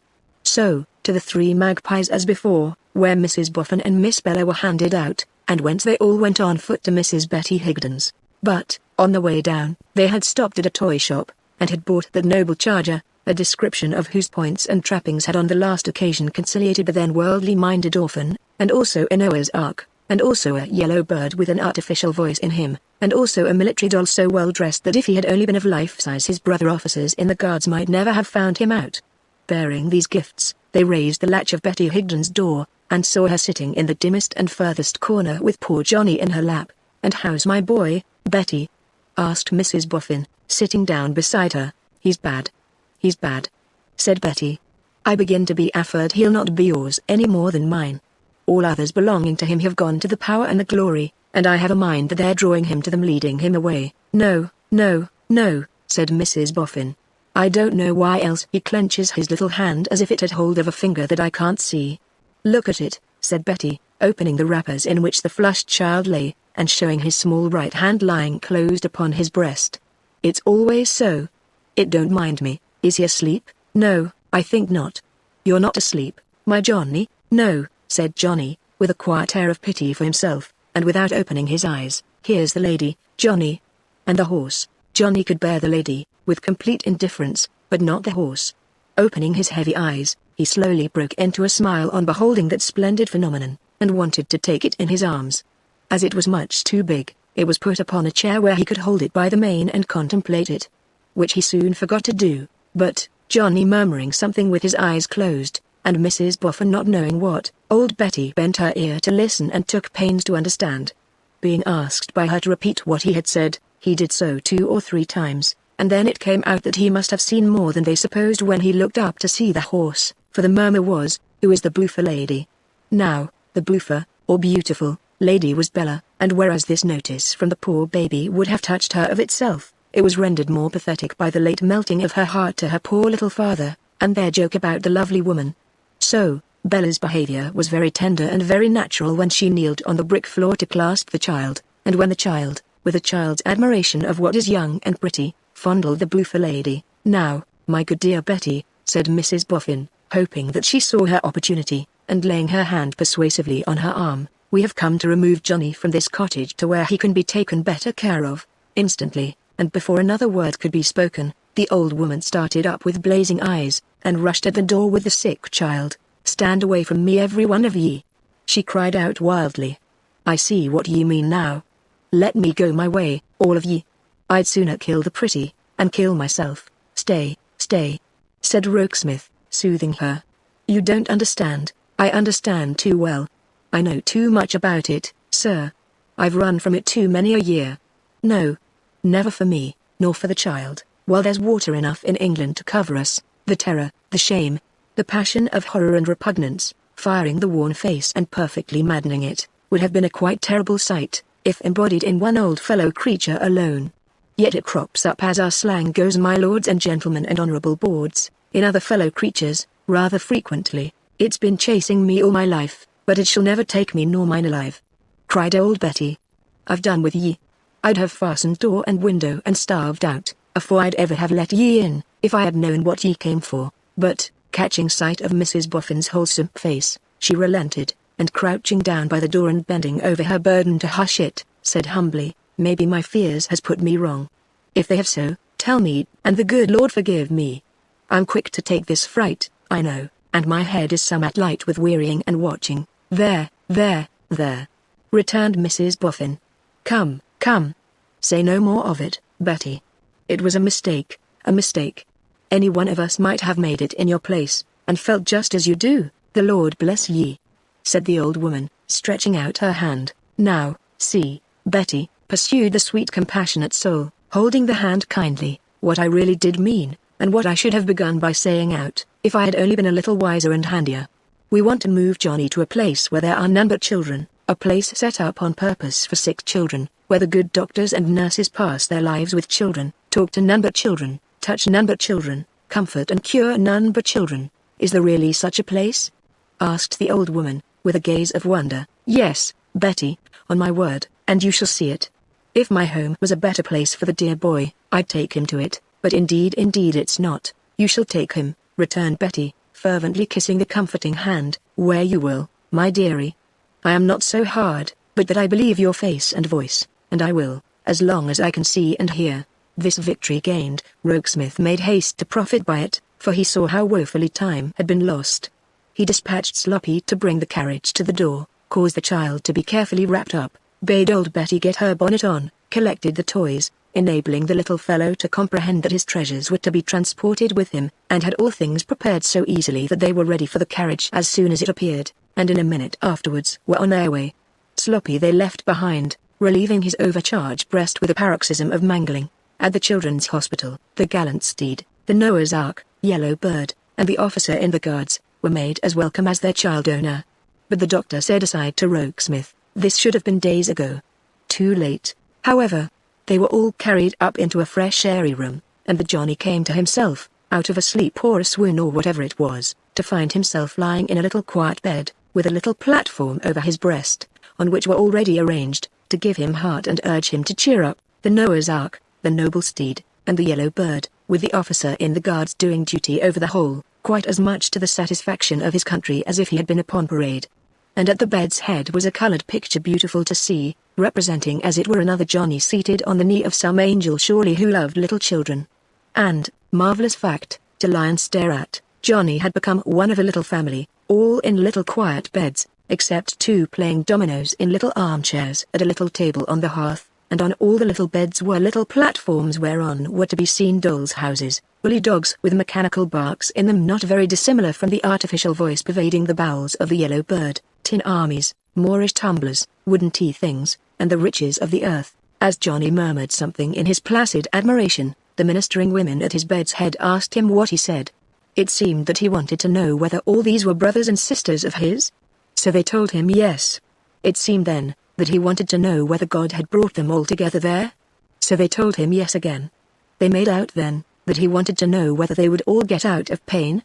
So they answered yes to that question likewise, and made him understand that the reply included himself. Johnny's powers of sustaining conversation were as yet so very imperfectly developed, even in a state of health, that in sickness they were little more than monosyllabic. But he had to be washed and tended, and remedies were applied, and though those offices were far more skillfully and lightly done than ever anything had been done for him in his little life, so rough and short, they would have hurt and tired him but for an amazing circumstance which laid hold of his attention. This was no less than the appearance on his own little platform in pairs, of all creation, on its way into his own particular ark, the elephant leading, and the fly, with a diffident sense of his size, politely bringing up the rear.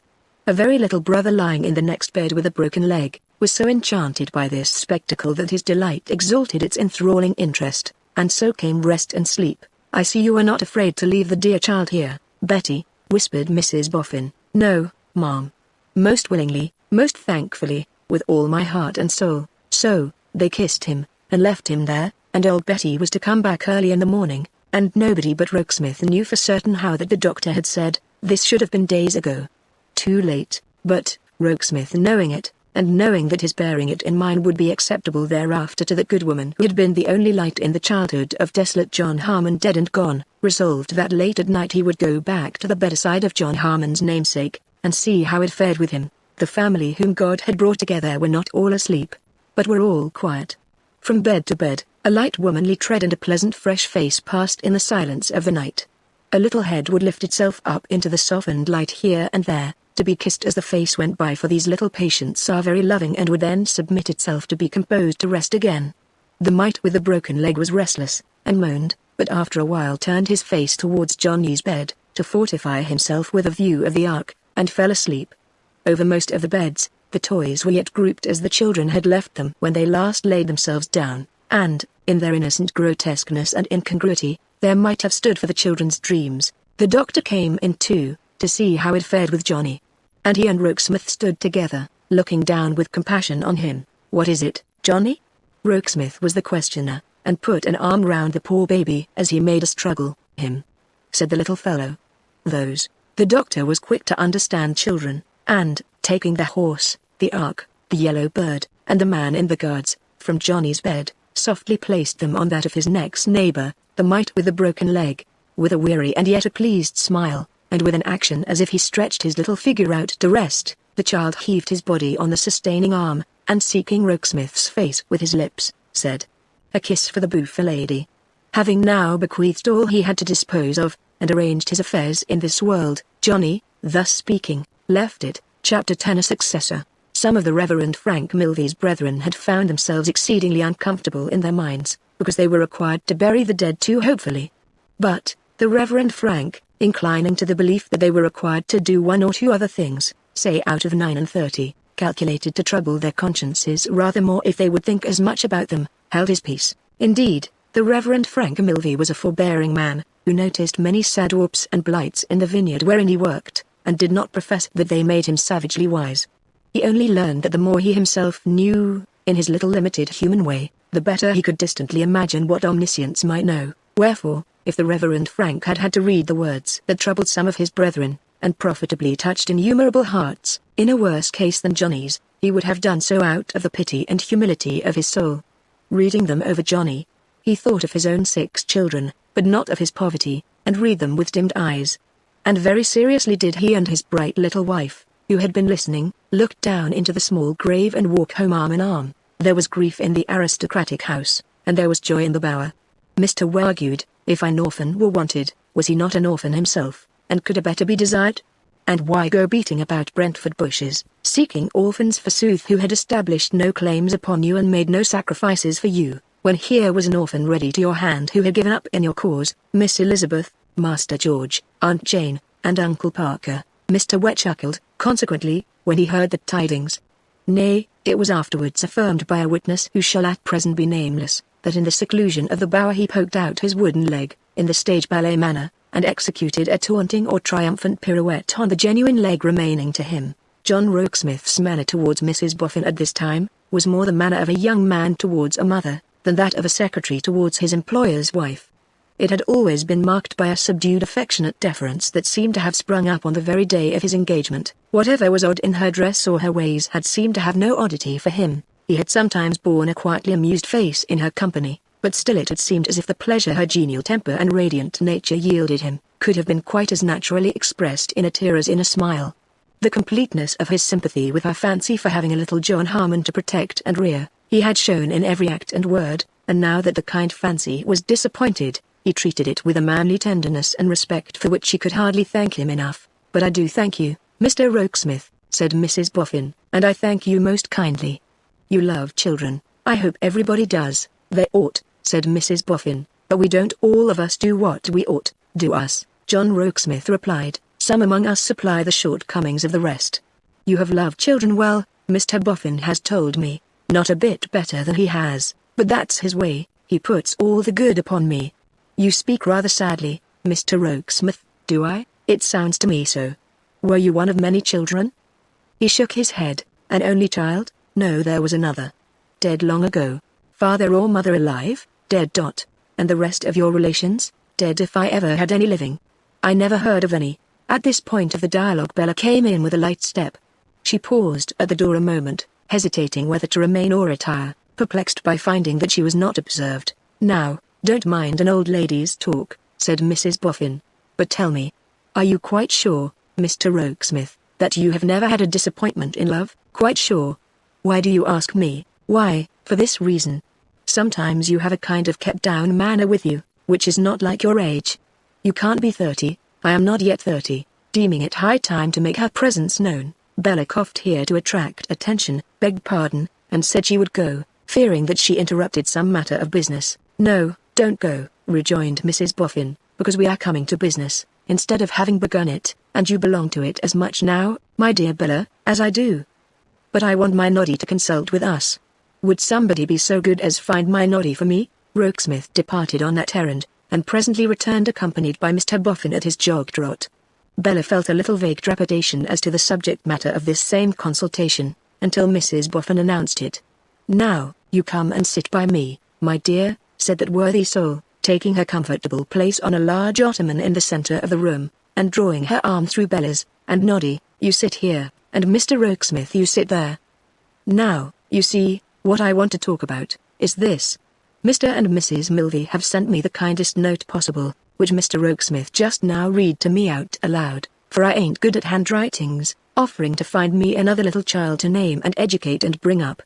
Well, this has set me thinking, and she is a steam engine at it, murmured Mr. Boffin, in an admiring parenthesis, when she once begins. It mayn't be so easy to start her, but once started, she's engine, apostrophe. This has set me thinking, I say, repeated Mrs. Boffin, cordially beaming under the influence of her husband's compliment, and I have thought two things. First of all, that I have grown timid of reviving John Harmon's name. It's an unfortunate name, and I fancy I should reproach myself if I gave it to another dear child, and it proved again unlucky. Now, whether, said Mr. Boffin, gravely propounding a case for his secretary's opinion, whether one might call that a superstition? It is a matter of feeling with Mrs. Boffin, said Rokesmith, gently. The name has always been unfortunate. It has now this new unfortunate association connected with it. The name has died out. Why revive it? Might I ask Miss Wilfer what she thinks? It has not been a fortunate name for me, said Bella, colouring, or at least it was not, until it led to my being here, but that is not the point in my thoughts. As we had given the name to the poor child, and as the poor child took so lovingly to me, I think I should feel jealous of calling another child by it. I think I should feel as if the name had become endeared to me, and I had no right to use it so. And that's your opinion?" remarked Mr. Boffin, observant of the secretary's face and again addressing him. "I say again, it is a matter of feeling," returned the secretary. "I think Miss Wilfer's feeling very womanly and pretty. Now, give us your opinion, Noddy," said Mrs. Boffin. "My opinion, old lady," returned the Golden Dustman, "is your opinion." "Then," said Mrs. Boffin, "we agree not to revive John Harmon's name, but to let it rest in the grave. It is, as Mr. Rokesmith says, a matter of feeling, but law, how many matters are matters of feeling? Well, and so I come to the second thing I have thought of. You must know, Bella, my dear, and Mr. Rokesmith, that when I first named to my husband my thoughts of adopting a little orphan boy in remembrance of John Harmon, I further named to my husband that it was comforting to think that how the poor boy would be benefited by John's own money, and protected from John's own forlornness." "Here, here!" cried Mr. Boffin. "So she did." "Encore, no, not encore, Noddy, my dear," returned Mrs. Boffin, "because I am going to say something else. I meant that, I am sure, as much as I still mean it. But this little death has made me ask myself the question, seriously, whether I wasn't too bent upon pleasing myself. Else why did I seek out so much for a pretty child, and a child quite to my liking? Wanting to do good, why not do it for its own sake, and put my tastes and likings by, perhaps," said Bella, and perhaps she said it with some little sensitiveness arising out of those old curious relations of hers towards the murdered man, "perhaps, in reviving the name, you would not have liked to give it to a less interesting child than the original. He interested you very much." "Well, my dear," returned Mrs. Boffin, giving her a squeeze, "it's kind of you to find that reason out, and I hope it may have been so, and indeed to a certain extent I believe it was so, but I am afraid not to the whole extent. However, that don't come in question now, because we have done with the name, laid it up as a remembrance," suggested Bella, musingly. "Much better said, my dear, laid it up as a remembrance. Well then, I have been thinking if I take any orphan to provide for, let it not be a pet and a plaything for me, but a creature to be helped for its own sake." "Not pretty then?" said Bella. "No," returned Mrs. Boffin, stoutly. "Nor prepossessing then?" said Bella. "No," returned Mrs. Boffin. "Not necessarily so. That's as it may happen. A well-disposed boy comes in my way who may be even a little wanting in such advantages for getting on in life, but is honest and industrious and requires a helping hand and deserves it. If I am very much in earnest and quite determined to be unselfish, let me take care of him." Here the footman whose feelings had been hurt on the former occasion, appeared, and crossing to Rokesmith apologetically announced the objectionable Sloppy. The four members of council looked at one another, and paused. "Shall he be brought here, ma'am?" asked Rokesmith. "Yes," said Mrs. Boffin. Whereupon the footman disappeared, reappeared presenting Sloppy, and retired much disgusted. The consideration of Mrs. Boffin had clothed Mr. Sloppy in a suit of black, on which the tailor had received personal directions from Rokesmith to expend the utmost cunning of his art, with a view to the concealment of the cohering and sustaining buttons. But, so much more powerful were the frailties of Sloppy's form than the strongest resources of tailoring science, that he now stood before the council, a perfect Argus in the way of buttons, shining and winking and gleaming and twinkling out of 100 of those eyes of bright metal, at the dazzled spectators. The artistic taste of some unknown hatter had furnished him with a hatband of wholesale capacity which was fluted behind, from the crown of his hat to the brim, and terminated in a black bunch, from which the imagination shrunk discomfited and the reason revolted. Some special powers with which his legs were endowed, had already hitched up his glossy trousers at the ankles, and bagged them at the knees, while similar gifts in his arms had raised his coat sleeves from his wrists and accumulated them at his elbows. Thus set forth, with the additional embellishments of a very little tail to his coat, and a yawning gulf at his waistband, Sloppy stood confessed. "And how is Betty, my good fellow?"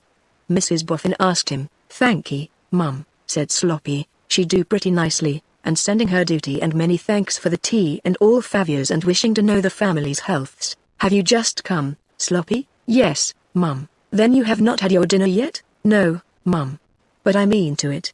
For I ain't forgotten your handsome orders that I was never to go away without having had a good un off of meat and beer and pudding. Number there was 4 of them, for I reckoned them up when I had them, meat 1, beer 2, vegetables 3, and which was 4 ? Why, pudding, he was 4. Here Sloppy threw his head back, opened his mouth wide, and laughed rapturously. How are the two poor little minders?" asked Mrs. Boffin, striking right out, "Mum," and coming round beautiful. Mrs. Boffin looked on the other three members of council, and then said, beckoning with her finger, "Sloppy." "Yes, Mum, come forward, Sloppy. Should you like to dine here every day, off of all four on Mum?" "Oh, Mum." Sloppy's feelings obliged him to squeeze his hat, and contract one leg at the knee. "Yes. And should you like to be always taken care of here, if you were industrious and deserving?" "Oh, Mum!" But there's Mrs. Higden," said Sloppy, checking himself in his raptures, drawing back, and shaking his head with very serious meaning. "There's Mrs. Higden. Mrs. Higden goes before all. None can ever be better friends to me than Mrs. Higden's been. And she must be turned for, must Mrs. Higden. Where would Mrs. Higden be if she weren't turned for?" At the mere thought of Mrs. Higden in this inconceivable affliction, Mr. Sloppy's countenance became pale, and manifested the most distressful emotions. "You are as right can be, Sloppy," said Mrs. Boffin, "and far be it from me to tell you otherwise. It shall be seen to. If Betty Higden can be turned for all the same, you shall come here and be taken care of for life, and be made able to keep her in other ways than the turning." "Even as to that, Mum," answered the ecstatic Sloppy, "the turning might be done in the night, don't you see? I could be here in the day, and turn in the night. I don't want no sleep, I don't. Or even if I anyways should want a wink or two," added Sloppy, after a moment's apologetic reflection, "I could take turning. I've took turning many a time, and enjoyed wonderful." On the grateful impulse of the moment, Mr. Sloppy kissed Mrs. Boffin's hand, and then detaching himself from that good creature that he might have room enough for his feelings, threw back his head, opened his mouth wide, and uttered a dismal howl. It was creditable to his tenderness of heart, but suggested that he might on occasion give some offence to the neighbours, the rather, as the footman looked in, and begged pardon, finding he was not wanted, but excused himself, on the ground that he thought it was cats. Chapter 11. Some Affairs of the Heart. Little Miss Peecher, from her little official dwelling house, with its little windows like the eyes in needles, and its little doors like the covers of school books, was very observant indeed of the object of her quiet affections. Love, though said to be afflicted with blindness, is a vigilant watchman, and Miss Peecher kept him on double duty over Mr. Bradley Headstone. It was not that she was naturally given to playing the spy, it was not that she was at all secret, plotting, or mean, it was simply that she loved the irresponsive Bradley with all the primitive and homely stock of love that had never been examined or certificated out of her. If her faithful slate had the latent qualities of sympathetic paper, and its pencil those of invisible ink, many a little treatise calculated to astonish the pupils would have come bursting through the dry sums in school-time under the warming influence of Miss Peecher's bosom. For, oftentimes when school was not, and her calm leisure and calm little house were her own, Miss Peecher would commit to the confidential slate an imaginary description of how, upon a balmy evening at dusk, two figures might have been observed in the market garden ground round the corner, of whom one, being a manly form, bent over the other, being a womanly form of short stature and some compactness, and breathed in a low voice the words, "Emma Peecher, wilt thou be my own?" After which the womanly form's head reposed upon the manly form's shoulder, and the nightingales tuned up. Though all unseen, and unsuspected by the pupils, Bradley Headstone even pervaded the school exercises. Was geography in question? He would come triumphantly flying out of Vesuvius and Etna ahead of the lava, and would boil unharmed in the hot springs of Iceland, and would float majestically down the Ganges and the Nile. Did history chronicle a king of men? Behold him in pepper and salt pantaloons, with his watch guard round his neck. Were copies to be written? In capital B's and H's. Most of the girls under Miss Peecher's tuition were half a year ahead of every other letter in the alphabet. And mental arithmetic, administered by Miss Peecher, often devoted itself to providing Bradley Headstone with a wardrobe of fabulous extent, 4 neckties at 2 and 9 halfpenny, 2 gross of silver watches at £4.15 and 6, 74 black hats at 18 shillings, and many similar superfluities. The vigilant watchman, using his daily opportunities of turning his eyes in Bradley's direction, soon apprised Miss Peecher that Bradley was more preoccupied than had been his wont, and more given to strolling about with a downcast and reserved face, turning something difficult in his mind that was not in the scholastic syllabus. Putting this and that together, combining under the head this, present appearances and the intimacy with Charlie Hexam, and ranging under the head that the visit to his sister. The watchman reported to Miss Peecher his strong suspicions that the sister was at the bottom of it. "I wonder," said Miss Peecher, as she sat making up her weekly report on a half-holiday afternoon, "what they call Hexam's sister, Marianne. at her needlework, attendant and attentive, held her arm up. "Well, Marianne, she is named Lizzie, Mom. She can hardly be named Lizzie, I think, Marianne," returned Miss Peecher, in a tunefully instructive voice. "Is Lizzie a Christian name, Marianne?" Marianne laid down her work, rose, hooked herself behind, as being under catechization, and replied, "No, it is a corruption." Miss Peecher, who gave her the name. Miss Peecher was going on, from the mere force of habit, when she checked herself, on Marianne's evincing theological impatience to strike in with her godfathers and her godmothers, and said, "I mean, of what name is it a corruption, Elizabeth, or Eliza?" Miss Peecher, right, Marianne. Whether there were any Lizzies in the early Christian church must be considered very doubtful, very doubtful. Miss Peecher was exceedingly sage here. Speaking correctly, we say, then, that Hexam's sister is called Lizzie, not that she is named so. Do we not, Marianne? We do, Miss Peecher. And where, pursued Miss Peecher, complacent in her little transparent fiction of conducting the examination in a semi-official manner for Marianne's benefit, not her own, where does this young woman, who is called but not named Lizzie, live? Think, now, before answering. In Church Street, Smith Square, by Millbank, Ma'am. In Church Street, Smith Square, by Millbank, repeated Miss Peecher, as if possessed beforehand of the book in which it was written. Exactly so. And what occupation does this young woman pursue, Marianne? Take time. She has a place of trust at an outfitter's in the city, Ma'am. Oh, said Miss Peecher, pondering on it, but smoothly added, in a confirmatory tone, at an outfitter's in the city. Yes, and Charlie Marianne was proceeding, when Miss Peecher stared. I mean Hexam, Miss Peecher. I should think you did, Marianne. I am glad to hear you do. And Hexam says, Marianne went on, that he is not pleased with his sister, and that his sister won't be guided by his advice, and persists in being guided by somebody else's, and that, Mr. Headstone coming across the garden, exclaimed Miss Peecher, with a flushed glance at the looking-glass. You have answered very well, Marianne. You are forming an excellent habit of arranging your thoughts clearly. That will do.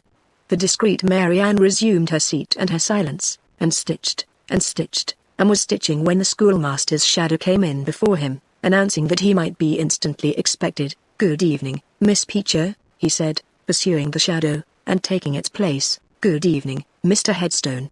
Marianne, a chair, thank you, said Bradley, seating himself in his constrained manner. This is but a flying visit. I have looked in, on my way, to ask a kindness of you as a neighbor. Did you say, on your way, Mr. Headstone? Asked Miss Peecher. On my way to where I am going, Church Street, Smith Square, by Millbank, repeated Miss Peecher, in her own thoughts. Charlie Hexam has gone to get a book or two he wants, and will probably be back before me. As we leave my house empty, I took the liberty of telling him I would leave the key here. Would you kindly allow me to do so? Certainly, Mr. Headstone. Going for an evening walk, sir? Partly for a walk, and partly for on business. Business in Church Street, Smith Square, by Millbank, repeated Miss Peecher to herself. Having said which, pursued Bradley, laying his door key on the table, I must be already going. There is nothing I can do for you, Miss Peecher, thank you, Mr. Headstone. In which direction? In the direction of Westminster, Millbank, Miss Peecher repeated in her own thoughts once again. No, thank you, Mr. Headstone, I'll not trouble you. You couldn't trouble me, said the schoolmaster. Ah, returned Miss Peecher, though not aloud, but you can trouble me. And for all her quiet manner, and her quiet smile, she was full of trouble as he went his way. She was right touching his destination. He held as straight a course for the house of the doll's dressmaker as the wisdom of his ancestors, exemplified in the construction of the intervening streets, would let him, and walked with a bent head hammering at one fixed idea. It had been an immovable idea since he first set eyes upon her. It seemed to him as if all that he could suppress in himself he had suppressed, as if all that he could restrain in himself he had restrained, and the time had come in a rush, in a moment when the power of self-command had departed from him. Love at first sight is a trite expression quite sufficiently discussed, enough that in certain smouldering natures like this man's, that passion leaps into a blaze, and makes such head as fire does in a rage of wind, when other passions, but for its mastery, could be held in chains. As a multitude of weak, imitative natures are always lying by, ready to go mad upon the next wrong idea that may be broached in these times, generally some form of tribute to somebody for something that never was done. or, if ever done, that was done by somebody else, so these less ordinary natures may lie by for years, ready on the touch of an instant to burst into flame. The schoolmaster went his way, brooding, and a sense of being vanquished in a struggle might have been pieced out of his worried face. Truly, in his breast there lingered resentful shame to find himself defeated by this passion for Charlie Hexam's sister, though in the very self-same moments he was concentrating himself upon the object of bringing the passion to a successful issue. He appeared before the doll's dressmaker, sitting alone at her work. "Oh, thought that sharp young personage, it's you, is it? I know your tricks and your manners, my friend." "Hexam's sister," said Bradley Headstone, "is not come home yet?" "You are quite a conjurer," returned Miss Wren. "I will wait, if you please, for I want to speak to her." "Do you?" returned Miss Wren. "Sit down. I hope it's mutual." Bradley glanced distrustfully at the shrewd face again bending over the work, and said, trying to conquer doubt and hesitation, "I hope you don't imply that my visit will be unacceptable to Hexam's sister." "There. Don't call her that." "I can't bear you to call her that," returned Miss Wren, snapping her fingers in a volley of impatient snaps, "for I don't like Hexam, indeed, no." Miss Wren wrinkled her nose, to express dislike. "Selfish. Thinks only of himself. The way with all of you, the way with all of us." "Then you don't like me?" So, replied Miss Wren, with a shrug and a laugh. "Don't know much about you, but I was not aware it was the way with all of us," said Bradley, returning to the accusation, a little injured. "Won't you say, some of us, meaning," returned the little creature, "every one of you, but you. Ha! Now look this lady in the face. This is Mrs. Truth. The Honorable."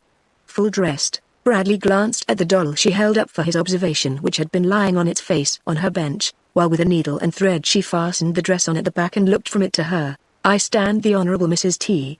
on my bench in this corner against the wall, where her blue eyes can shine upon you," pursued Miss Wren, doing so, and making 2 little dabs at him in the air with her needle, as if she pricked him with it in his own eyes. "And I defy you to tell me, with Mrs. T. for a witness, what you have come here for, to see Hexam's sister." "You don't say so," retorted Miss Wren, hitching her chin. "But on whose account?" "Her own." "Oh, Mrs. T. exclaimed Miss Wren. "You hear him, to reason with her," pursued Bradley, half humoring what was present, and half angry with what was not present, "for her own sake." "Oh, Mrs. T. exclaimed the dressmaker. "For her own sake," repeated Bradley, warming, "and for her brother's, and as a perfectly disinterested person." "Really, Mrs. T., remarked the dressmaker, "since it comes to this, we must positively turn you with your face to the wall." She had hardly done so, when Lizzie Hexam arrived, and showed some surprise on seeing Bradley Headstone there, and Jenny shaking her little fist at him close before her eyes, and the Honorable Mrs. T. with her face to the wall. "Here's a perfectly disinterested person, Lizzie dear," said the knowing Miss Wren, "come to talk with you, for your own sake and your brother's. Think of that. I am sure there ought to be no third party present at anything so very kind and so very serious, and so, if you'll remove the third party upstairs, my dear, the third party will retire." Lizzie took the hand which the doll's dressmaker held out to her for the purpose of being supported away, but only looked at her with an inquiring smile, and made no other movement. "The third party hobbles awfully, you know, when she's left to herself," said Miss Wren, "her back being so bad, and her legs so queer, so she can't retire gracefully unless you help her, Lizzie." "She can do no better than stay where she is," returned Lizzie, releasing the hand, and laying her own lightly on Miss Jenny's curls. And then to Bradley, "From Charlie, sir?" in an irresolute way, and stealing a clumsy look at her, Bradley rose to place a chair for her, and then returned to his own. "Strictly speaking," said he, "I come from Charlie, because I left him only a little while ago, but I am not commissioned by Charlie. I come of my own spontaneous act." With her elbows on her bench, and her chin upon her hands, Miss Jenny Wren sat looking at him with a watchful sidelong look. Lizzie, in her different way, sat looking at him too. "The fact is," began Bradley, with a mouth so dry that he had some difficulty in articulating his words, the consciousness of which rendered his manner still more ungainly and undecided, "the truth is, that Charlie, having no secrets from me, to the best of my belief, has confided the whole of this matter to me." He came to a stop, and Lizzie asked, "What matter, sir?" "I thought," returned the schoolmaster, stealing another look at her, and seeming to try in vain to sustain it, for the look dropped as it lighted on her eyes, "that it might be so superfluous as to be almost impertinent, to enter upon a definition of it. My allusion was to this matter of your having put aside your brother's plans for you, and given the preference to those of Mr. I believe the name is Mr. Eugene Rayburn. He made this point of not being certain of the name, with another uneasy look at her, which dropped like the last, nothing being said on the other side. He had to begin again, and began with new embarrassment. Your brother's plans were communicated to me when he first had them in his thoughts.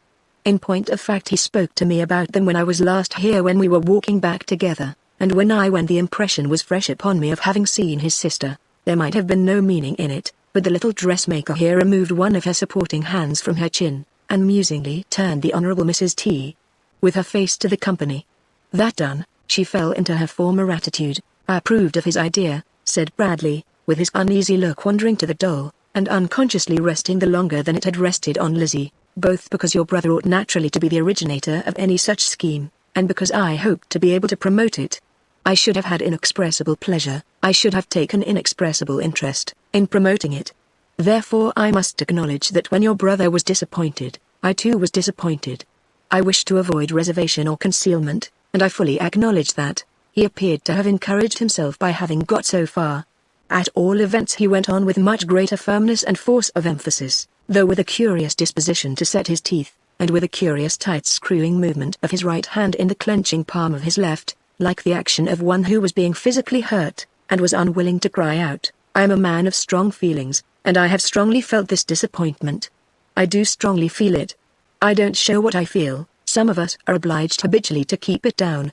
To keep it down. But to return to your brother. He has taken the matter so much to heart that he has remonstrated, in my presence he remonstrated, with Mr. Eugene Rayburn, if that be the name. He did so, quite ineffectually. As anyone not blinded to the real character of Mr. Eugene Rayburn would readily suppose, he looked at Lizzie again, and held the look. And his face turned from burning red to white, and from white back to burning red, and so for the time to lasting deadly white. Finally, I resolved to come here alone, and appeal to you. I resolved to come here alone, and entreat you to retract the course you have chosen, and instead of confiding in a mere stranger, a person of most insolent behavior to your brother and others, to prefer your brother and your brother's friend. Lizzie Hexam had changed colour when those changes came over him, and her face now expressed some anger, more dislike, and even a touch of fear. But she answered him very steadily, I cannot doubt, Mr. Headstone, that your visit is well meant. You have been so good a friend to Charlie that I have no right to doubt it. I have nothing to tell Charlie, but that I accepted the help to which he so much objects before he made any plans for me, or certainly before I knew of any. It was considerately and delicately offered, and there were reasons that had weight with me which should be as dear to Charlie as to me. I have no more to say to Charlie on this subject. His lips trembled and stood apart, as he followed this repudiation of himself, and limitation of her words to her brother. I should have told Charlie, if he had come to me, she resumed, as though it were an afterthought, that Jenny and I find our teacher very able and very patient, and that she takes great pains with us. So much so, that we have said to her we hope in a very little while to be able to go on by ourselves. Charlie knows about teachers, and I should also have told him, for his satisfaction, that ours comes from an institution where teachers are regularly brought up. I should like to ask you, said Bradley Headstone, grinding his words slowly out, as though they came from a rusty mill, I should like to ask you, if I may without offence, whether you would have objected. No, rather, I should like to say, if I may without offence, that I wish I had had the opportunity of coming here with your brother and devoting my poor abilities and experience to your service. Thank you, Mr. Headstone. But I fear, he pursued, after a pause, furtively wrenching at the seat of his chair with one hand, as if he would have wrenched the chair to pieces, and gloomily observing her while her eyes were cast down, that my humble services would not have found much favour with you. She made no reply, and the poor stricken wretch sat contending with himself in a heat of passion and torment. After a while he took out his handkerchief and wiped his forehead and hands. There is only one thing more I had to say, but it is the most important. There is a reason against this matter, there is a personal relation concerned in this matter, not yet explained to you. It might, I don't say it would, it might induce you to think differently. To proceed under the present circumstances is out of the question. Will you please come to the understanding that there shall be another interview on the subject, with Charlie, Mr. Headstone? With well, he answered, breaking off, yes. Say with him too. Will you please come to the understanding that there must be another interview under more favourable circumstances, before the whole case can be submitted? I don't, said Lizzie, shaking her head, understand your meaning, Mr. Headstone. Limit my meaning for the present, he interrupted, to the whole case being submitted to you in another interview. What case, Mr. Headstone? What is wanting to it? You shall be informed in the other interview. Then he said, as if in a burst of irrepressible despair, I leave it all incomplete. There is a spell upon me, I think. And then added, almost as if he asked for pity, good night. He held out his hand. As she, with manifest hesitation, not to say reluctance, touched it, a strange tremble passed over him, and his face, so deadly white, was moved as by a stroke of pain. Then he was gone. The doll's dressmaker sat with her attitude unchanged, eyeing the door by which he had departed, until Lizzie pushed her bench aside and sat down near her. Then, eyeing Lizzie as she had previously eyed Bradley and the door, Miss Wren chopped the very sudden and keen chop in which her jaws sometimes indulged, leaned back in her chair with folded arms, and thus expressed herself. Humphrey. If I mean, of course, my dear, the party who is coming to court me when the time comes should be that sort of man. He may spare himself the trouble. He wouldn't do to be trotted about and made useful. He'd take fire and blow up while he was about it, and so you would be rid of him, said Lizzie, humoring her. Not so easily, returned Miss Wren. He wouldn't blow up alone. He'd carry me up with him. I know his tricks and his manners. Would he want to hurt you? Do you mean? Asked Lizzie. Mightn't exactly want to do it, my dear, returned Miss Wren, but a lot of gunpowder among lighted lucifer matches in the next room might almost as well be here. He is a very strange man, said Lizzie, thoughtfully. I wish he was so very strange a man as to be a total stranger, answered the sharp little thing, it being Lizzie's regular occupation when they were alone of an evening to brush out and smooth the long fair hair of the doll's dressmaker. She unfastened a ribbon that kept it back while the little creature was at her work, and it fell in a beautiful shower over the poor shoulders that were much in need of such adorning rain. Not now, Lizzie, dear, said Jenny, let us have a talk by the fire. With those words, she in her turn loosened her friend's dark hair, and it dropped of its own weight over her bosom, in two rich masses. Pretending to compare the colors and admire the contrast, Jenny so managed a mere touch or two of her nimble hands, as that she herself laying a cheek on one of the dark folds, seemed blinded by her own clustering curls to all but the fire, while the fine handsome face and brow of Lizzie were revealed without obstruction in the somber light. Let us have a talk, said Jenny, about Mr. Eugene Rayburn. Something sparkled down among the fair hair resting on the dark hair, and if it were not a star which it couldn't be, it was an eye, and if it were an eye, it was Jenny Wren's eye, bright and watchful as the birds whose name she had taken. Why about Mr. Rayburn? Lizzie asked, for no better reason than because I'm in the humor. I wonder whether he's rich. No, not rich. Poor? I think so, for a gentleman. Ah. To be sure. Yes, he's a gentleman. Not of our sort, is he? A shake of the head, a thoughtful shake of the head, and the answer, softly spoken, oh no, oh no.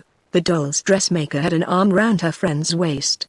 Adjusting the arm, she slyly took the opportunity of blowing at her own hair where it fell over her face. Then the eye down there, under lighter shadows, sparkled more brightly and appeared more watchful. When he turns up, he shan't be a gentleman. I'll very soon send him packing, if he is. However, he's not Mr. Rayburn. I haven't captivated him. I wonder whether anybody has, Lizzie. It is very likely. Is it very likely? I wonder who. Is it not very likely that some lady has been taken by him, and that he may love her dearly? Perhaps. I don't know. What would you think of him, Lizzie, if you were a lady? I a lady? She repeated, laughing. Such a fancy, yes. But say, just as a fancy, and for instance, I a lady. I, a poor girl who used to row poor father on the river. I, who had rowed poor father out and home on the very night when I saw him for the first time. I, who was made so timid by his looking at me, that I got up and went out. He did look at you, even that night, though you were not a lady. Thought Miss Wren, I a lady. Lizzie went on in a low voice, with her eyes upon the fire. I, with poor father's grave not even cleared of undeserved stain and shame, and he trying to clear it for me. I a lady, only as a fancy, and for instance, urged Miss Wren. Too much, Jenny, dear, too much. My fancy is not able to get that far. As the low fire gleamed upon her, it showed her smiling, mournfully and abstractedly. But I am in the humor, and I must be humored, Lizzie, because after all I am a poor little thing, and have had a hard day with my bad child. Look in the fire, as I like to hear you tell how you used to do when you lived in that dreary old house that had once been a windmill. Look in the what was its name when you told fortunes with your brother that I don't like, the hollow down by the flare. Ah, that's the name. You can find a lady there, I know. more easily than I can make one of such material as myself, Jenny." The sparkling eye looked steadfastly up, as the musing face looked thoughtfully down. "Well?" said the doll's dressmaker. "We have found our lady." Lizzie nodded, and asked, "Shall she be rich?" "She had better be, as he's poor." "She is very rich." "Shall she be handsome?" "Even you can be that, Lizzie." "So she ought to be. She is very handsome." "What does she say about him?" asked Miss Jenny, in a low voice, watchful, through an intervening silence, of the face looking down at the fire. "She is glad to be rich, that he may have the money. She is glad to be beautiful, that he may be proud of her." "Her poor heart, eh?" "Her poor here?" said Miss Wren. "Her heart is given him, with all its love and truth. She would joyfully die with him, or, better than that, die for him. She knows he has failings, but she thinks they have grown up through his being like one cast away, for the want of something to trust in, and care for, and think well of. And she says, that lady rich and beautiful that I can never come near, only put me in that empty place, only try how little I mind myself, only prove what a world of things I will do and bear for you, and I hope that you might even come to be much better than you are, through me who am so much worse, and hardly worth the thinking of beside you." As the face looking at the fire had become exalted and forgetful in the rapture of these words, the little creature, openly clearing away her fair hair with her disengaged hand, had gazed at it with earnest attention and something like alarm.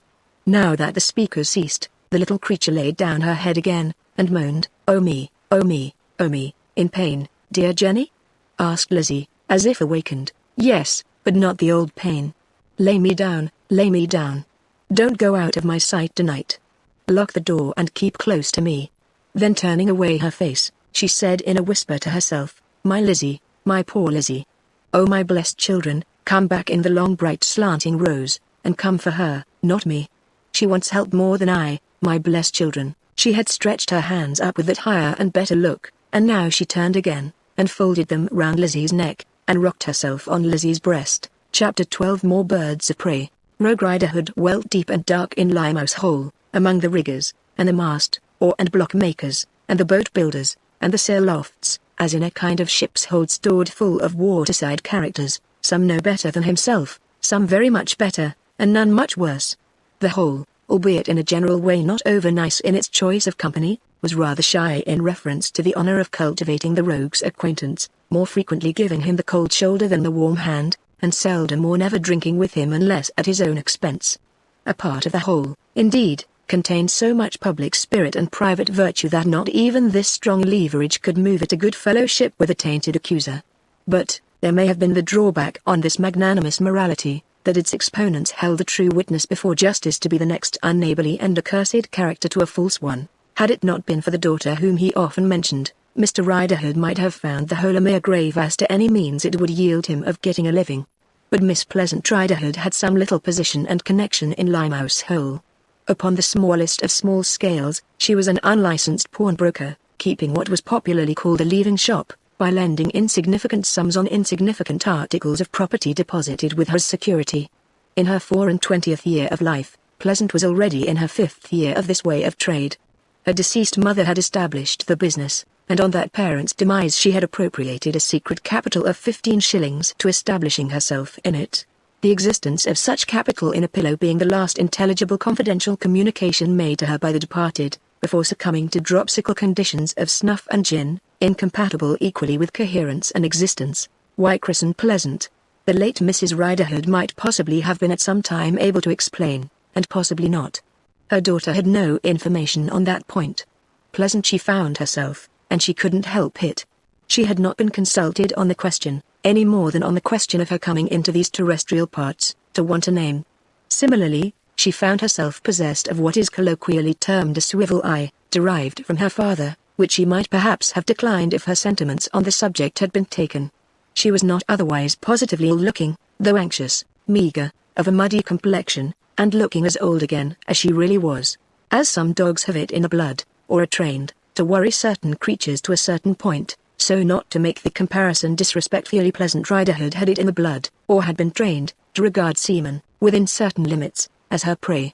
Show her a man in a blue jacket, and, figuratively speaking, she pinned him instantly. Yet, all things considered, she was not of an evil mind or an unkindly disposition. For, Observe how many things were to be considered according to her own unfortunate experience. Sure, Pleasant tried a wedding in the street, and she only saw two people taking out a regular license to quarrel and fight. Show her a christening, and she saw a little heathen personage having a quite superfluous name bestowed upon it, inasmuch as it would be commonly addressed by some abusive epithet, which little personage was not in the least wanted by anybody, and would be shoved and banged out of everybody's way, until it should grow big enough to shove and bang. Show her a funeral, and she saw an unremunerative ceremony in the nature of a black masquerade, conferring a temporary gentility on the performers, at an immense expense, and representing the only formal party ever given by the deceased. Show her a live father, and she saw but a duplicate of her own father, who from her infancy has been taken with fits and starts of discharging his duty to her, which duty was always incorporated in the form of a fist or a leathern strap, and being discharged hurt her. All things considered, therefore, Pleasant Riderhood was not so very, very bad. There was even a touch of romance in her, of such romance as could creep into Limehouse Hole, and maybe sometimes of a summer evening, when she stood with folded arms at her shop door, looking from the reeking street to the sky where the sun was setting. She may have had some vaporous visions of far-off islands in the southern seas or elsewhere, not being geographically particular, where it would be a good to roam with a congenial partner among groves of breadfruit, waiting for ships to be wafted from the hollow ports or civilization. 4. Sailors to be got the better of were essential to Miss Pleasant Seaton. Not on a summer evening did she come to her little shop door, when a certain man standing over against the house on the opposite side of the street took notice of her. That was on a cold, shrewd, windy evening, after dark. Pleasant Riderhood shared with most of the lady inhabitants of the Hole the peculiarity that her hair was a ragged knot, constantly coming down behind, and that she never could enter upon any undertaking without first twisting it into place. At that particular moment, being newly come to the threshold to take a look out of doors, she was winding herself up with both hands after this fashion. And so prevalent was the fashion, that on the occasion of a fight or other disturbance in the Hole, the ladies would be seen flocking from all quarters, universally twisting their back hair as they came along, and many of them, in the hurry of the moment, carrying their back combs in their mouths. It was a wretched little shop, with a roof that any man standing in it could touch with his hand, little better than a cellar or cave, down 3 steps. Yet in its ill-lighted window, among a flaring handkerchief or two, an old peacoat or so, a few valueless watches and compasses, a jar of tobacco and 2 crossed pipes, a bottle of walnut ketchup, and some horrible sweets, these creature discomforts serving as a blind to the main business of the leaving shop, was displayed the inscription Seaman's Boarding House. Taking notice of Pleasant Riderhood at the door, the man crossed so quickly that she was still winding herself up, when he stood close before her. "Is your father at home?" said he. "I think he is," returned Pleasant, dropping her arms. "Come in." It was a tentative reply, the man having a seafaring appearance. Her father was not at home, and Pleasant knew it. "Take a seat by the fire," were her hospitable words when she had got him in. "Men of your calling are always welcome here." "Thankee," said the man. His manner was the manner of a sailor, and his hands were the hands of a sailor, except that they were smooth. Pleasant had an eye for sailors, and she noticed the unused color and texture of the hands, sunburnt though they were, as sharply as she noticed their unmistakable looseness and suppleness, as he sat himself down with his left arm carelessly thrown across his left leg a little above the knee, and the right arm as carelessly thrown over the elbow of the wooden chair, with the hand curved, half open and half shut, as if it had just let go a rope. "Might you be looking for a boarding house?" Pleasant inquired, taking her observant stand on one side of the fire. "I don't rightly know my plans yet," returned the man. "You ain't looking for a leaving shop?" "No," said the man. "No," assented Pleasant, "you've got too much of an outfit on you for that. But if you should want either, this is both." Said the man, glancing round the place. "I know. I've been here before." "Did you leave anything when you were here before?" asked Pleasant, with a view to principle and interest. "No." The man shook his head. "I am pretty sure you never boarded here?" "No." The man again shook his head. "What did you do here when you were here before?" asked Pleasant. "For I don't remember you. It's not at all likely you should. I only stood at the door, one night on the lower step there while a shipmate of mine looked in to speak to your father. I remember the place well." Looking very curiously round it, "Might that have been long ago?" "A goodish bit ago. When I came off my last voyage." "Then you have not been to sea lately?" "No." "Been in the sick bay since then, and been employed ashore?" "Then, to be sure, that accounts for your hands." The man with a keen look, a quick smile, and a change of manner, caught up.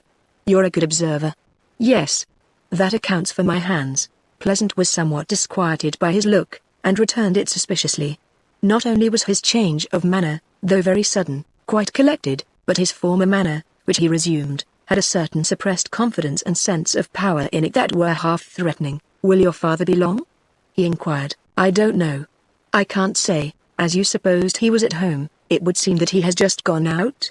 How's that? I supposed he had come home, Pleasant explained. Oh. You supposed he had come home? Then he has been some time out? How's that? I don't want to deceive you. Father's on the river in his boat, at the old work? Asked the man. I don't know what you mean, said Pleasant, shrinking a step back. What on earth do you want? I don't want to hurt your father. I don't want to say I might, if I chose. I want to speak to him. Not much in that, is there? There shall be no secrets from you, you shall be by. And plainly, Miss Riderhood, there's nothing to be got out of me, or made of me. I am not good for the leaving shop, I am not good for the boarding house, I am not good for anything in your way to the extent of sixpennorth of halfpence. Put the idea aside, and we shall get on together, but you're a seafaring man? Argued Pleasant, as if that were a sufficient reason for his being good for something in her way. Yes and no. I have been, and I may be again. But I am not for you. Won't you take my word for it? The conversation had arrived at a crisis to justify Miss Pleasant's hair in tumbling down. It tumbled down accordingly, and she twisted it up, looking from under her bent forehead at the man. In taking stock of his familiarly worn rough-weather nautical clothes, piece by piece, she took stock of a formidable knife in a sheath at his waist ready to his hand, and of a whistle hanging round his neck, and of a short jagged knotted club with a loaded head that peeped out of a pocket of his loose outer jacket or frock. He sat quietly looking at her, but, with these appendages partially revealing themselves, and with a quantity of bristling oakum-coloured head and whisker, he had a formidable appearance. Won't you take my word for it? He asked again. Pleasant answered with a short dumb nod. He rejoined with another short dumb nod. Then he got up and stood with his arms folded, in front of the fire, looking down into it occasionally, as she stood with her arms folded, leaning against the side of the chimney-piece. To while away the time till your father comes, he said. Pray, is there much robbing and murdering of seamen about the waterside now? No, said Pleasant. Any complaints of that sort are sometimes made, about Ratcliffe and Wapping and up that way. But who knows how many are true, to be sure. And it don't seem necessary, that's what I say, observed Pleasant. Where's the reason for it? Bless the sailors, it ain't as if they ever could keep what they have. Without it, you're right. Their money may be soon got out of them, without violence, said the man. Of course it may, said Pleasant, and then they ship again and get more. And the best thing for 'em, too, to ship again as soon as ever they can be brought to it. They're never so well off as when they're afloat. I'll tell you why I ask, pursued the visitor, looking up from the fire. I was once beset that way myself, and left for dead. No? Said Pleasant. Where did it happen? It happened, returned the man, with a ruminative air, as he drew his right hand across his chin, and dipped the other in the pocket of his rough outer coat. It happened somewhere about here as I reckon. I don't think it can have been a mile from here. Were you drunk? Asked Pleasant. I was muddled, but not with fair drinking. I had not been drinking, you understand. A mouthful did it. Pleasant with a grave look shook her head, importing that she understood the process, but decidedly disapproved. Fair trade is one thing, said she, but that's another. No one has a right to carry on with Jack in that way. The sentiment does you credit, returned the man, with a grim smile, and added, in a mutter, the more so, as I believe it's not your father ''s. Yes, I had a bad time of it, that time. I lost everything, and had a sharp struggle for my life, weak as I was. Did you get the parties punished? Asked Pleasant. A tremendous punishment followed, said the man, more seriously, but it was not of my bringing about. Of whose, then? Asked Pleasant. The man pointed upward with his forefinger, and, slowly recovering that hand, settled his chin in it again as he looked at the fire. Bringing her inherited eye to bear upon him, Pleasant Riderhood felt more and more uncomfortable. His manner was so mysterious, so stern, so self-possessed. Anyways, said the damsel, I am glad punishment followed, and I say so. Fair trade with seafaring men gets a bad name through deeds of violence. I am as much against deeds of violence being done to seafaring men, as seafaring men can be themselves. I am of the same opinion as my mother was, when she was living. Fair trade, my mother used to say, but no robbery and no blows. in the way of trade Miss Pleasant would have taken, and indeed did take when she could, as much as 30 shillings a week for board that would be dear at 5, and likewise conducted the leaving business upon correspondingly equitable principles, yet she had that tenderness of conscience and those feelings of humanity, that the moment her ideas of trade were overstepped, she became the seaman's champion, even against her father, whom she seldom otherwise resisted. But she was here interrupted by her father's voice exclaiming angrily, "Now, Poll Parrot!" and by her father's hat being heavily flung from his hand and striking her face. Accustomed to such occasional manifestations of his sense of parental duty, Pleasant merely wiped her face on her hair, which of course had tumbled down, before she twisted it up. This was another common procedure on the part of the ladies of the Hole, when heated by verbal or fistic altercation. "Blessed if I believe such a Poll Parrot as you was ever learned to speak," growled Mr. Riderhood, stooping to pick up his hat, and making a feint at her with his head and right elbow, for he took the delicate subject of robbing seamen in extraordinary dudgeon, and was out of humour too. "What are you Poll Parroting at now? Ain't you got nothing to do but fold your arms and stand a Poll Parroting all night?" "Let her alone," urged the man. "She was only speaking to me, let her alone too," retorted Mr. Riderhood, eyeing him all over. "Do you know she's my daughter?" "Yes, and don't you know that I won't have no Poll Parroting on the part of my daughter?" "No, nor yet that I won't take no Poll Parroting from no man." "And who may you be, and what may you want? How can I tell you until you are silent?" returned the other fiercely. "Well," said Mr. Riderhood, quailing a little, "I am willing to be silent for the purpose of hearing. But don't Poll Parrot me. Are you thirsty, you?" the man asked, in the same fierce short way, after returning his look. "Why naturally," said Mr. Riderhood, "ain't I always thirsty?" Indignant at the absurdity of the question. "What will you drink?" demanded the man. "Sherry wine," returned Mr. Riderhood, in the same sharp tone, "if you're capable of it." The man put his hand in his pocket, took out half a sovereign, and begged the favour of Miss Pleasant that she would fetch a bottle.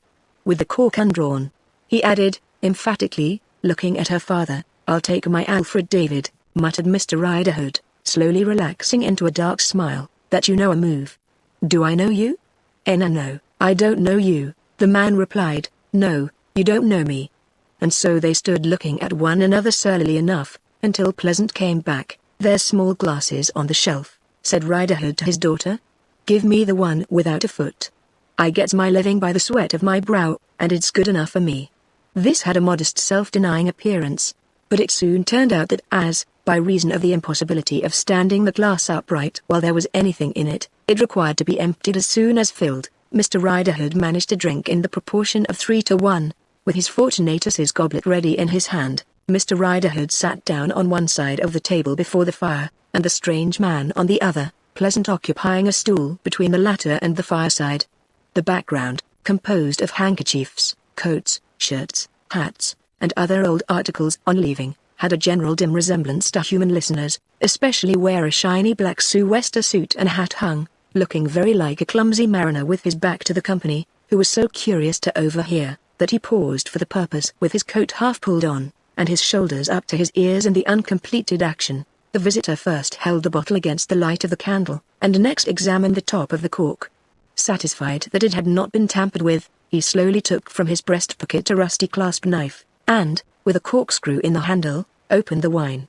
That done, he looked at the cork, unscrewed it from the corkscrew, laid each separately on the table, and, with the end of the sailor's knot of his neckerchief, dusted the inside of the neck of the bottle. All this with great deliberation. At first Riderhood had sat with his footless glass extended at arm's length for filling, while the very deliberate stranger seemed absorbed in his preparations. But, gradually his arm reverted home to him, and his glass was lowered and lowered until he rested it upside down upon the table. By the same degrees his attention became concentrated on the knife. And now, as the man held out the bottle to fill all round, Riderhood stood up, leaned over the table to look closer at the knife, and stared from it to him. "What's the matter?" asked the man. "Why, I know that knife," said Riderhood. "Yes, I dare say you do." He motioned to him to hold up his glass, and filled it. Riderhood emptied it to the last drop and began again. The knife." "Stop," said the man, composedly. "I was going to drink to your daughter. Your health, Miss Riderhood." The knife was the knife of a seaman named George Redfoot. It was. That seaman was well known to me. He was. What's come to him? Death has come to him. Death came to him in an ugly shape. "He looked," said the man, "very horrible after it. "Arter what?" said Riderhood, with a frowning stare. "After he was killed." "Killed? Who killed him?" Only answering with a shrug, the man filled the footless glass, and Riderhood emptied it, looking amazedly from his daughter to his visitor. "You don't mean to tell a honest man," he was recommencing with his empty glass in his hand, when his eye became fascinated by the stranger's outer coat. He leaned across the table to see it nearer, touched the sleeve, turned the cuff to look at the sleeve lining. The man, in his perfect composure, offering not the least objection, and exclaimed, "It's my belief as this here coat was George Radfoot's too. You are right. He wore it the last time you ever saw him, and the last time you ever will see him in this world. It's my belief you mean to tell me to my face you killed him," exclaimed Riderhood, but, nevertheless, allowing his glass to be filled again. The man only answered with another shrug, and showed no symptom of confusion. "Wish I may die if I know what to be up to with this chap," said Riderhood, after staring at him, and tossing his last glassful down his throat. "Let's know what to make of you. Say something plain." "I will," returned the other, leaning forward across the table, and speaking in a low impressive voice. "What a liar you are." The honest witness rose, and made as though he would fling his glass in the man's face. The man not wincing, and merely shaking his forefinger half knowingly, half menacingly, the piece of honesty thought better of it and sat down again, putting the glass down too. "And when you went to that lawyer yonder in the temple with that invented story," said the stranger, in an exasperatingly comfortable sort of confidence, "you might have had your strong suspicions of a friend of your own, you know." "I think you had, you know." "Me my suspicions? Of what friend? Tell me again. Whose knife was this?" demanded the man. "It was possessed by, and was the property of him as I have made mention on," said Riderhood, stupidly evading the actual mention of the name. "Tell me again. Whose coat was this, that their article of clothing likewise belonged to, and was wore by him as I have made mention on," was again the dull Old Bailey evasion. "I suspect that you gave him the credit of the deed, and of keeping cleverly out of the way." But there was small cleverness in his keeping out of the way. The cleverness would have been, to have got back the one single instant to the light of the sun. "Things is come to a pretty pass," growled Mr. Riderhood, rising to his feet, goaded to stand at bay, "when bulliers as is wearing dead men's clothes, and bulliers as is armed with dead men's knives, is to come into the houses of honest live men, getting their livings by the sweats of their brows, and is to make these here sort of charges with no rhyme and no reason, neither the one nor yet the other." "Why should I have had my suspicions of him?" "Because you knew him," replied the man, "because you had been one with him, and knew his real character under a fair outside, because on the night which you had afterwards reason to believe to be the very night of the murder, he came in here, within an hour of his having left his ship in the docks, and asked you in what lodgings he could find room. Was there no stranger with him?" "I'll take my world without end everlasting Alfred David that you warn't with him," answered Riderhood. "You talk big, you do, but things look pretty black against yourself, to my thinking. You charge again me that George Radfoot got lost sight of, and was no more thought of. What's that for a sailor? Why there's 50 such, out of sight and out of mind, 10 times as long as him through entering in different names, reshipping when the outed voyage is made, and what not a turning up to light every day about here, and no matter made of it. Ask my daughter? You could go on pole-parroting enough with her, when I won't come in, pole-parrot a little with her on this bind. You and your suspicions of my suspicions of him. What are my suspicions of you? You tell me George Radfoot got killed. I ask you who done it and how you know it. You carry his knife and you wear his coat. I ask you how you come by him. Hand over the bottle." Here Mr. Riderhood appeared to labor under a virtuous delusion that it was his own property. "And you," he added, turning to his daughter, as he filled the footless glass, "if it warn't wasting good sherry wine on you, I'd chuck this at you, for pole-parroting with this man. It's along of pole-parroting that such like as him gets their suspicions, whereas I gets mine by argument, and being naturally a honest man, and sweating away at the brow as an honest man ought." Here he filled the footless goblet again, and stood chewing one half of its contents and looking down into the other as he slowly rolled the wine about in the glass, while Pleasant, whose sympathetic hair had come down on her being apostrophized, rearranged it, much in the style of the tail of a horse when proceeding to market to be sold. "Well? Have you finished?" asked the strange man. "No," said Riderhood, "I ain't. Far from it. Now then. I want to know how George Radfoot come by his death, and how you come by his kit. If you ever do know, you won't know now. And next I want to know," proceeded Riderhood, "whether you mean to charge that what you may call it murder." "Harmon murder, father," suggested Pleasant. "No pole-parroting," he vociferated, in return. Keep your mouth shut! I want to know, you sir, whether you charge that their crime on George Radfoot. If you ever do know, you won't know now. Perhaps you done it yourself? Said Riderhood, with a threatening action. I alone know, returned the man, sternly shaking his head, the mysteries of that crime. I alone know that your trumped-up story cannot possibly be true. I alone know that it must be altogether false, and that you must know it to be altogether false. I come here tonight to tell you so much of what I know, and no more. Mr. Riderhood, with his crooked eye upon his visitor, meditated for some moments, and then refilled his glass, and tipped the contents down his throat in 3 tips, shut the shop door. He then said to his daughter, putting the glass suddenly down, and turn the key and stand by it.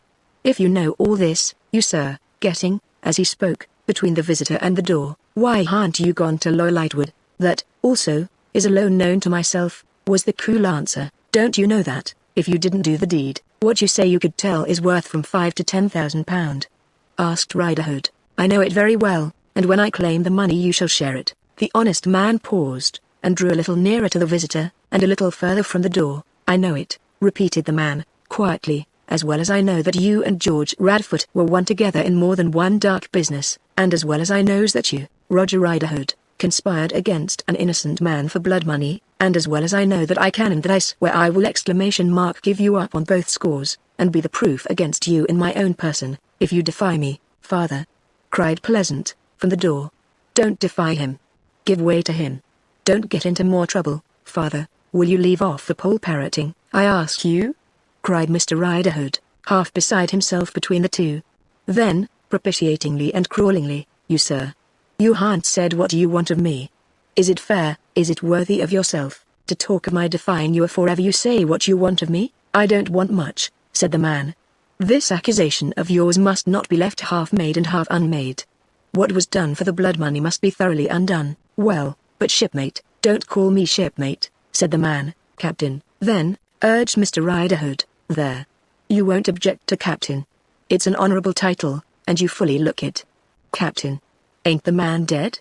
Now I ask you fair. Ain't Gaffer dead? Well, returned the other, with impatience. Yes, he is dead. What then? Can words hurt a dead man, Captain? I only ask you fair. They can hurt the memory of a dead man, and they can hurt his living children.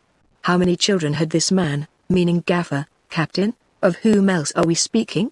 Returned the other, with a movement of his foot, as if Rogue Riderhood were beginning to sneak before him in the body as well as the spirit, and he spurned him off. I have heard of a daughter, and a son. I ask for information. I ask your daughter. I prefer to speak to her. What children did Hexam leave? Pleasant, looking to her father for permission to reply, that honest man exclaimed with great bitterness. Why the devil don't you answer the captain? You can pole parrot enough when you ain't wanted to pole parrot, you perverse jade. Thus encouraged, Pleasant explained that there were only Lizzie, the daughter in question, and the youth. Both very respectable, she added. It is dreadful that any stigma should attach to them, said the visitor, whom the consideration rendered so uneasy that he rose, and paced to and fro, muttering. Dreadful. Unforeseen? How could it be foreseen? Then he stopped, and asked aloud, where do they live? Pleasant further explained that only the daughter had resided with the father at the time of his accidental death, and that she had immediately afterwards quitted the neighborhood. I know that, said the man, for I have been to the place they dwelt in, at the time of the inquest. Could you quietly find out for me where she lives now? Pleasant had no doubt she could do that. Within what time, did she think? Within a day. The visitor said that was well, and he would return for the information, relying on its being obtained. To this dialogue Riderhood had attended in silence, and he now obsequiously bespake the captain. Captain. Mentioning them unfortunate words of mine respecting Gaffer, it is contrarily to be bore in mind that Gaffer always were a precious rascal, and that his line were a thieving line.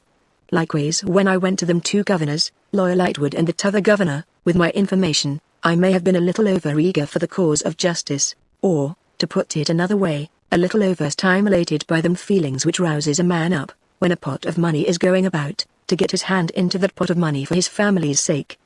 Besides which, I think the wine of them 2 governors was I will not say a Hocust wine, but far from a wine as was healthy for the mind. And there's another thing to be remembered, Captain. Did I stick to them words when Gaffer was no more, and did I say bold to them 2 governors both? What I informed I still inform, what was took down I hold to? No. I says, frank and open, no shuffling, mind you, Captain ! I may have been mistook, I've been a-thinking of it, it mayn't have been took down correct on this and that, and I won't swear to thick and thin, I'd rather forfeit your good opinions than do it. And so far as I know, concluded Mr. Riderhood, by way of proof and evidence to character, I have actively forfeited the good opinions of several persons, even your own, Captain, if I understand your words, but I'd sooner do it than be forswore. There, if that's conspiracy, call me conspirator, you shall sign, said the visitor, taking very little heed of this oration, a statement that it was all utterly false, and the poor girl shall have it. I will bring it with me for your signature, when I come again. When might you be expected, Captain? Inquired Riderhood, again dubiously getting between him and door. Quite soon enough for you. I shall not disappoint you, don't be afraid. Might you be inclined to leave any name, Captain? No, not at all. I have no such intention. Shall is somewhat of a hard word, Captain, urged Riderhood, still feebly dodging between him and the door, as he advanced. When you say a man shall sign this and that and t'other, Captain, you order him about in a grand sort of a way. Don't it seem so to yourself? The man stood still, and angrily fixed him with his eyes. Father, father, entreated Pleasant, from the door, with her disengaged hand nervously trembling at her lips. Don't get into trouble any more. Hear me out, Captain, hear me out. All I was wishing to mention, Captain, afore you took your departure, said the sneaking Mr. Riderhood, falling out of his path, was, your handsome words relating to the reward. When I claim it, said the man, in a tone which seemed to leave some such words as you dog, very distinctly understood, you shall share it, looking steadfastly at Riderhood. He once more said in a low voice, this time with a grim sort of admiration of him as a perfect piece of evil, what a liar you are. And, nodding his head twice or thrice over the compliment, passed out of the shop. But, to Pleasant he said good night kindly. The honest man who gained his living by the sweat of his brow remained in a state akin to stupefaction, until the footless glass and the unfinished bottle conveyed themselves into his mind. From his mind he conveyed them into his hands, and so conveyed the last of the wine into his stomach. When that was done, he awoke to a clear perception that Poll Parroting was solely chargeable with what had passed. Therefore, not to be remiss in his duty as a father, he threw a pair of sea boots at Pleasant, which she ducked to avoid, and then cried, poor thing, using her hair for a pocket handkerchief. Chapter 13. A solo ended it. The wind was blowing so hard when the visitor came out at the shop door into the darkness and dirt of Limehouse Hole, that it almost blew him in again. Doors were slamming violently, lamps were flickering or blown out, signs were rocking in their frames, the water of the kennels, when dispersed, flew about in drops like rain. Indifferent to the weather, and even preferring it to better weather for its clearance of the streets, the man looked about him with a scrutinizing glance. Thus much I know, he murmured. I have never been here since that night, and never was here before that night, but thus much I recognize. I wonder which way did we take when we came out of that shop? We turned to the right as I have turned, but I can recall no more. Did we go by this alley? Or down that little lane? He tried both. But both confused him equally, and he came straying back to the same spot. I remember there were poles pushed out of upper windows on which clothes were drying, and I remember a low public house, and the sound flowing down a narrow passage belonging to it of the scraping of a fiddle and the shuffling of feet. But here are all these things in the lane, and here are all these things in the alley. And I have nothing else in my mind but a wall, a dark doorway, a flight of stairs, and a room. He tried a new direction, but made nothing of it. Walls, dark doorways, flights of stairs and rooms, were too abundant. And, like most people so puzzled, he again and again described a circle, and found himself at the point from which he had begun.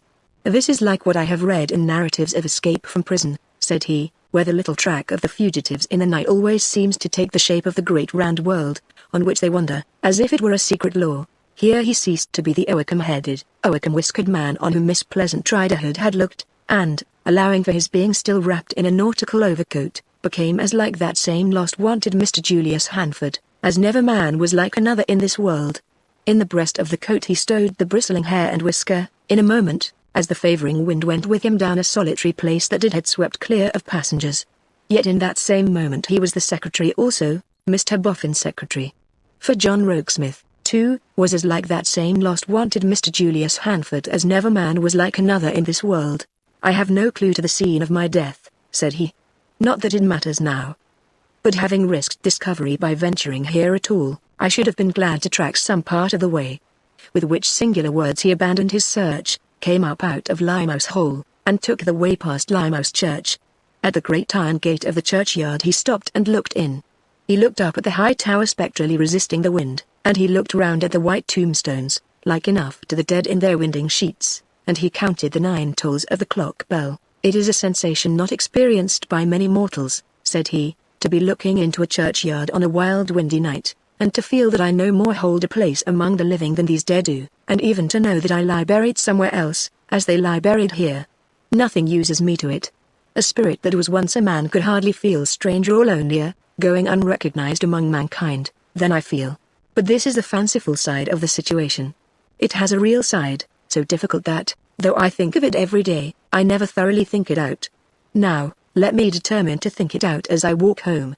I know I evade it, as many men, perhaps most men, do evade thinking their way through their greatest perplexity. I will try to pin myself to mine.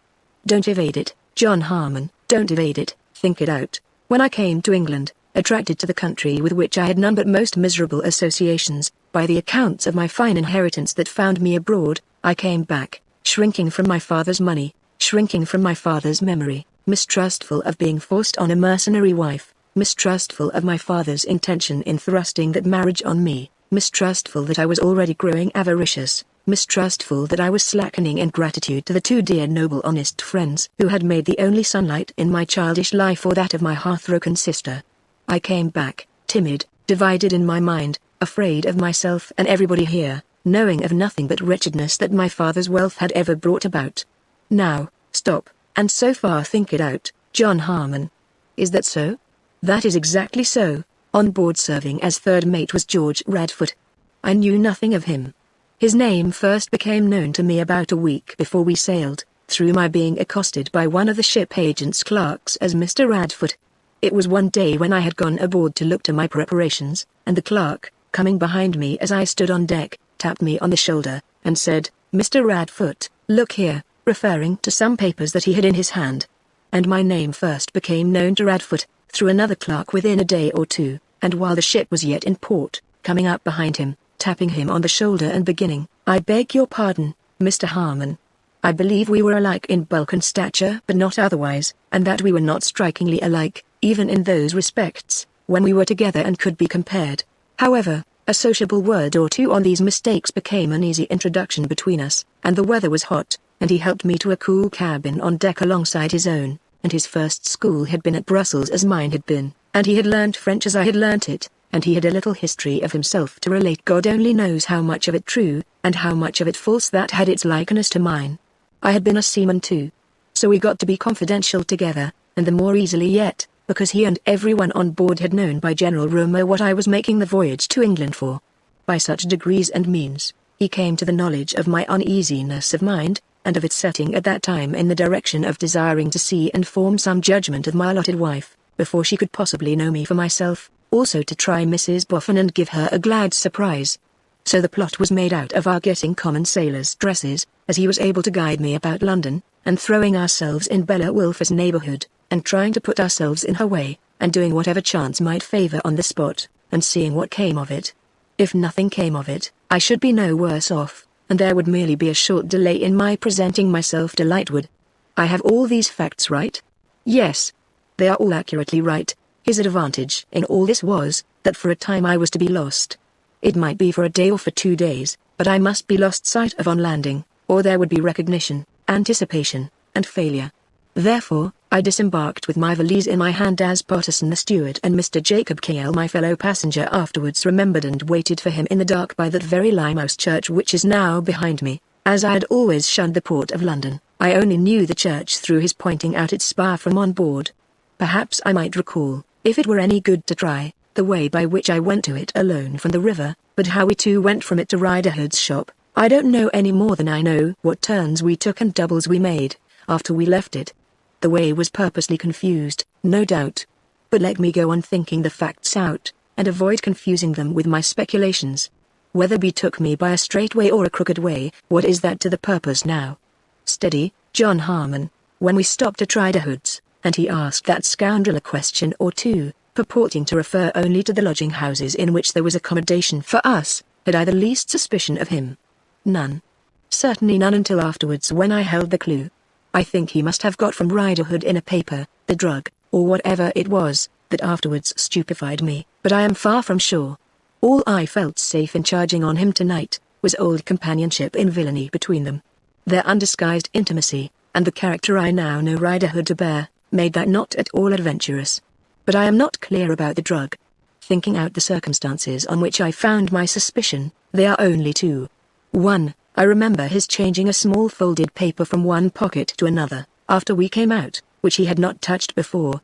2. I now know Riderhood to have been previously taken up for being concerned in the robbery of an unlucky seaman, to whom some such poison had been given. It is my conviction that we cannot have gone a mile from that shop, before we came to the wall, the dark doorway, the flight of stairs, and the room. The night was particularly dark and it rained hard. As I think the circumstances back, I hear the rain splashing on the stone pavement of the passage. WHCH was not under cover. The room overlooked the river, or a dock, or a creek, and the tide was out. Being possessed of the time down to that point, I know by the hour that it must have been about low water, but while the coffee was getting ready, I drew back the curtain, a dark brown curtain, and, looking out, knew by the kind of reflection below, of the few neighboring lights, that they were reflected in tidal mud. He had carried under his arm a canvas bag, containing a suit of his clothes. I had no change of outer clothes with me, as I was to buy slops. "You are very wet, Mr. Harmon," I can hear him saying, "and I am quite dry under this good waterproof coat. Put on these clothes of mine. You may find on trying them that they will answer your purpose tomorrow, as well as the slops you mean to buy, or better. While you change, I'll hurry the hot coffee." When he came back, I had his clothes on, and there was a black man with him, wearing a linen jacket, like a steward, who put the smoking coffee on the table in a tray and never looked at me. I am so far literal and exact. Literal and exact, I am certain. Now, I pass to sick and arranged impressions. They are so strong, that I rely upon them, but there are spaces between them that I know nothing about, and they are not pervaded by any idea of time. I had drank some coffee, when to my sense of sight he began to swell immensely, and something urged me to rush at him. We had a struggle near the door. He got from me, through my not knowing where to strike, in the whirling round of the room, and the flashing of flames of fire between us. I dropped down. Lying helpless on the ground, I was turned over by a foot. I was dragged by the neck into a corner. I heard men speak together. I was turned over by other feet. I saw a figure like myself lying dressed in my clothes on a bed. What might have been, for anything I knew, a silence of days, weeks, months, years, was broken by a violent wrestling of men all over the room. The figure like myself was assailed, and my valise was in its hand. I was trodden upon and fallen over. I heard a noise of blows, and thought it was a woodcutter cutting down a tree. I could not have said that my name was John Harmon. I could not have thought it. I didn't know it, but when I heard the blows, I thought of the woodcutter and his axe, and had some dead idea that I was lying in a forest. This is still correct? Still correct, with the exception that I cannot possibly express it to myself without using the word I. But it was not I. There was no such thing as I, within my knowledge. It was only after a downward slide through something like a tube, and then a great noise and a sparkling and crackling as of fires, that the consciousness came upon me. This is John Harmon drowning. John Harmon, struggle for your life. John Harmon, call on heaven and save yourself. I think I cried it out loud in a great agony, and then a heavy, horrid, unintelligible something vanished, and it was I who was struggling there alone in the water. I was very weak and faint, frightfully oppressed with drowsiness, and driving fast with the tide. Looking over the black water, I saw the lights racing past me on the two banks of the river, as if they were eager to be gone and leave me dying in the dark. The tide was running down, but I knew nothing of up or down then. When, guiding myself safely with heaven's assistance before the fierce set of the water, I at last caught at a boat moored, one of a tier of boats at a causeway, I was sucked under her, and came up, only just alive, on the other side. Was I long in the water? Long enough to be chilled to the heart, but I don't know how long. Yet the cold was merciful, for it was the cold night air and the rain that restored me from a swoon on the stones of the causeway. They naturally supposed me to have toppled in, drunk, when I crept to the public house it belonged to, for I had no notion where I was, and could not articulate through the poison that had made me insensible having affected my speech, and I supposed the night to be the previous night, as it was still dark and raining. But I had lost 24 hours. I have checked the calculation often, and it must have been 2 nights that I lay recovering in that public house. Let me see. Yes. I am sure it was while I lay in that bed there, that the thought entered my head of turning the danger I had passed through, to the account of being for some time supposed to have disappeared mysteriously, and of proving Bella. The dread of our being forced on one another, and perpetuating the faith that seemed to have fallen on my father's riches, the faith that they should lead to nothing but evil, was strong upon the moral timidity that dates from my childhood with my poor sister. As to this hour I cannot understand that side of the river where I recovered the shore, being the opposite side to that on which I was ensnared. I shall never understand it now. Even at this moment, while I leave the river behind me, going home, I cannot conceive that it rolls between me and that spot, or that the sea is where it is. But this is not thinking it out, this is making a leap to the present time. I could not have done it, but for the fortune in the waterproof belt round my body. Not a great fortune, 40 and odd pounds for the inheritor of 100 and odd thousand. But it was enough. Without it I must have disclosed myself. Without it, I could never have gone to that Exchequer coffee house, or taken Mrs. Wilfer's lodgings. Some 12 days I lived at that hotel, before the night when I saw the corpse of Radfoot at the police station. The inexpressible mental horror that I labored under, as one of the consequences of the poison, makes the interval seem greatly longer, but I know it cannot have been longer. That suffering has gradually weakened and weakened since, and has only come upon me by starts, and I hope I am free from it now, but even now, I have sometimes to think, constrain myself, and stop before speaking, or I could not say the words I want to say. Again I ramble away from thinking it out to the end. It is not so far to the end that I need be tempted to break off. Now, on straight. I examined the newspapers every day for tidings that I was missing, but saw none. Going out that night to walk, for I kept retired while it was light, I found a crowd assembled round a placard posted at Whitehall. It described myself, John Harmon, as found dead and mutilated in the river under circumstances of strong suspicion, described my dress, described the papers in my pockets, and stated where I was lying for recognition. In a wild incautious way I hurried there, and there with the horror of the death I had escaped, before my eyes in its most appalling shape, added to the inconceivable horror tormenting me at that time when the poisonous stuff was strongest on me, I perceived that Radfoot had been murdered by some unknown hands for the money for which he would have murdered me, and that probably we had both been shot into the river from the same dark place into the same dark tide, when the stream ran deep and strong. That night I almost gave up my mystery, though I suspected no one, could offer no information, knew absolutely nothing save that the murdered man was not I, but Radfoot. Next day while I hesitated, and next day while I hesitated, it seemed as if the whole country were determined to have me dead. The inquest declared me dead, the government proclaimed me dead. I could not listen at my fireside for 5 minutes to the outer noises, but it was borne into my ears that I was dead. So John Harmon died, and Julius Hanford disappeared, and John Rokesmith was born. John Rokesmith's intent tonight has been to repair a wrong that he could never have imagined possible, coming to his ears through the light-word talk related to him, and which he is bound by every consideration to remedy. In that intent John Rokesmith will persevere, as his duty is. Now, is it all thought out? All to this time? Nothing omitted? No, nothing. But beyond this time? To think it out through the future, is a harder though a much shorter task than to think it out through the past. John Harmon is dead. Should John Harmon come to life? If yes, why? If no, why? Take yes, first. To enlighten human justice concerning the offense of one far beyond it who may have a living mother. To enlighten it with the lights of a stone passage, a flight of stairs, a brown window curtain, and a black man. To come into possession of my father's money, and with it sordidly to buy a beautiful creature whom I love. I cannot help it, reason has nothing to do with it. I love her against reason, but who would as soon love me for my own sake, as she would love the beggar at the corner. What a use for the money, and how worthy of its old misuses. Now, take no. The reasons why John Harmon should not come to life. Because he has passively allowed these dear old faithful friends to pass into possession of the property. Because he sees them happy with it, making a good use of it, effacing the old rust and tarnish on the money. Because they have virtually adopted Bella, and will provide for her. Because there is affection enough in her nature, and warmth enough in her heart, to develop into something enduringly good, under favorable conditions. Because her faults have been intensified by her place in my father's will, and she is already growing better. Because her marriage with John Harmon, after what I have heard from her own lips, would be a shocking mockery, of which both she and I must always be conscious, and which would degrade her in her mind, and me in mine, and each of us in the others. Because if John Harmon comes to life and does not marry her, the property falls into the very hands that hold it now, What would I have? Dead. I have found the true friends of my lifetime still as true, as tender and as faithful as when I was alive, and making my memory an incentive to good actions done in my name.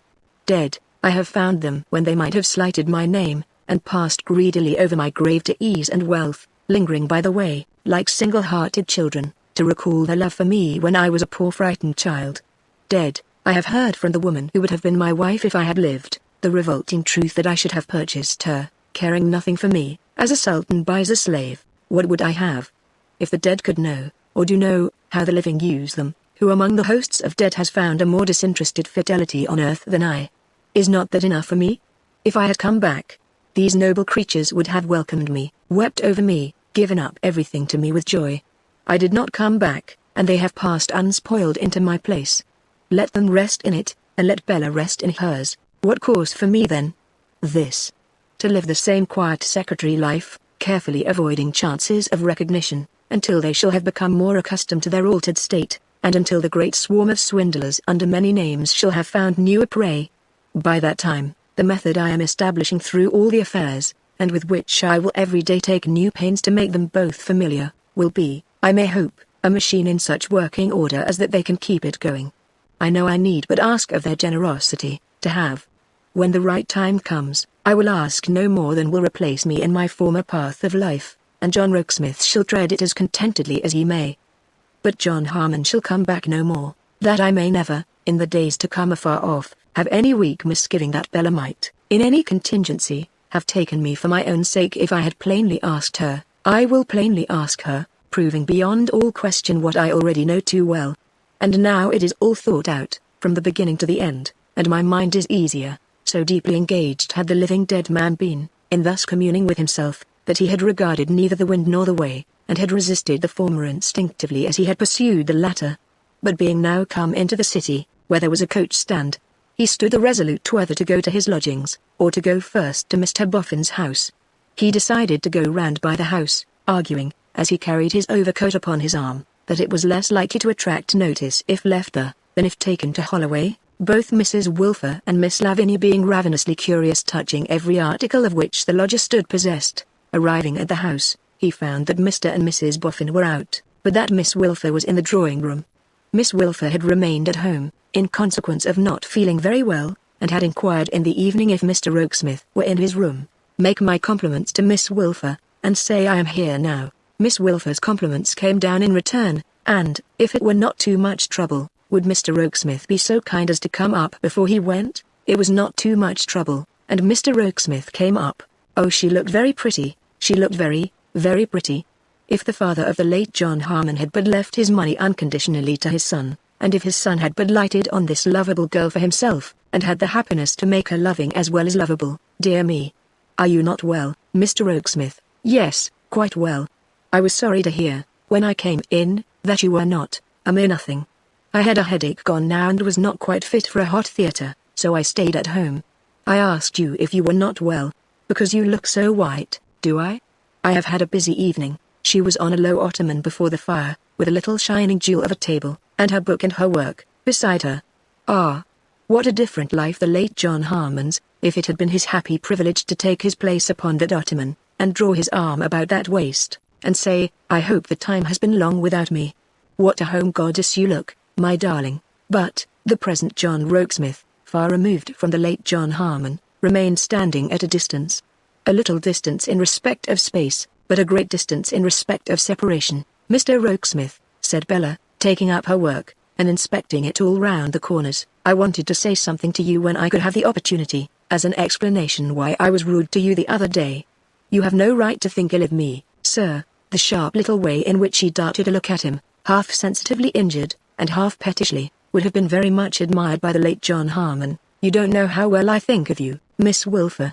Truly, you must have a very high opinion of me, Mr. Rokesmith, when you believe that in prosperity I neglect and forget my old home. Do I believe so, you did, sir? At any rate, returned Bella, I took the liberty of reminding you of a little omission into which you had fallen insensibly and naturally fallen. It was no more than that, and I beg leave to ask you, Mr. Rokesmith, said Bella, why you took that liberty ? I hope there is no offence in the phrase. It is your own, remember, because I am truly, deeply, profoundly interested in you, Miss Wilfer. Because I wish to see you always at your best. Because shall I go on? No, sir, returned Bella, with a burning face. You have said more than enough. I beg that you will not go on. If you have any generosity, any honor, you will say no more. The late John Harmon, looking at the proud face with the downcast eyes, and at the quick breathing as it stirred the fall of bright brown hair over the beautiful neck, would probably have remained silent. I wish to speak to you, sir, said Bella, once for all, and I don't know how to do it. I have sat here all this evening, wishing to speak to you, and determining to speak to you, and feeling that I must. I beg for a moment's time. He remained silent, and she remained with her face averted, sometimes making a slight movement as if she would turn and speak. At length she did so. You know how I am situated here, sir, and you know how I am situated at home. I must speak to you for myself, since there is no one about me whom I could ask to do so. It is not generous in you, it is not honorable in you, to conduct yourself towards me as you do. Is it ungenerous or dishonorable to be devoted to you, fascinated by you? Preposterous, said Bella. The late John Harmon might have thought it rather a contemptuous and lofty word of repudiation. I now feel obliged to go on, pursued the secretary, though it were only in self-explanation and self-defense. I hope, Miss Wilfer, that it is not unpardonable even in me to make an honest declaration of an honest devotion to you. An honest declaration, repeated Bella, with emphasis. Is it otherwise? I must request, sir, said Bella, taking refuge in a touch of timely resentment, that I may not be questioned. You must excuse me if I decline to be cross-examined. Oh, Miss Wilfer, this is hardly charitable. I ask you nothing but what your own emphasis suggests. However, I waive even that question. But what I have declared, I take my stand by. I cannot recall the avowal of my earnest and deep attachment to you, and I do not recall it. I reject it, sir, said Bella. I should be blind and deaf if I were not prepared for the reply. Forgive my offense, for it carries its punishment with it. What punishment? Asked Bella. Is my present endurance none? But excuse me, I did not mean to cross-examine you again. You take advantage of a hasty word of mine, said Bella with a little sting of self-reproach, to make me seem I don't know what. I spoke without consideration when I used it. If that was bad, I am sorry, but you repeat it after consideration, and that seems to me to be at least no better. For the rest, I beg it may be understood, Mr. Rokesmith, that there is an end of this between us, now and forever. Now and forever, he repeated. Yes. I appeal to you, sir, proceeded Bella with increasing spirit, not to pursue me. I appeal to you not to take advantage of your position in this house to make my position in it distressing and disagreeable. I appeal to you to discontinue your habit of making your misplaced attentions as plain to Mrs. Boffin as to me. Have I done so? I should think you have, replied Bella. In any case it is not your fault if you have not, Mr. Rokesmith. I hope you are wrong in that impression. I should be very sorry to have justified it. I think I have not. For the future there is no apprehension. It is all over. I am much relieved to hear it, said Bella. I have far other views in life, and why should you waste your own? Mine, said the secretary. My life. His curious tone caused Bella to glance at the curious smile with which he said it. It was gone as he glanced back. Pardon me, Miss Wilfer, he proceeded, when their eyes met, you have used some hard words, for which I do not doubt you have a justification in your mind, that I do not understand. Ungenerous and dishonorable. In what? I would rather not be asked, said Bella, haughtily looking down. I would rather not ask, but the question is imposed upon me. Kindly explain, or if not kindly, justly. Oh, sir, said Bella, raising her eyes to his, after a little struggle to forbear. Is it generous and honorable to use the power here which your favor with Mr. and Mrs. Boffin and your ability in your place give you, against me, against you? Is it generous and honorable to form a plan for gradually bringing their influence to bear upon a suit which I have shown you that I do not like, and which I tell you that I utterly reject? The late John Harmon could have borne a good deal, but he would have been cut to the heart by such a suspicion as this. Would it be generous and honorable to step into your place if you did so? For I don't know that you did, and I hope you did not, anticipating, or knowing beforehand, that I should come here, and designing to take me at this disadvantage, this mean and cruel disadvantage, said the secretary. Yes, assented Bella. The secretary kept silence for a little while, then merely said, You are wholly mistaken, Miss Wilfer, wonderfully mistaken. I cannot say, however, that it is your fault. If I deserve better things of you, you do not know it. At least, sir, retorted Bella, with her old indignation rising, "you know the history of my being here at all. I have heard Mr. Boffin say that you are master of every line and word of that will, as you are master of all his affairs.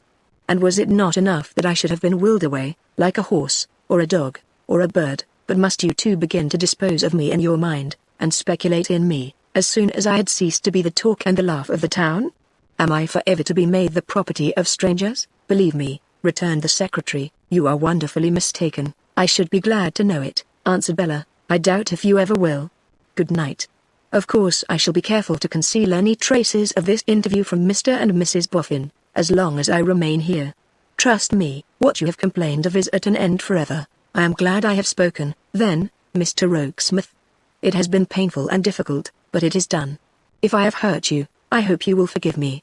I am inexperienced and impetuous, and I have been a little spoilt, but I really am not so bad as I dare say I appear, or as you think me." He quitted the room when Bella had said this, relenting in her wilful inconsistent way. Left alone, she threw herself back on her ottoman, and said, "I didn't know the lovely woman was such a dragon." Then, she got up and looked in the glass, and said to her image, "You have been positively swelling your features, you little fool." Then, she took an impatient walk to the other end of the room and back, and said, "I wish Pa was here to have a talk about an avaricious marriage, but he is better away, poor dear, for I know I should pull his hair if he was here." And then she threw her work away, and threw her book after it, and sat down and hummed a tune, and hummed it out of tune, and quarrelled with it. And John Rokesmith, what did he? He went down to his room, and buried John Harmon many additional fathoms deep. He took his hat, and walked out, and, as he went to Holloway or anywhere else not at all minding, were heaped mounds upon mounds of earth over John Harmon's grave. His walking did not bring him home until the dawn of day. And so busy had he been all night, piling and piling weights upon weights of earth above John Harmon's grave, that by that time John Harmon lay buried under a whole alpine range, and still the sexton Rokesmith accumulated mountains over him, lightening his labor with the dirge, cover him, crush him, keep him down. Chapter 14. Strong of purpose. The sexton task of piling earth above John Harmon all night long was not conducive to sound sleep, but Rokesmith had some broken morning rest, and rose strengthened in his purpose. It was all over now. No ghost should trouble Mr. and Mrs. Boffin's peace. Invisible and voiceless, the ghost should look on for a little while longer at the state of existence out of which it had departed, and then should forever cease to haunt the scenes in which it had no place. He went over it all again. He had lapsed into the condition in which he found himself, as many a man lapses into many a condition, without perceiving the accumulative power of its separate circumstances. When in the distrust engendered by his wretched childhood and the action for evil never yet for good within his knowledge then of his father and his father's wealth on all within their influence, he conceived the idea of his first deception. It was meant to be harmless, it was to last but a few hours or days, it was to involve in it only the girl so capriciously forced upon him and upon whom he was so capriciously forced, and it was honestly meant well towards her. For, if he had found her unhappy in the prospect of that marriage, through her heart inclining to another man or for any other cause, B would seriously have said, "This is another of the old perverted uses of the misery-making money. I will let it go to my and my sister's only protectors and friends." When the snare into which he fell so outstripped his first intention as that he found himself placarded by the police authorities upon the London walls for dead, he confusedly accepted the aid that fell upon him, without considering how firmly it must seem to fix the Boffins in their accession to the fortune. When he saw them, and knew them, and even from his vantage ground of inspection could find no flaw in them, he asked himself, "And shall I come to life to dispossess such people as these?" There was no good to set against the putting of them to that hard proof. He had heard from Bella's own lips when he stood tapping at the door on that night of his taking the lodgings, that the marriage would have been on her part thoroughly mercenary. He had since tried her, in his own unknown person and supposed station, and she not only rejected his advances but resented them. Was it for him to have the shame of buying her, or the meanness of punishing her? Yet, by coming to life and accepting the condition of the inheritance, he must do the former, and by coming to life and rejecting it, he must do the latter. Another consequence that he had never foreshadowed, was the implication of an innocent man in his supposed murder. He would obtain complete retraction from the accuser, and set the wrong right, but clearly the wrong could never have been done if he had never planned a deception. Then, whatever inconvenience or distress of mind the deception cost him, it was manful repentantly to accept as among its consequences, and make no complaint. Thus John Rokesmith in the morning, and it buried John Harmon still many fathoms deeper than he had been buried in the night. Going out earlier than he was accustomed to do, he encountered the cherub at the door. The cherub's way was for a certain space his way, and they walked together. It was impossible not to notice the change in the cherub's appearance. The cherub felt very conscious of it, and modestly remarked, "A present from my daughter Bella, Mr. Rokesmith." The words gave the secretary a stroke of pleasure, for he remembered the £50, and he still loved the girl. No doubt it was very weak, it always is very weak, some authorities hold, but he loved the girl. "I don't know whether you happen to have read many books of African travel, Mr. Rokesmith," said R.W. "I have read several. Well, you know, there's usually a King George, or a King Boy, or a King Sambo, or a King Bill, or Bull, or Rum, or Junk, or whatever name the sailors may have happened to give him." "Where?" asked Rokesmith. "Anywhere. Anywhere in Africa, I mean." "Pretty well everywhere, I may say, for black kings are cheap, and I think," said R.W., with an apologetic air. "Nasty. I am much of your opinion, Mr. Wilfer." "You were going to say?" "I was going to say, the king is generally dressed in a London hat only, or a Manchester pair of braces, or one epaulette, or an uniform coat with his legs in the sleeves, or something of that kind." "Just so," said the secretary, in confidence. "I assure you, Mr. Rokesmith," observed the cheerful cherub, "that when more of my family were at home and to be provided for, I used to remind myself immensely of that king.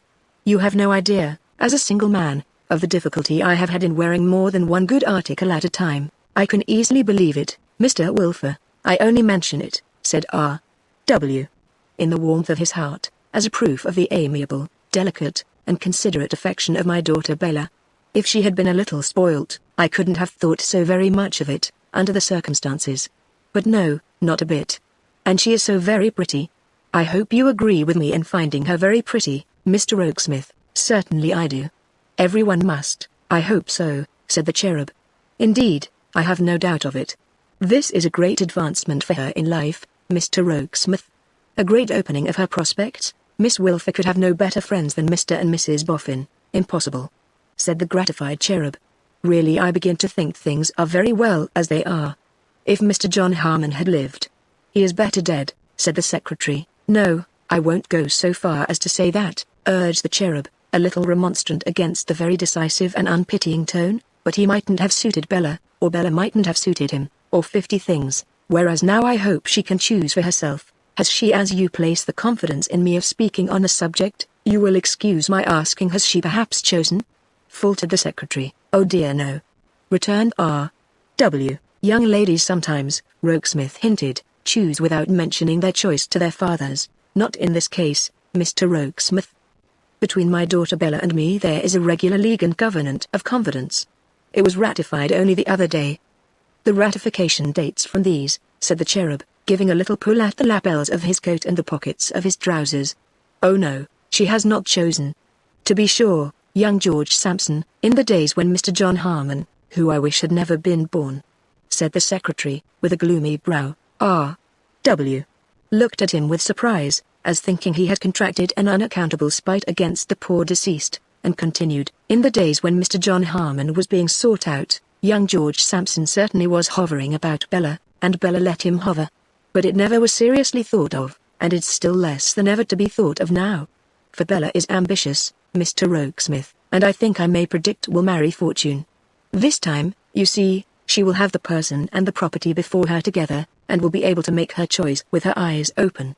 This is my road. I am very sorry to part company so soon. Good morning, sir." The secretary pursued his way, not very much elevated in spirits by this conversation, and, arriving at the Boffin mansion, found Betty Higden waiting for him. "I should thank you kindly, sir," said Betty, "if I might make so bold as have a word or two with you." She should have as many words as she liked, he told her, and took her into his room, and made her sit down. "'Tis concerning Sloppy, sir," said Betty. "And that's how I come here by myself.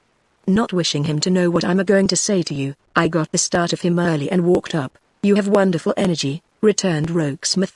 "You are as young as I am." Betty Higden gravely shook her head.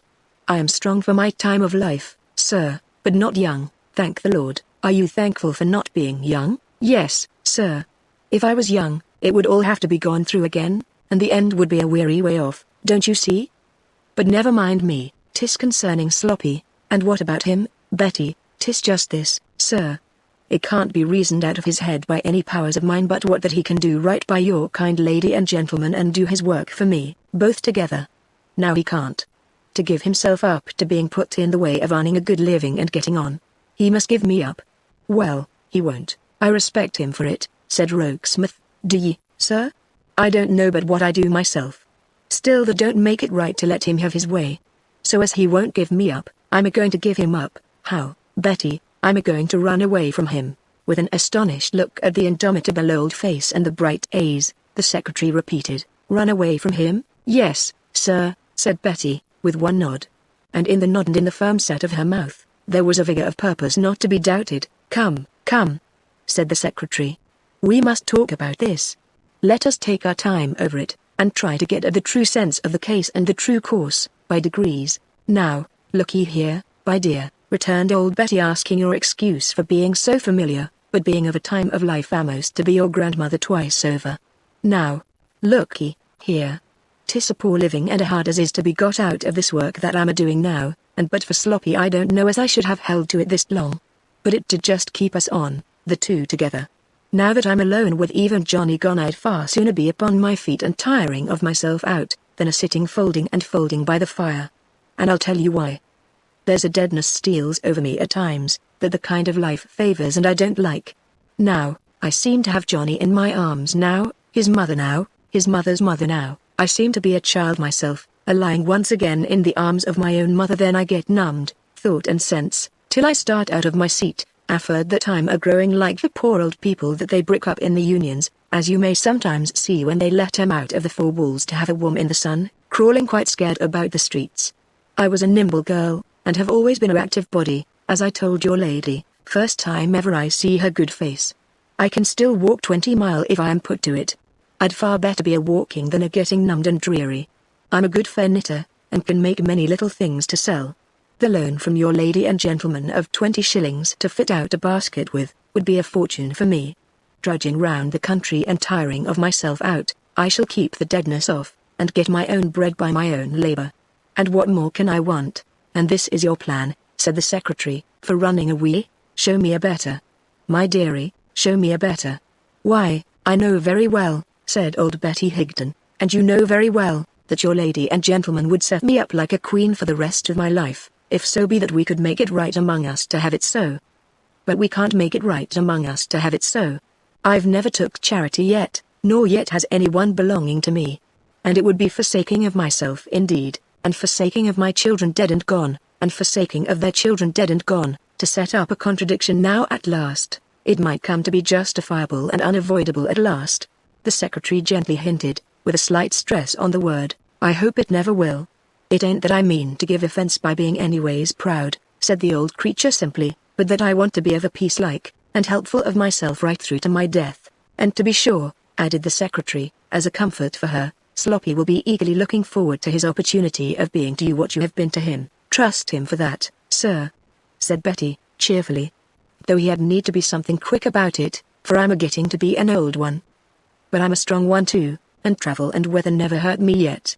Now, be so kind as speak for me to your lady and gentleman, and tell 'em what I ask of their good friendliness to let me do, and why I ask it. The secretary felt that there was no gainsaying what was urged by this brave old heroine, and he presently repaired to Mrs. Boffin and recommended her to let Betty Higden have her way, at all events for the time.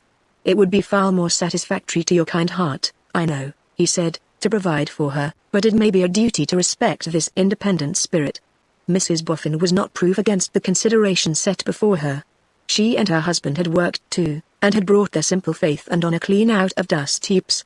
If they owed a duty to Betty Higden, of a surety that duty must be done. But, Betty, said Mrs. Boffin, when she accompanied John Rokesmith back to his room, and shone upon her with the light of her radiant face, granted all else, I think I wouldn't run away. 'Twould come easier to Sloppy, said Mrs. Higden, shaking her head. 'Twould come easier to me too. But 'tis as you please. When would you go? Now, was the bright and ready answer. Today, my dearie, tomorrow. Bless ye, I am used to it. I know many parts of the country well. When nothing else was to be done, I have worked in many a market garden afore now, and in many a hop garden too. If I give my consent to your going, Betty, which Mr. Rokesmith thinks I ought to do. Betty thanked him with a grateful curtsy, We must not lose sight of you. We must not let you pass out of our knowledge. We must know all about you, yes, my dearie, but not through letter writing, because letter writing indeed, writing of most sorts hadn't much come up for such as me when I was young. But I shall be to and fro. No fear of my missing a chance of giving myself a sight of your reviving face. Besides, said Betty, with logical good faith, I shall have a debt to pay off, by littles, and naturally that would bring me back, if nothing else would. Must it be done? Asked Mrs. Boffin, still reluctant, of the secretary. I think it must. After more discussion it was agreed that it should be done, and Mrs. Boffin summoned Bella to note down the little purchases that were necessary to set Betty up in trade. Don't ye be timorous for me, my dear, said the staunch old heart, observant of Bella's face, when I take my seat with my work, clean and busy and fresh, in a country marketplace, I shall turn a sixpence as sure as ever a farmer's wife there. The secretary took that opportunity of touching on the practical question of Mr. Sloppy's capabilities. He would have made a wonderful cabinet maker, said Mrs. Higden, if there had been the money to put into it. She had seen him handle tools that he had borrowed to mend the mangle, or to knock a broken piece of furniture together, in a surprising manner. As to constructing toys for the minders, out of nothing, he had done that daily. And once as many as a dozen people had got together in the lane to see the neatness with which he fitted the broken pieces of a foreign monkey's musical instrument. That's well, said the secretary. It will not be hard to find a trade for him, John Harmon being buried under mountains now. The secretary that very same day set himself to finish his affairs and have done with him. He drew up an ample declaration, to be signed by Rogue Riderhood, knowing he could get his signature to it, by making him another and much shorter evening call, and then considered to whom should he give the document? To Hexam's son, or daughter? Resolved speedily, to the daughter. But it would be safer to avoid seeing the daughter, because the son had seen Julius Hanford, and he could not be too careful. There might possibly be some comparison of notes between the son and daughter, which would awaken slumbering suspicion, and lead to consequences. I might even, he reflected, be apprehended as having been concerned in my own murder. Therefore, best to send it to the daughter under cover by the post. Pleasant Riderhood had undertaken to find out where she lived, and it was not necessary that it should be attended by a single word of explanation. So far, straight. But, all that he knew of the daughter he derived from Mrs. Boffin's accounts of what she heard from Mr. Lightwood, who seemed to have a reputation for his manner of relating a story, and to have made this story quite his own. It interested him, and he would like to have the means of knowing more, as, for instance, that she received the exonerating paper, and that it satisfied her by opening some channel altogether independent of Lightwood, who likewise had seen Julius Hanford, who had publicly advertised for Julius Hanford, and whom of all men he, the secretary, most avoided, but with whom the common course of things might bring me in a moment face to face, any day in the week or any hour in the day. Now, to cast about for some likely means of opening such a channel. The boy, Hexam, was training for and with a schoolmaster. The secretary knew it, because his sister's share in that disposal of him seemed to be the best part of Lightwood's account of the family. This young fellow, Sloppy, stood in need of some instruction. If he, the secretary, engaged that schoolmaster to impart it to him, the channel might be opened. The next point was, did Mrs. Boffin know the schoolmaster's name? No, but she knew where the school was. Quite enough. Promptly the secretary wrote to the master of that school, and that very evening Bradley Heatherstone answered in person. The secretary stated to the schoolmaster how the object was, to send to him for certain occasional evening instruction, a youth whom Mr. and Mrs. Boffin wished to help to an industrious and useful place in life. The schoolmaster was willing to undertake the charge of such a pupil. The secretary inquired on what terms? The schoolmaster stated on what terms. Agreed and disposed of. May I ask, sir, said Bradley Headstone, to whose good opinion I owe a recommendation to you? You should know that I am not the principal here. I am Mr. Boffin's secretary. Mr. Boffin is a gentleman who inherited a property of which you may have heard some public mention, the Harmon property. Mr. Harmon, said Bradley, who would have been a great deal more at a loss than he was, if he had known to whom he spoke, was murdered and found in the river, was murdered and found in the river. It was not. No, interposed the secretary, smiling, it was not he who recommended you. Mr. Boffin heard of you through a certain Mr. Lightwood. I think you know Mr. Lightwood, or know of him. I know as much of him as I wish to know, sir. I have no acquaintance with Mr. Lightwood, and I desire none. I have no objection to Mr. Lightwood, but I have a particular objection to some of Mr. Lightwood's friends, in short, to one of Mr. Lightwood's friends. His great friend. He could hardly get the words out, even then and there, so fierce did he grow, though keeping himself down with infinite pains of repression, when the careless and contemptuous bearing of Eugene Wrayburn rose before his mind. The secretary saw there was a strong feeling here on some sore point, and he would have made a diversion from it, but for Bradley's holding to it in his cumbersome way. "I have no objection to mention the friend by name," he said, doggedly. "The person I object to is Mr. Eugene Wrayburn." The secretary remembered him. In his disturbed recollection of that night when he was striving against the drug-drink, there was but a dim image of Eugene's person, but he remembered his name, and his manner of speaking, and how he had gone with them to view the body, and where he had stood, and what he had said. "Pray, Mr. Headstone, what is the name?" he asked, again trying to make a diversion, "of young Hexam's sister." "Her name is Lizzie," said the schoolmaster, with a strong contraction of his whole face. "She is a young woman of a remarkable character, is she not?" "She is sufficiently remarkable to be very superior to Mr. Eugene Wrayburn, though an ordinary person might be that," said the schoolmaster, "and I hope you will not think it impertinent in me, sir, to ask why you put the two names together?" "By mere accident," returned the secretary. "Observing that Mr. Wrayburn was a disagreeable subject with you, I tried to get away from it, though not very successfully, it would appear."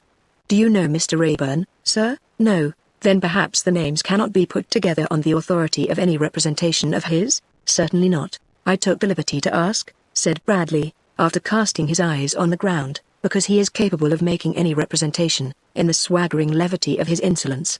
I hope you will not misunderstand me, sir. I am much interested in this brother and sister, and the subject awakens very strong feelings within me. Very, very strong feelings." With a shaking hand, Bradley took out his handkerchief and wiped his brow. The secretary thought, as he glanced at the schoolmaster's face, that he had opened a channel here indeed, and that it was an unexpectedly dark and deep and stormy one, and difficult to sound. All at once, in the midst of his turbulent emotions, Bradley stopped and seemed to challenge his look. Much as though he suddenly asked him, "What do you see in me?" "The brother, young Hexam, was your real recommendation here," said the secretary, quietly going back to the point. "Mr. and Mrs. Boffin happening to know, through Mr. Lightwood, that he was your pupil. Anything that I ask respecting the brother and sister, or either of them, I ask for myself out of my own interest in the subject, and not in my official character, or on Mr. Boffin's behalf. How I come to be interested, I need not explain. You know the father's connection with the discovery of Mr. Harmon's body, sir," replied Bradley, very restlessly indeed. "I know all the circumstances of that case. Pray tell me, Mr. Headstone," said the secretary. "Does the sister suffer under any stigma because of the impossible accusation groundless would be a better word that was made against the father, and substantially withdrawn?" "No, sir," returned Bradley, with a kind of anger. "I am very glad to hear it." "The sister," said Bradley, separating his words over carefully, and speaking as if he were repeating them from a book, "suffers under no reproach that repels a man of unimpeachable character who had made for himself every step of his way in life, from placing her in his own station. I will not say, raising her to his own station, I say, placing her in it. The sister labors under no reproach, unless she should unfortunately make it for herself. When such a man is not deterred from regarding her as his equal, and when he has convinced himself that there is no blemish on her, I think the fact must be taken to be pretty expressive.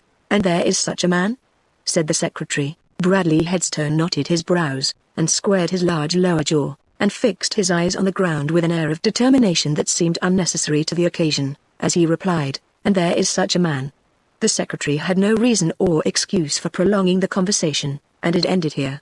Within 3 hours the Oakham-headed apparition once more dived into the leaving shop, and that Nitro Griderhood's recantation lay in the post office, addressed undercover to Lizzie Hexam at her right address. All these proceedings occupied John Rokesmith so much, that it was not until the following day that he saw Bella again. It seemed then to be tacitly understood between them that they were to be as distantly easy as they could, without attracting the attention of Mr. and Mrs. Boffin to any marked change in their manner. The fitting out of old Betty Higden was favourable to this, as keeping Bella engaged and interested, and as occupying the general attention. "I think," said Rokesmith, when they all stood about her, while she packed her tidy basket except Bella, who was busily helping on her knees at the chair on which it stood, "that at least you might keep a letter in your pocket, Mrs. Higden, which I would write for you and date from here, merely stating, in the names of Mr. and Mrs. Boffin, that they are your friends I won't say patrons, because they wouldn't like it." "No, no, no," said Mr. Boffin, "no patronizing." Let's keep out of that, whatever we come to. There's more than enough of that about, without us, ain't there, Noddy?" said Mrs. Boffin. "I believe you, old lady," returned the Golden Dustman. "Overmuch indeed. But people sometimes like to be patronized, don't they, sir?" asked Bella, looking up. "I don't. And if they do, my dear, they ought to learn better," said Mr. Boffin. "Patrons and patronesses, and vice-patrons and vice-patronesses, and deceased patrons and deceased patronesses, and ex-vice-patrons and ex-vice-patronesses. What does it all mean in the books of the charities that come pouring in on Rokesmith as he sits among 'em pretty well up to his neck? If Mr. Tom Noakes gives his 5 shillings ain't he a patron, and if Mrs. Jack Stiles gives her 5 shillings ain't she a patroness? What the deuce is it all about? If it ain't stark staring impudence, what do you call it?" "Don't be warm, Noddy," Mrs. Boffin urged. "Warm?" cried Mr. Boffin. "It's enough to make a man smoking hot. I can't go anywhere without being patronized. I don't want to be patronized.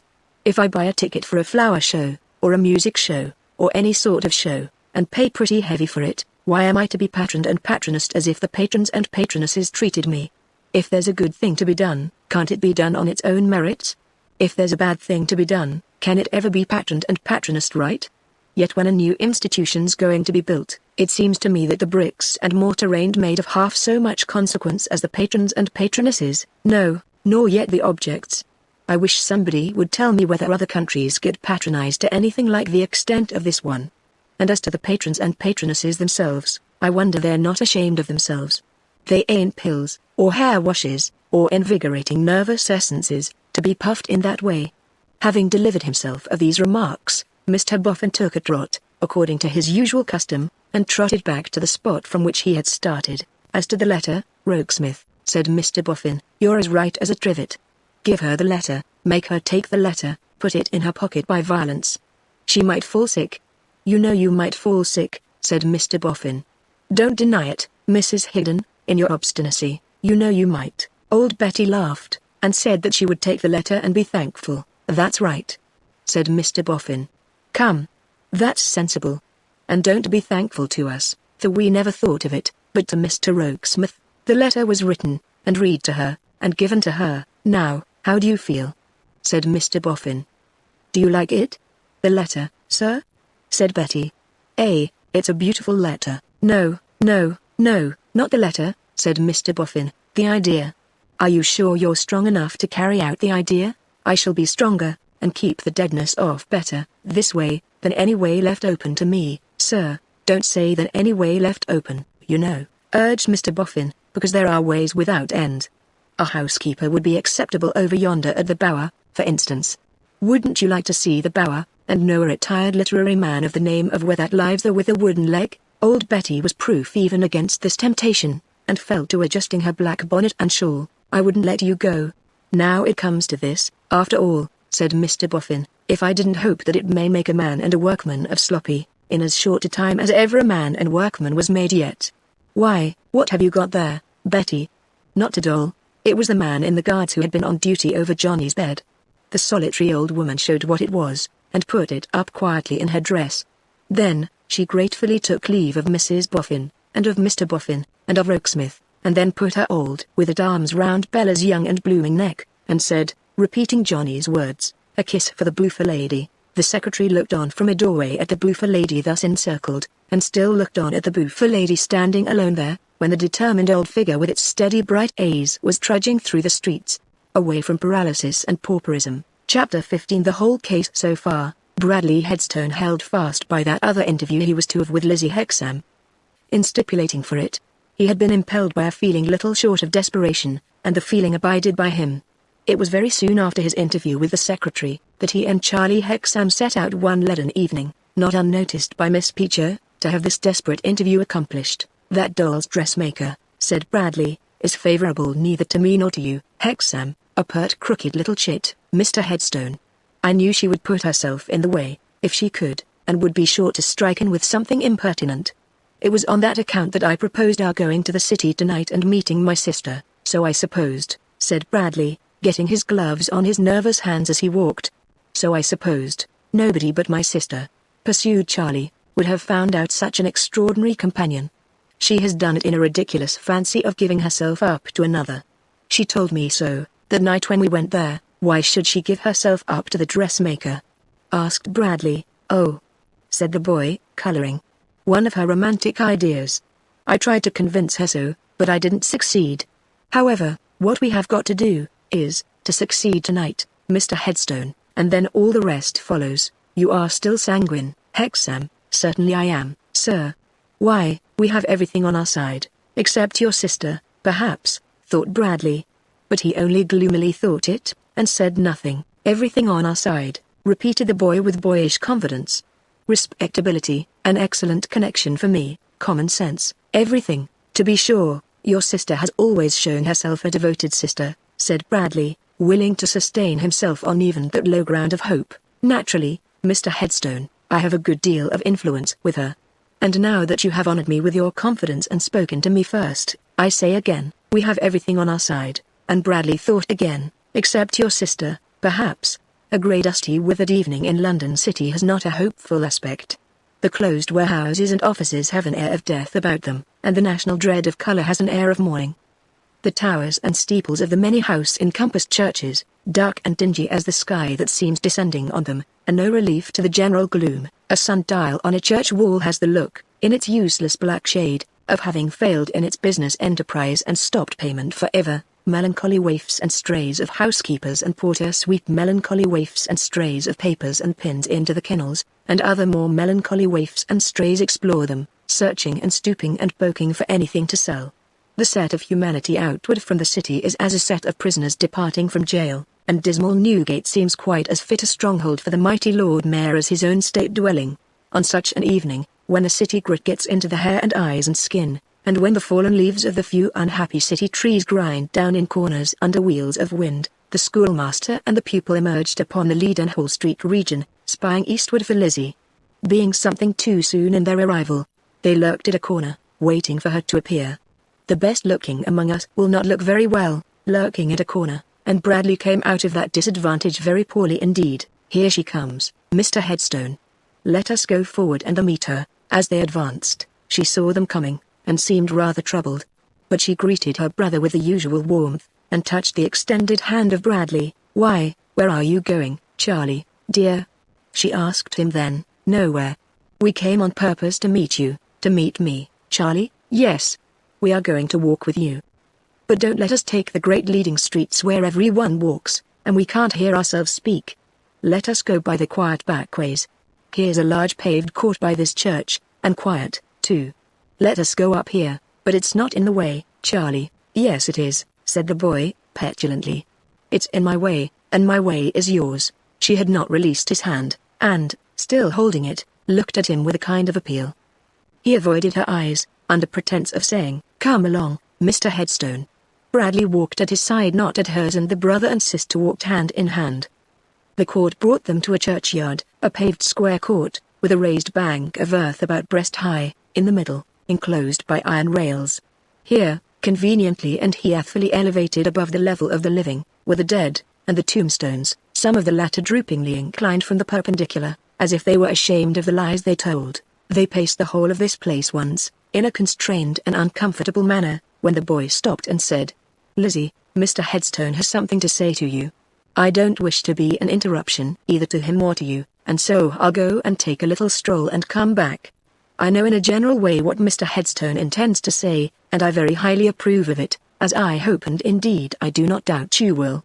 I needn't tell you, Lizzie, that I am under great obligations to Mr. Headstone, and that I am very anxious for Mr. Headstone to succeed in all he undertakes. As I hope and as, indeed, I don't doubt you must be, Charlie," returned his sister, detaining his hand as he withdrew it. "I think you had better stay. I think Mr. Headstone had better not say what he thinks of saying." "Why, how do you know what it is?" returned the boy. "Perhaps I don't, but—" "Perhaps you don't?" "No, Liz, I should think not. If you knew what it was, you would give me a very different answer. There, let go, be sensible. I wonder you don't remember that Mr. Headstone is looking on." She allowed him to separate himself from her, and he, after saying, "Now Liz, be a rational girl and a good sister," walked away. She remained standing alone with Bradley Headstone, and it was not until she raised her eyes, that he spoke. "I said, he began, "when I saw you last, that there was something unexplained, which might perhaps influence you. I have come this evening to explain it. I hope you will not judge of me by my hesitating manner when I speak to you. You see me at my greatest disadvantage. It is most unfortunate for me that I wish you to see me at my best, and that I know you see me at my worst." She moved slowly on when he paused, and he moved slowly on beside her. "It seems egotistical to begin by saying so much about myself," he resumed. "But whatever I say to you seems, even in my own ears, below what I want to say, and different from what I want to say. I can't help it. So it is. You are the ruin of me." She started at the passionate sound of the last words, and at the passionate action of his hands, with which they were accompanied. "Yes. You are the ruin of me. I have no resources in myself, I have no confidence in myself, I have no government of myself when you are near me or in my thoughts. And you are always in my thoughts now. I have never been quit of you since I first saw you. Oh, that was a wretched day for me. That was a wretched, miserable day." A touch of pity for him mingled with her dislike of him, and she said, "Mr. Headstone, I am grieved to have done you any harm, but I have never meant it." "There," he cried, despairingly. "Now, I seem to have reproached you, instead of revealing to you the state of my own mind. Bear with me. I am always wrong when you are in question. It is my doom." Struggling with himself, and by times looking up at the deserted windows of the houses as if there could be anything written in their grimy panes that would help him, he paced the whole pavement at her side, before he spoke again. "I must try to give expression to what is in my mind, it shall and must be spoken. Though you see me so confounded, though you strike me so helpless, I ask you to believe that there are many people who think well of me, that there are some people who highly esteem me, that I have in my way won a station which is considered worth winning. Surely, Mr. Headstone, I do believe it. Surely I have always known it from Charlie. I ask you to believe that if I were to offer my home such as it is, my station such as it is, my affections such as they are, to any one of the best considered, and best qualified, and most distinguished, among the young women engaged in my calling, they would probably be accepted. Even readily accepted, I do not doubt it," said Lizzie, with her eyes upon the ground. "I have sometimes had it in my thoughts to make that offer and to settle down as many men of my class do, I on the one side of a school, my wife on the other, both of us interested in the same work. Why have you not done so?" asked Lizzie Hexam. "Why do you not do so? Far better that I never did. The only one grain of comfort I have had these many weeks," he said, always speaking passionately, and, when most emphatic, repeating that former action of his hands, which was like flinging his heart's blood down before her in drops upon the pavement's stones, "the only one grain of comfort I have had these many weeks is, that I never did. For if I had, and if the same spell had come upon me for my ruin, I know I should have broken that tie asunder as if it had been thread." She glanced at him with a glance of fear, and a shrinking gesture. He answered, as if she had spoken, "No. It would not have been voluntary on my part, any more than it is voluntary in me to be here now. You draw me to you. If I were shut up in a strong prison, you would draw me out. I should break through the wall to come to you. If I were lying on a sick bed, you would draw me up to stagger to your feet and fall there." The wild energy of the man, now quite let loose, was absolutely terrible. He stopped and laid his hand upon a piece of the coping of the burial ground enclosure, as if he would have dislodged the stone. "No man knows till the time comes, what depths are within him. To some men it never comes, let them rest and be thankful. To me, you brought it, on me, you forced it, and the bottom of this raging sea," striking himself upon the breast, "has been heaved up ever since. Mr. Headstone, I have heard enough. Let me stop you here. It will be better for you and better for me. Let us find my brother." "Not yet. It shall and must be spoken. I have been in torments ever since I stopped short of it before. You are alarmed. It is another of my miseries that I cannot speak to you or speak of you without stumbling at every syllable, unless I let the check go altogether and run mad. Here is a man lighting the lamps. He will be gone directly. I entreat of you, let us walk round this place again. You have no reason to look alarmed, I can restrain myself, and I will." She yielded to the entreaty. How could she do otherwise? And they paced the stones in silence. One by one the lights leapt up, making the cold grey church tower more remote, and they were alone again. He said no more until they had regained the spot where he had broken off. There, he again stood still, and again grasped the stone. In saying what he said then, he never looked at her, but looked at it and wrenched at it. "You know what I am going to say. I love you. What other men may mean when they use that expression, I cannot tell. What I mean is, that I am under the influence of some tremendous attraction which I have resisted in vain, and which overmasters me. You could draw me to fire, you could draw me to water, you could draw me to the gallows, you could draw me to any death, you could draw me to anything I have most avoided, you could draw me to any exposure and disgrace. This and the confusion of my thoughts, so that I am fit for nothing, is what I mean by your being the ruin of me. But if you would return a favorable answer to my offer of myself in marriage, you could draw me to any good, every good with equal force. My circumstances are quite easy, and you would want for nothing. My reputation stands quite high, and would be a shield for yours. If you saw me at my work, able to do it well and respected in it, you might even come to take a sort of pride in me. I would try hard that you should. Whatever considerations I may have thought of against this offer, I have conquered, and I make it with all my heart. Your brother favors me to the utmost, and it is likely that we might live and work together. Anyhow, it is certain that he would have my best influence and support. I don't know what I could say more if I tried. I might only weaken what is ill enough said as it is. I only add that if it is any claim on you to be in earnest, I am in thorough earnest. Dreadful earnest. The powdered mortar from under the stone at which he wrenched, rattled on the pavement to confirm his words. Mr. Headstone, stop. I implore you, before you answer me, to walk round this place once more. It will give you a minute's time to think, and me a minute's time to get some fortitude together. Again she yielded to the entreaty, and again they came back to the same place, and again he worked at the stone. Is it, he said, with his attention apparently engrossed by it, yes, or no, Mr. Headstone, I thank you sincerely, I thank you gratefully, and hope you may find a worthy wife before long and be very happy. But it is no short time necessary for reflection, no weeks or days?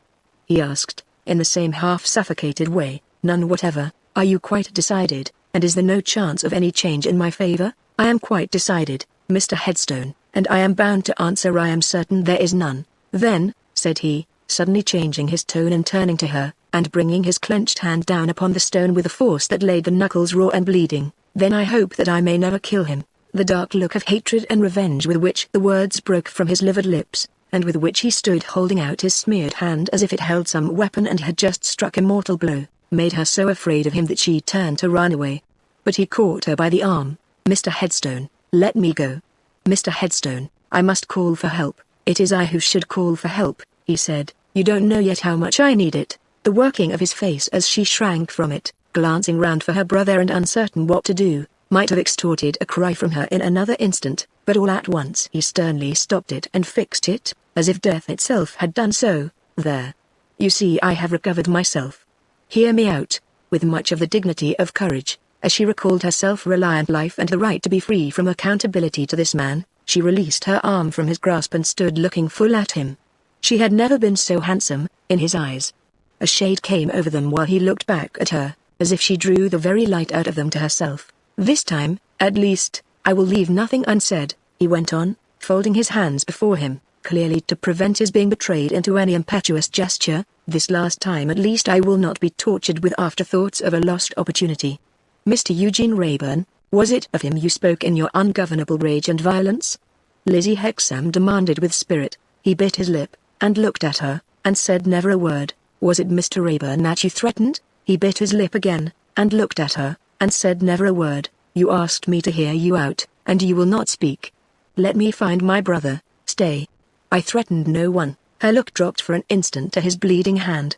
He lifted it to his mouth, wiped it on his sleeve, and again folded it over the other. Mr. Eugene Rayburn, he repeated, why do you mention that name again and again, Mr. Headstone? Because it is the text of the little I have left to say. Observe. There are no threats in it. If I utter a threat, stop me, and fasten it upon me. Mr. Eugene Rayburn, a worse threat than was conveyed in his manner of uttering the name, could hardly have escaped him. He haunts you. You accept favors from him. You are willing enough to listen to him.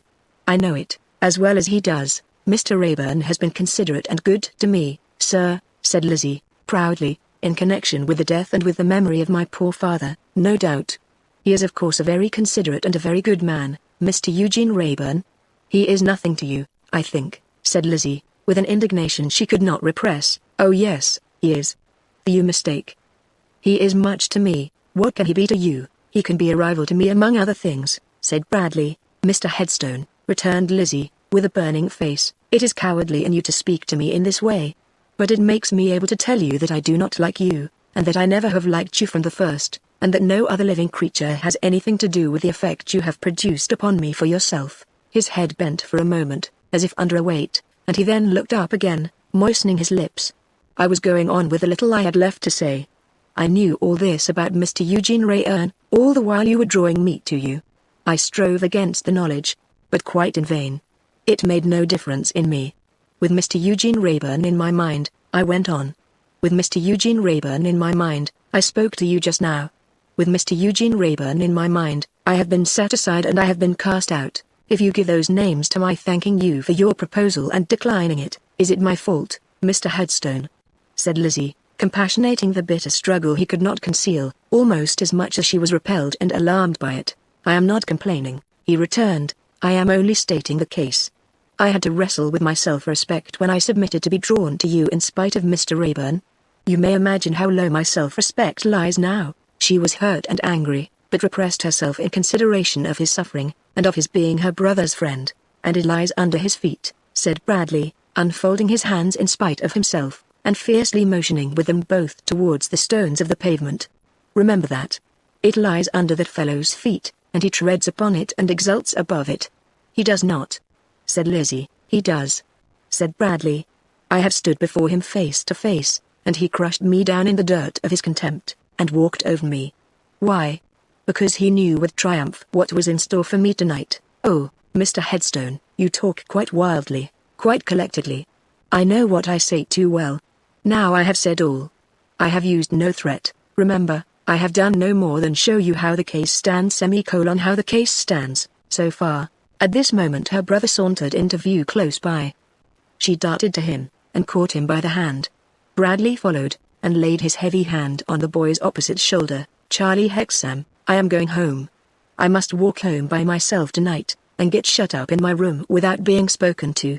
Give me half an hour's start, and let me be, till you find me at my work in the morning." "I shall be at my work in the morning just as usual." Clasping his hands, he uttered a short unearthly broken cry, and went his way. The brother and sister were left looking at one another near a lamp in the solitary churchyard, and the boy's face clouded and darkened, as he said in a rough tone, "What is the meaning of this? What have you done to my best friend?" "Out with the truth, Charlie," said his sister. "Speak a little more considerately." "I am not in the humor for consideration, or for nonsense of any sort," replied the boy. "What have you been doing? Why has Mr. Headstone gone from us in that way? He asked me he asked me to be his wife, Charlie." "Well?" said the boy, impatiently, "and I was obliged to tell him that I could not be his wife." "You were obliged to tell him," repeated the boy angrily, between his teeth, and rudely pushing her away. "You were obliged to tell him. Do you know that he is worth 50 of you? It may easily be so, Charlie, but I cannot marry him." "You mean that you are conscious that you can't appreciate him, and don't deserve him, I suppose?" "I mean that I do not like him, Charlie, and that I will never marry him." "Upon my soul," exclaimed the boy, "you are a nice picture of a sister. Upon my soul, you are a pretty piece of disinterestedness. And so all my endeavors to cancel the past and to raise myself in the world, and to raise you with me, are to be beaten down by your low whims, are they?" "I will not reproach you, Charlie." "Hear her!" exclaimed the boy, looking round at the darkness. "She won't reproach me. She does her best to destroy my fortunes and her own, and she won't reproach me. Why, you'll tell me, next, that you won't reproach Mr. Headstone for coming out of the sphere to which he is an ornament, and putting himself at your feet, to be rejected by you." "No, Charlie, I will only tell you, as I told himself, that I thank him for doing so, that I am sorry he did so, and that I hope he will do much better, and be happy." Some touch of compunction smote the boy's hardening heart as he looked upon her. His patient little nurse in infancy, his patient friend, adviser, and reclaimer in boyhood, the self-forgetting sister who had done everything for him. His tone relented, and he drew her arm through his. "Now, come, Liz, don't let us quarrel. Let us be reasonable and talk this over like brother and sister. Will you listen to me?" "Oh, Charlie," she replied through her starting tears. "Do I not listen to you, and hear many hard things? Then I am sorry. There, Liz. I am unfeignedly sorry. Only you do put me out so. Now see.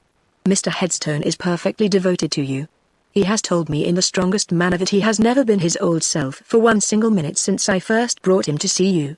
Miss Peacher, Our schoolmistress pretty and young, and all that is known to be very much attached to him, and he won't so much as look at her or hear of her. Now, his devotion to you must be a disinterested one, mustn't it? If he married Miss Peacher, he would be a great deal better off in all worldly respects, than in marrying you. Well then, he has nothing to get by it, has he? Nothing, heaven knows. Very well then, said the boy, that's something in his favor, and a great thing. Then I come in. Mr. Headstone has always got me on, and he has a good deal in his power, and of course if he was my brother-in-law he wouldn't get me on less, but would get me on more. Mr. Headstone comes and confides in me, in a very delicate way, and says, I hope my marrying your sister would be agreeable to you, Hexam, and useful to you? I say, there's nothing in the world, Mr. Headstone, that I could be better pleased with.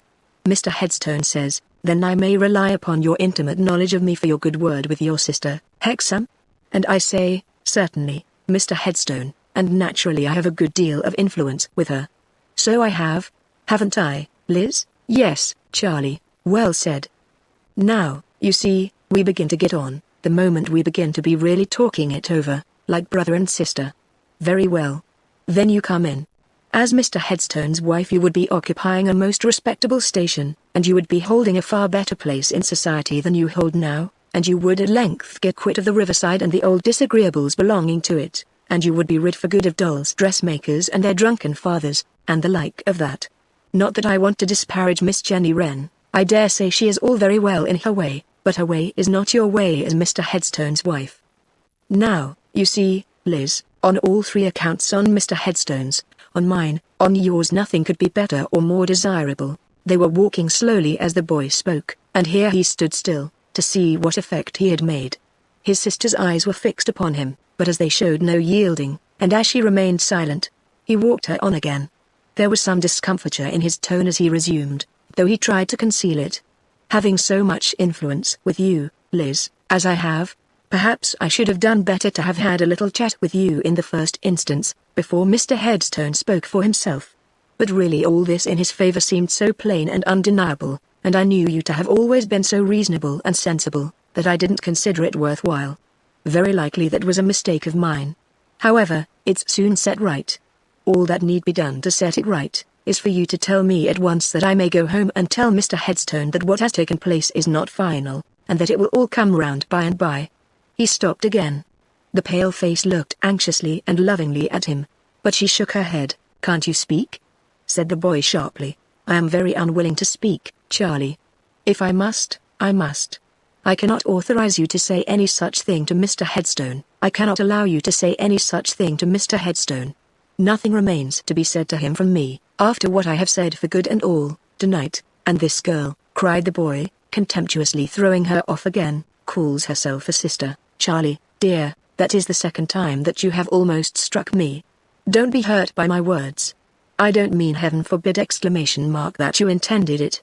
But you hardly know with what a sudden swing you removed yourself from me, however, said the boy, taking no heed of the remonstrance, and pursuing his own mortified disappointment. I know what this means, and you shall not disgrace me. It means what I have told you, Charlie, and nothing more. That's not true, said the boy in a violent tone, and you know it's not.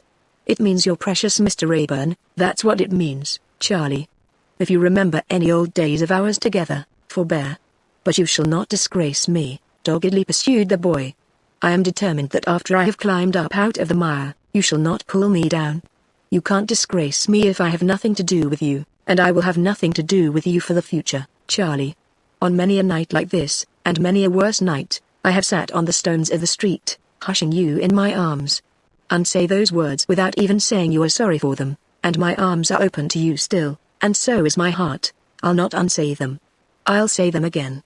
You are an inveterately bad girl, and a false sister, and I have done with you. Forever, I have done with you. He threw up his ungrateful and ungracious hand as if it set up a barrier between them, and flung himself upon his heel and left her. She remained impassive on the same spot, silent and motionless, until the striking of the church clock roused her, and she turned away. But then, with the breaking up of her immobility came the breaking up of the waters that the cold heart of the selfish boy had frozen. And oh that I were lying here with the dead. And oh Charlie, Charlie, that this should be the end of our pictures in the fire. Were all the words she said, as she laid her face in her hands on the stone coping, A figure passed by, and passed on, but stopped and looked round at her. It was the figure of an old man with a bowed head, wearing a large brimmed low-crowned hat, and a long-skirted coat. After hesitating a little, the figure turned back, and, advancing with an air of gentleness and compassion, said, "Pardon me, young woman, for speaking to you, but you are under some distress of mind. I cannot pass upon my way and leave you weeping here alone, as if there was nothing in the place. Can I help you? Can I do anything to give you comfort?" She raised her head at the sound of these kind words, and answered gladly, "Oh, Mr. Rea, is it you?" "My daughter," said the old man, "I stand amazed. I spoke as to a stranger. Take my arm, take my arm. What grieves you? Who has done this?" Poor girl, my brother has quarreled with me," sobbed Lizzie, "and renounced me. He is a thankless dog," said the Jew, angrily. "Let him go. Shake the dust from thy feet and let him go. Come, daughter. Come home with me. It is but across the road, and take a little time to recover your peace and to make your eyes see me, and then I will bear you company through the streets. For it is past your usual time, and will soon be late, and the way is long, and there is much company out of doors tonight." She accepted the support he offered her, and they slowly passed out of the churchyard. They were in the act of emerging into the main thoroughfare, when another figure loitering discontentedly by, and looking up the street and down it, and all about, started and exclaimed, "Lizzie! Why, where have you been? Why, what's the matter?" As Eugene Rayburn thus addressed her, she drew closer to the Jew, and bent her head. The Jew, having taken in the whole of Eugene at one sharp glance, cast his eyes upon the ground, and stood mute. "Lizzie, what is the matter, Mr. Rayburn?" "I cannot tell you now. I cannot tell you tonight, if I ever can tell you. Pray leave me." "But, Lizzie, I came expressly to join you.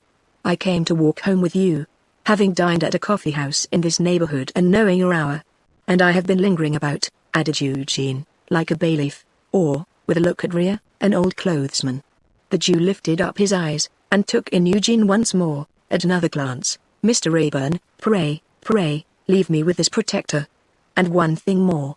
Pray be careful of yourself, Mistress of Udolpho," said Eugene, with a look of wonder. "May I be excused for asking, in the elderly gentleman's presence, who is this kind protector?" "A trustworthy friend," said Lizzie. "I will relieve him of his trust," returned Eugene. "But you must tell me, Lizzie, what is the matter?" "Her brother is the matter," said the old man, lifting up his eyes again. "Our brother the matter?" returned Eugene, with airy contempt. "Our brother is not worth a thought, far less a tear. What has our brother done?" The old man lifted up his eyes again, with one grave look at Rayburn, and one grave glance at Lizzie, as she stood looking down. Both were so full of meaning that even Eugene was checked in his light career, and subsided into a thoughtful Humphrey. With an air of perfect patience the old man, remaining mute and keeping his eyes cast down, stood, retaining Lizzie's arm, as though in his habit of passive endurance. It would be all one to him if he had stood motionless all night. "If Mr. Aaron," said Eugene, who soon found this fatiguing, "will be good enough to relinquish his charge to me, he will be quite free for any engagement he may have at the synagogue. Mr. Aaron, will you have the kindness?" But the old man stood stock still. "Good evening, Mr. Aaron," said Eugene, politely, "we need not detain you." Then turning to Lizzie, "Is our friend Mr. Aaron a little deaf?" "My hearing is very good, Christian gentleman," replied the old man, calmly, "but I will hear only one voice tonight, desiring me to leave this damsel before I have conveyed her to her home. If she requests it, I will do it. I will do it for no one else." "May I ask why so, Mr. Aaron?" said Eugene, quite undisturbed in his ease. "Excuse me. If she asks me, I will tell her," replied the old man. "I will tell no one else." "I do not ask you," said Lizzie, "and I beg you to take me home.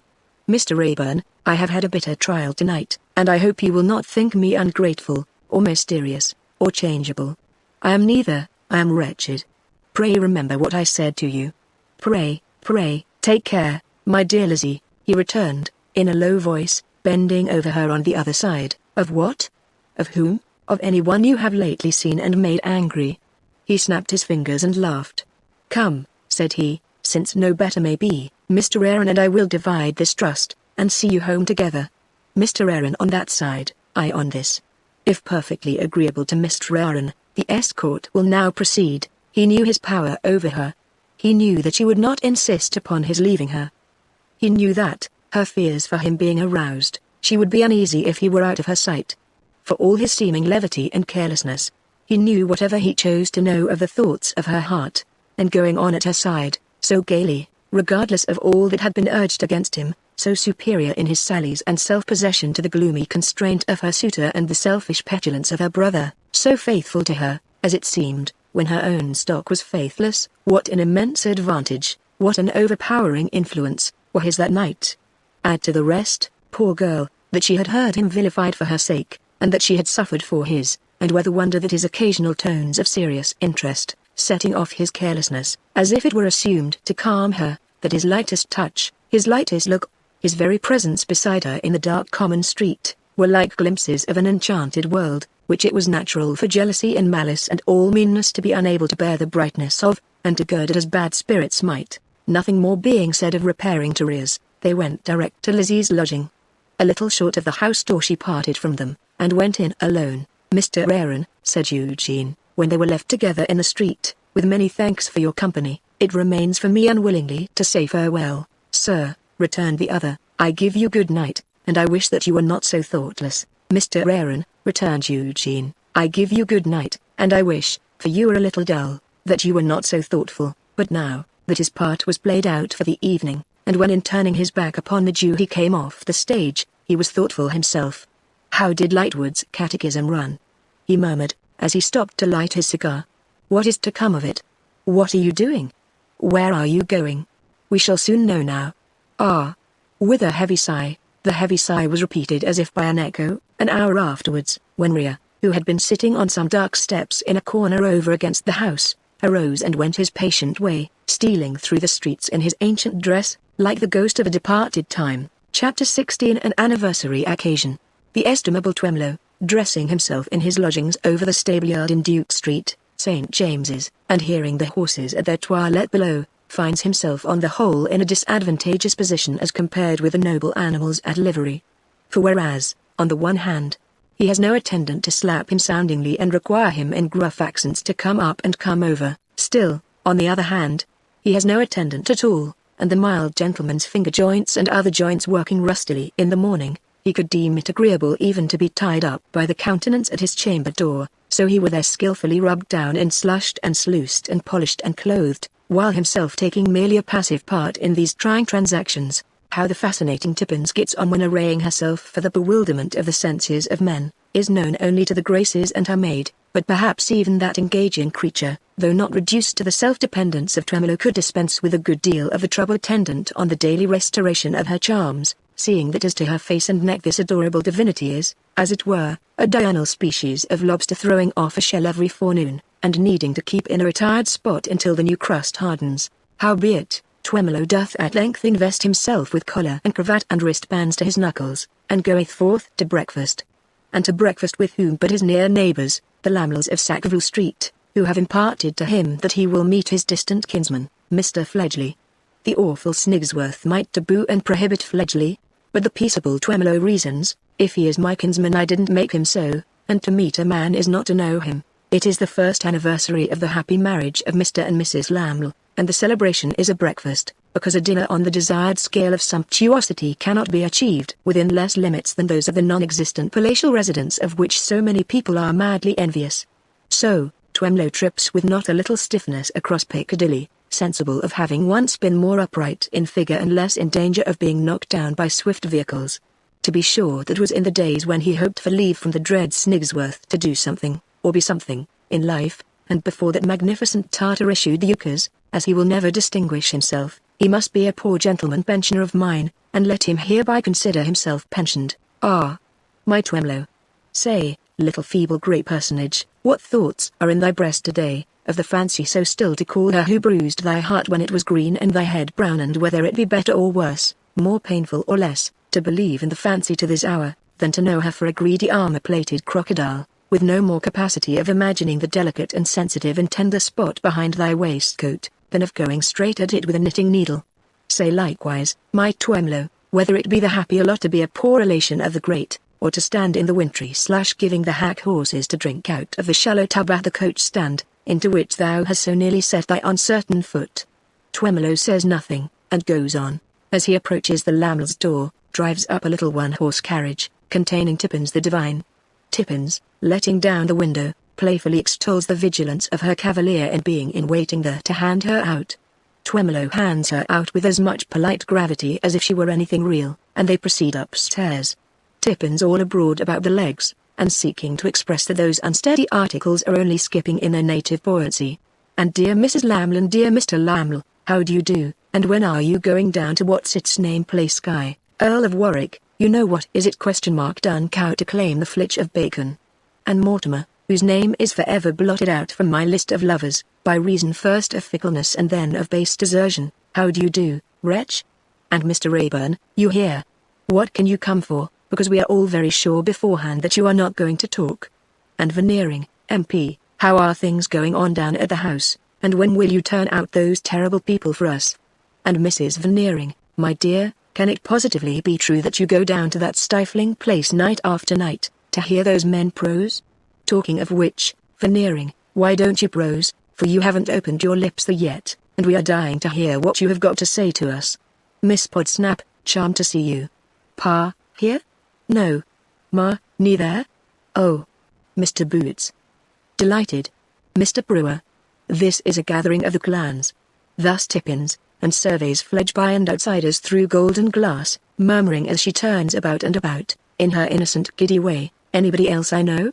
No, I think not. Nobody there. Nobody there. Nobody anywhere. Mr. Laml, all a glitter, produces his friend Fledgeby, as dying for the honour of presentation to Lady Tippins. Fledgeby presented, has the air of going to say something, has the air of going to say nothing, has an air successively of meditation, of resignation, and of desolation, backs on Brewer, makes the tour of Boots, and fades into the extreme background, feeling for his whisker, as if it might have turned up since he was there 5 minutes ago. But Laml has him out again before he has so much as completely ascertained the bareness of the land. He would seem to be in a bad way, Fledgeby, for Laml represents him as dying again. He is dying now, of want of presentation to Twemlow. Twemlow offers his hand. Glad to see him. Your mother, sir, was a connection of mine. I believe so, says Fledgeby, but my mother and her family were too. Are you staying in town? Asks Twemlow. I always am, says Fledgeby. You like town, says Twemlow. But is felt flat by Fledgeby's taking it quite ill, and replying, no, he don't like town. Laml tries to break the force of the fall, by remarking that some people do not like town. Fledgeby retorting that he never heard of any such case but his own. Twemlow goes down again heavily. There is nothing new this morning, I suppose?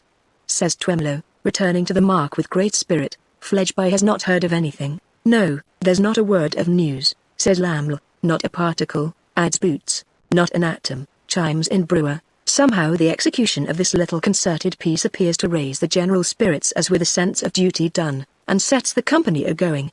Everybody seems more equal than before, to the calamity of being in the society of everybody else. Even Eugene, standing in a window, moodily swinging the tassel of a blind, gives it a smarter jerk now, as if he found himself in better case. Breakfast announced. Everything on table showy and gaudy, but with a self-assertingly temporary and nomadic air on the decorations, as boasting that they will be much more showy and gaudy in the palatial residence. Mr. Laml's own particular servant behind his chair, the analytical behind Veneering's chair, instances in point that such servants fall into two classes, one mistrusting the master's acquaintances, and the other mistrusting the master. Mr. Laml's servant, of the second class, appearing to be lost in wonder and low spirits because the police are so long in coming to take his master up on some charge of the first magnitude. Veneering, MP, on the right of Mrs. Laml, Twemlow on her left, Mrs. Veneering, WMP wife of Member of Parliament, and Lady Tippins on Mr. Laml's right and left. But be sure that well within the fascination of Mr. Laml's iron smile sits little Georgiana. And be sure that close to little Georgiana, also under inspection by the same gingerous gentleman, sits Fledgeby, oftener than twice or thrice while breakfast is in progress. Mr. Twemlow gives a little sudden turn towards Mrs. Laml, and then says to her, I beg your pardon. This not being Twemlow's usual way, why is it his way today? Why, the truth is, Twemlow repeatedly labours under the impression that Mrs. Laml is going to speak to him, and turning finds that it is not so, and mostly that she has her eyes upon Veneering. Strange that this impression so abides by Twemlow after being corrected, yet so it is. Lady Tippins, partaking plentifully of the fruits of the earth, including grape juice in the category, becomes livelier, and applies herself to elicit sparks from Mortimer Lightwood. It is always understood among the initiated, that faithless love must be planted at table opposite to Lady Tippins, who will then strike conversational fire out of him. In a pause of mastication and deglutition, Lady Tippins, contemplating Mortimer, recalls that it was at our dear Veneering's, and in the presence of a party who are surely all here, that he told them his story of the man from somewhere, which afterwards became so horribly interesting and vulgarly popular. Yes, Lady Tippins, assents Mortimer, as they say on the stage. Even so, then we expect you, retorts the charmer, to sustain your reputation, and tell us something else. Lady Tippins, I exhausted myself for life that day, and there is nothing more to be got out of me. Mortimer parries thus, with a sense upon him that elsewhere it is Eugene and not he who is the jester, and that in these circles where Eugene persists in being speechless, he, Mortimer, is but the double of the friend on whom he has founded himself. But, quoth the fascinating Tippins, I am resolved on getting something more out of you. Traitor. What is this I hear about another disappearance? As it is you who have heard it, returns Lightwood, perhaps you'll tell us. Monster, away, retorts Lady Tippins. Your own Golden Dustman referred me to you, Mr. Lamel, striking in here, proclaims aloud that there is a sequel to the story of the man from somewhere. Silence ensues upon the proclamation. I assure you, says Lightwood, glancing round the table, I have nothing to tell. But Eugene adding in a low voice, there, tell it, tell it. He corrects himself with the addition, nothing worth mentioning. Boots and Brewer immediately perceive that it is immensely worth mentioning, and become politely clamorous. Veneering is also visited by a perception to the same effect. But it is understood that his attention is now rather used up, and difficult to hold, that being the tone of the House of Commons, pray don't be at the trouble of composing yourselves to listen, says Mortimer Lightwood, because I shall have finished long before you have fallen into comfortable attitudes. It's like, impatiently interrupts Eugene, the children's narrative. I'll tell you a story of Jack Amonry, and now my story is begun. I'll tell you another of Jack and his brother, and now my story is done. Get on, and get it over. Eugene says this with a sound of vexation in his voice, leaning back in his chair and looking balefully at Lady Tippins, who nods to him as her dear bear, and playfully insinuates that she, a self-evident proposition, is beauty, and he beast. The reference, proceeds Mortimer, which I suppose to be made by my honourable and fair enslaver opposite, is to the following circumstance. Very lately, the young woman, Lizzie Hexam, daughter of the late Jessie Hexam, otherwise Gaffer, who will be remembered to have found the body of the man from somewhere, mysteriously received, she knew not from whom, an explicit retraction of the charges made against her father, by another waterside character of the name of Riderhood. Nobody believed them, because little rogue Riderhood I am tempted into the paraphrase by remembering the charming wolf who would have rendered society a great service if he had devoured Mr. Riderhood's father and mother in their infancy, had previously played fast and loose with the said charges, and, in fact, abandoned them. However, the retraction I have mentioned found its way into Lizzie Hexam's hands, with a general flavour on it of having been favoured by some anonymous messenger in a dark cloak and slouched hat, and was by her forwarded, in her father's vindication, to Mr. Boffin, my client.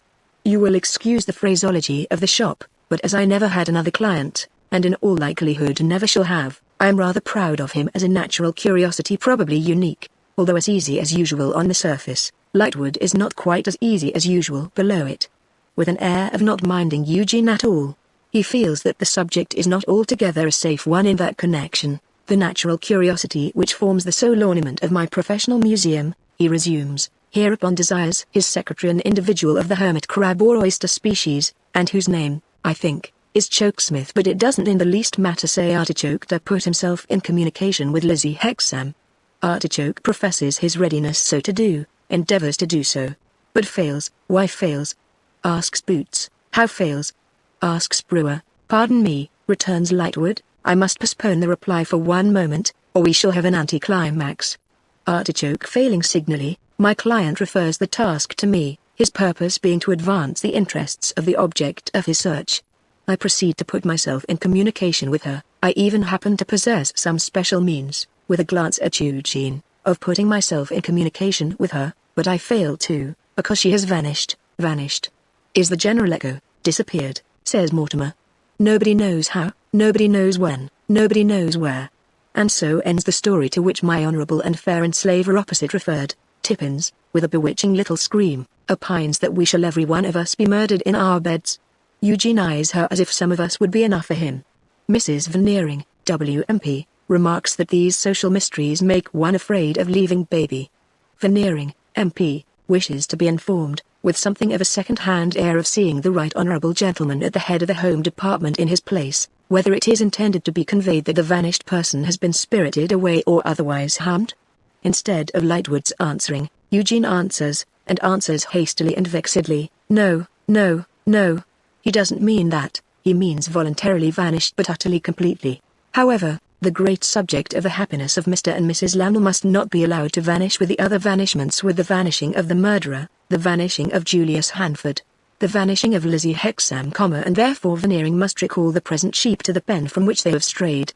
Who so fit to discourse of the happiness of Mr. and Mrs. Laml, they being the dearest and oldest friends he has in the world, or what audience so fit for him to take into his confidence as that audience, a noun of multitude or signifying many, who are all the oldest and dearest friends he has in the world. So Veneering, without the formality of rising, launches into a familiar oration, gradually toning into the parliamentary sing-song, in which he sees at that board his dear friend Twemlow, who on that day 12-month bestowed on his dear friend Laml the fair hand of his dear friend Sophronia, and in which he also sees at that board his dear friends Boots and Brewer, who's rallying round him at a period when his dear friend Lady Tippins likewise rallied round him, and in the foremost rank he can never forget while memory holds her seat. But he is free to confess that he misses from that board his dear old friend Podsnap, though he is well represented by his dear young friend Georgiana. And he further sees at that board, this he announces with pomp, as if exulting in the powers of an extraordinary telescope, his friend Mr. Fledgeby, if he will permit him to call him so.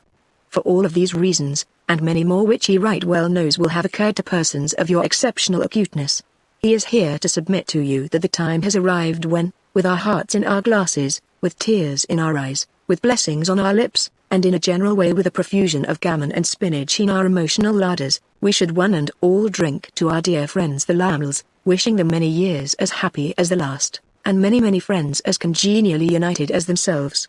And this he will add, that Anastasia Veneering, who is instantly heard to weep, is formed on the same model as her old and chosen friend Sophronia Laml, in respect that she is devoted to the man who wooed and won her, and nobly discharges the duties of a wife. Seeing no better way out of it, Veneering here pulls up his oratorical Pegasus extremely short, and plumps down, clean over his head, with, Laml, God bless you. Then Laml. Too much of him every way, pervadingly too much nose of a coarse wrong shape, and his nose in his mind and his manners, too much smile to be real, too much frown to be false, too many large teeth to be visible at once without suggesting a bite. He thanks you, dear friends, for your kindly greeting, and hopes to receive you it may be on the next of these delightful occasions in a residence better suited to your claims on the rights of hospitality. He will never forget that at Veneering's he first saw Sophronia. Sophronia will never forget that at Veneering's she first saw him. They spoke of it soon after they were married, and agreed that they would never forget it. In fact, to Veneering they owe their union. They hope to show their sense of this some day. No, from Veneering, oh yes, and let him rely upon it. They will if they can. His marriage with Sophronia was not a marriage of interest on either side. She had her little fortune, he had his little fortune, they joined their little fortunes. It was a marriage of pure inclination and suitability. Thank you. Sophronia and he are fond of the society of young people, but he is not sure that their house would be a good house for young people proposing to remain single, since the contemplation of its domestic bliss might induce them to change their minds. He will not apply this to anyone present, certainly not to their darling little Georgiana.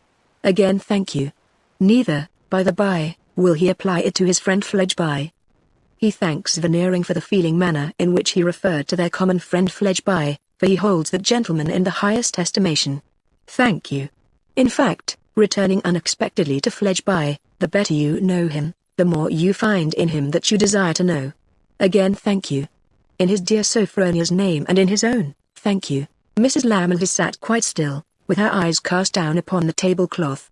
As Mr. Laml's address ends, Tremolo once more turns to her involuntarily, not cured yet of that often recurring impression that she is going to speak to him. This time she really is going to speak to him. Veneering is talking with his other next neighbor, and she speaks in a low voice. Mr. Twemlow, he answers, I beg your pardon? Yes. Still a little doubtful, because of her not looking at him. You have the soul of a gentleman, and I know I may trust you. Will you give me the opportunity of saying a few words to you when you come upstairs? Assuredly. I shall be honored. Don't seem to do so, if you please, and don't think it inconsistent if my manner should be more careless than my words. I may be watched. Intensely astonished, Twemlow puts his hand to his forehead, and sinks back in his chair meditating. Mrs. Lamel rises. All rise. The ladies go upstairs. The gentlemen soon saunter after them. Fledgeby has devoted the interval to taking an observation of Boots's whiskers, Brewer's whiskers, and Lamel's whiskers, and considering which pattern of whisker he would prefer to produce out of himself by friction, if the genie of the cheek would only answer to his rubbing. In the drawing-room, groups form as usual. Lightwood, Boots, and Brewer flutter like moths around that yellow wax candle guttering down, and with some hint of a winding sheet in it Lady Tippins. Outsiders cultivate Veneering, MP, and Mrs. Veneering. W.M.P. Lamel stands with folded arms, Mephistopheline in a corner, with Georgiana and Fledgeby. Mrs. Lamel, on a sofa by a table, invites Mr. Twemlow's attention to a book of portraits in her hand. Mr. Twemlow takes his station on a settee before her, and Mrs. Lamel shows him a portrait. You have reason to be surprised, she says softly, but I wish you wouldn't look so. Disturbed Twemlow, making an effort not to look so, looks much more so, I think. Mr. Twemlow, you never saw that distant connection of yours before today? No, never. Now that you do see him, you see what he is. You are not proud of him, to say the truth, Mrs. Lamel. No, if you knew more of him, you would be less inclined to acknowledge him. Here is another portrait. What do you think of it? Twemlow has just presence of mind enough to say aloud, very like. Uncommonly like, you have noticed, perhaps, whom he favors with his attentions. You notice where he is now, and how engaged. Yes. But Mr. Lamel, she darts a look at him which he cannot comprehend, and shows him another portrait. Very good, is it not? Charming, says Twemlow. So like as to be almost a caricature? Mr. Twemlow, it is impossible to tell you what the struggle in my mind has been, before I could bring myself to speak to you as I do now. It is only in the conviction that I may trust you never to betray me, that I can proceed. Sincerely promise me that you never will betray my confidence, that you will respect it, even though you may no longer respect me, and I shall be as satisfied as if you had sworn it. Madame, on the honor of a poor gentleman, thank you. I can desire no more. Mr. Twemlow, I implore you to save that child. That child, Georgiana. She will be sacrificed. She will be inveigled and married to that connection of yours. It is a partnership affair, a money speculation. She has no strength of will or character to help herself, and she is on the brink of being sold into wretchedness for life. Amazing. But what can I do to prevent it? Demands Twemlow, shocked and bewildered to the last degree. Here is another portrait. And not good, is it? Aghast at the light manner of her throwing her head back to look at it critically, Twemlow still dimly perceives the expediency of throwing his own head back, and does so. Though he no more sees the portrait than if it were in China. Decidedly not good, says Mrs. Lamel. Stiff and exaggerated, and expert Twemlow, in his demolished state, cannot command the word, and trails off into apostrophe. Actly so, Mr. Twemlow, your word will have weight with her pompous, self-blinded father. You know how much he makes of your family. Lose no time. Warn him. But warn him against whom? Against me. By great good fortune Twemlow receives a stimulant at this critical instant. The stimulant is Lamel's voice. Sophronia, my dear, what portraits are you showing Twemlow? Public characters. Alfred, show him the last of me. Yes, Alfred. She puts the book down, takes another book up, turns the leaves, and presents the portrait to Twemlow. That is the last of Mr. Lamel. Do you think it good? Warn her further against me. I deserve it, for I have been in the scheme from the first. It is my husband's scheme, your connections, and mine. I tell you this, only to show you the necessity of the poor little foolish affectionate creature's being befriended and rescued. You will not repeat this to her father. You will spare me so far, and spare my husband. For, though this celebration of today is all a mockery, he is my husband, and we must live. Do you think it like? Twemlow, in a stunned condition, feigns to compare the portrait in his hand with the original lurking towards him from his Mephistopheline corner. Very well indeed. Are at length the words which Twemlow with great difficulty extracts from himself. I am glad you think so. On the whole, I myself consider it the best. The others are so dark. Now here, for instance, is another of Mr. Lamel, but I don't understand, I don't see my way, Twemlow stammers, as he falters over the book with his glass at his eye. How warn her father, and not tell him? Tell him how much? Tell him how little? I am getting lost. Tell him I am a matchmaker, tell him I am an artful and designing woman, tell him you are sure his daughter is best out of my house and my company. Tell him any such things of me, they will all be true. You know what a puffed-up man he is, and how easily you can cause his vanity to take the alarm.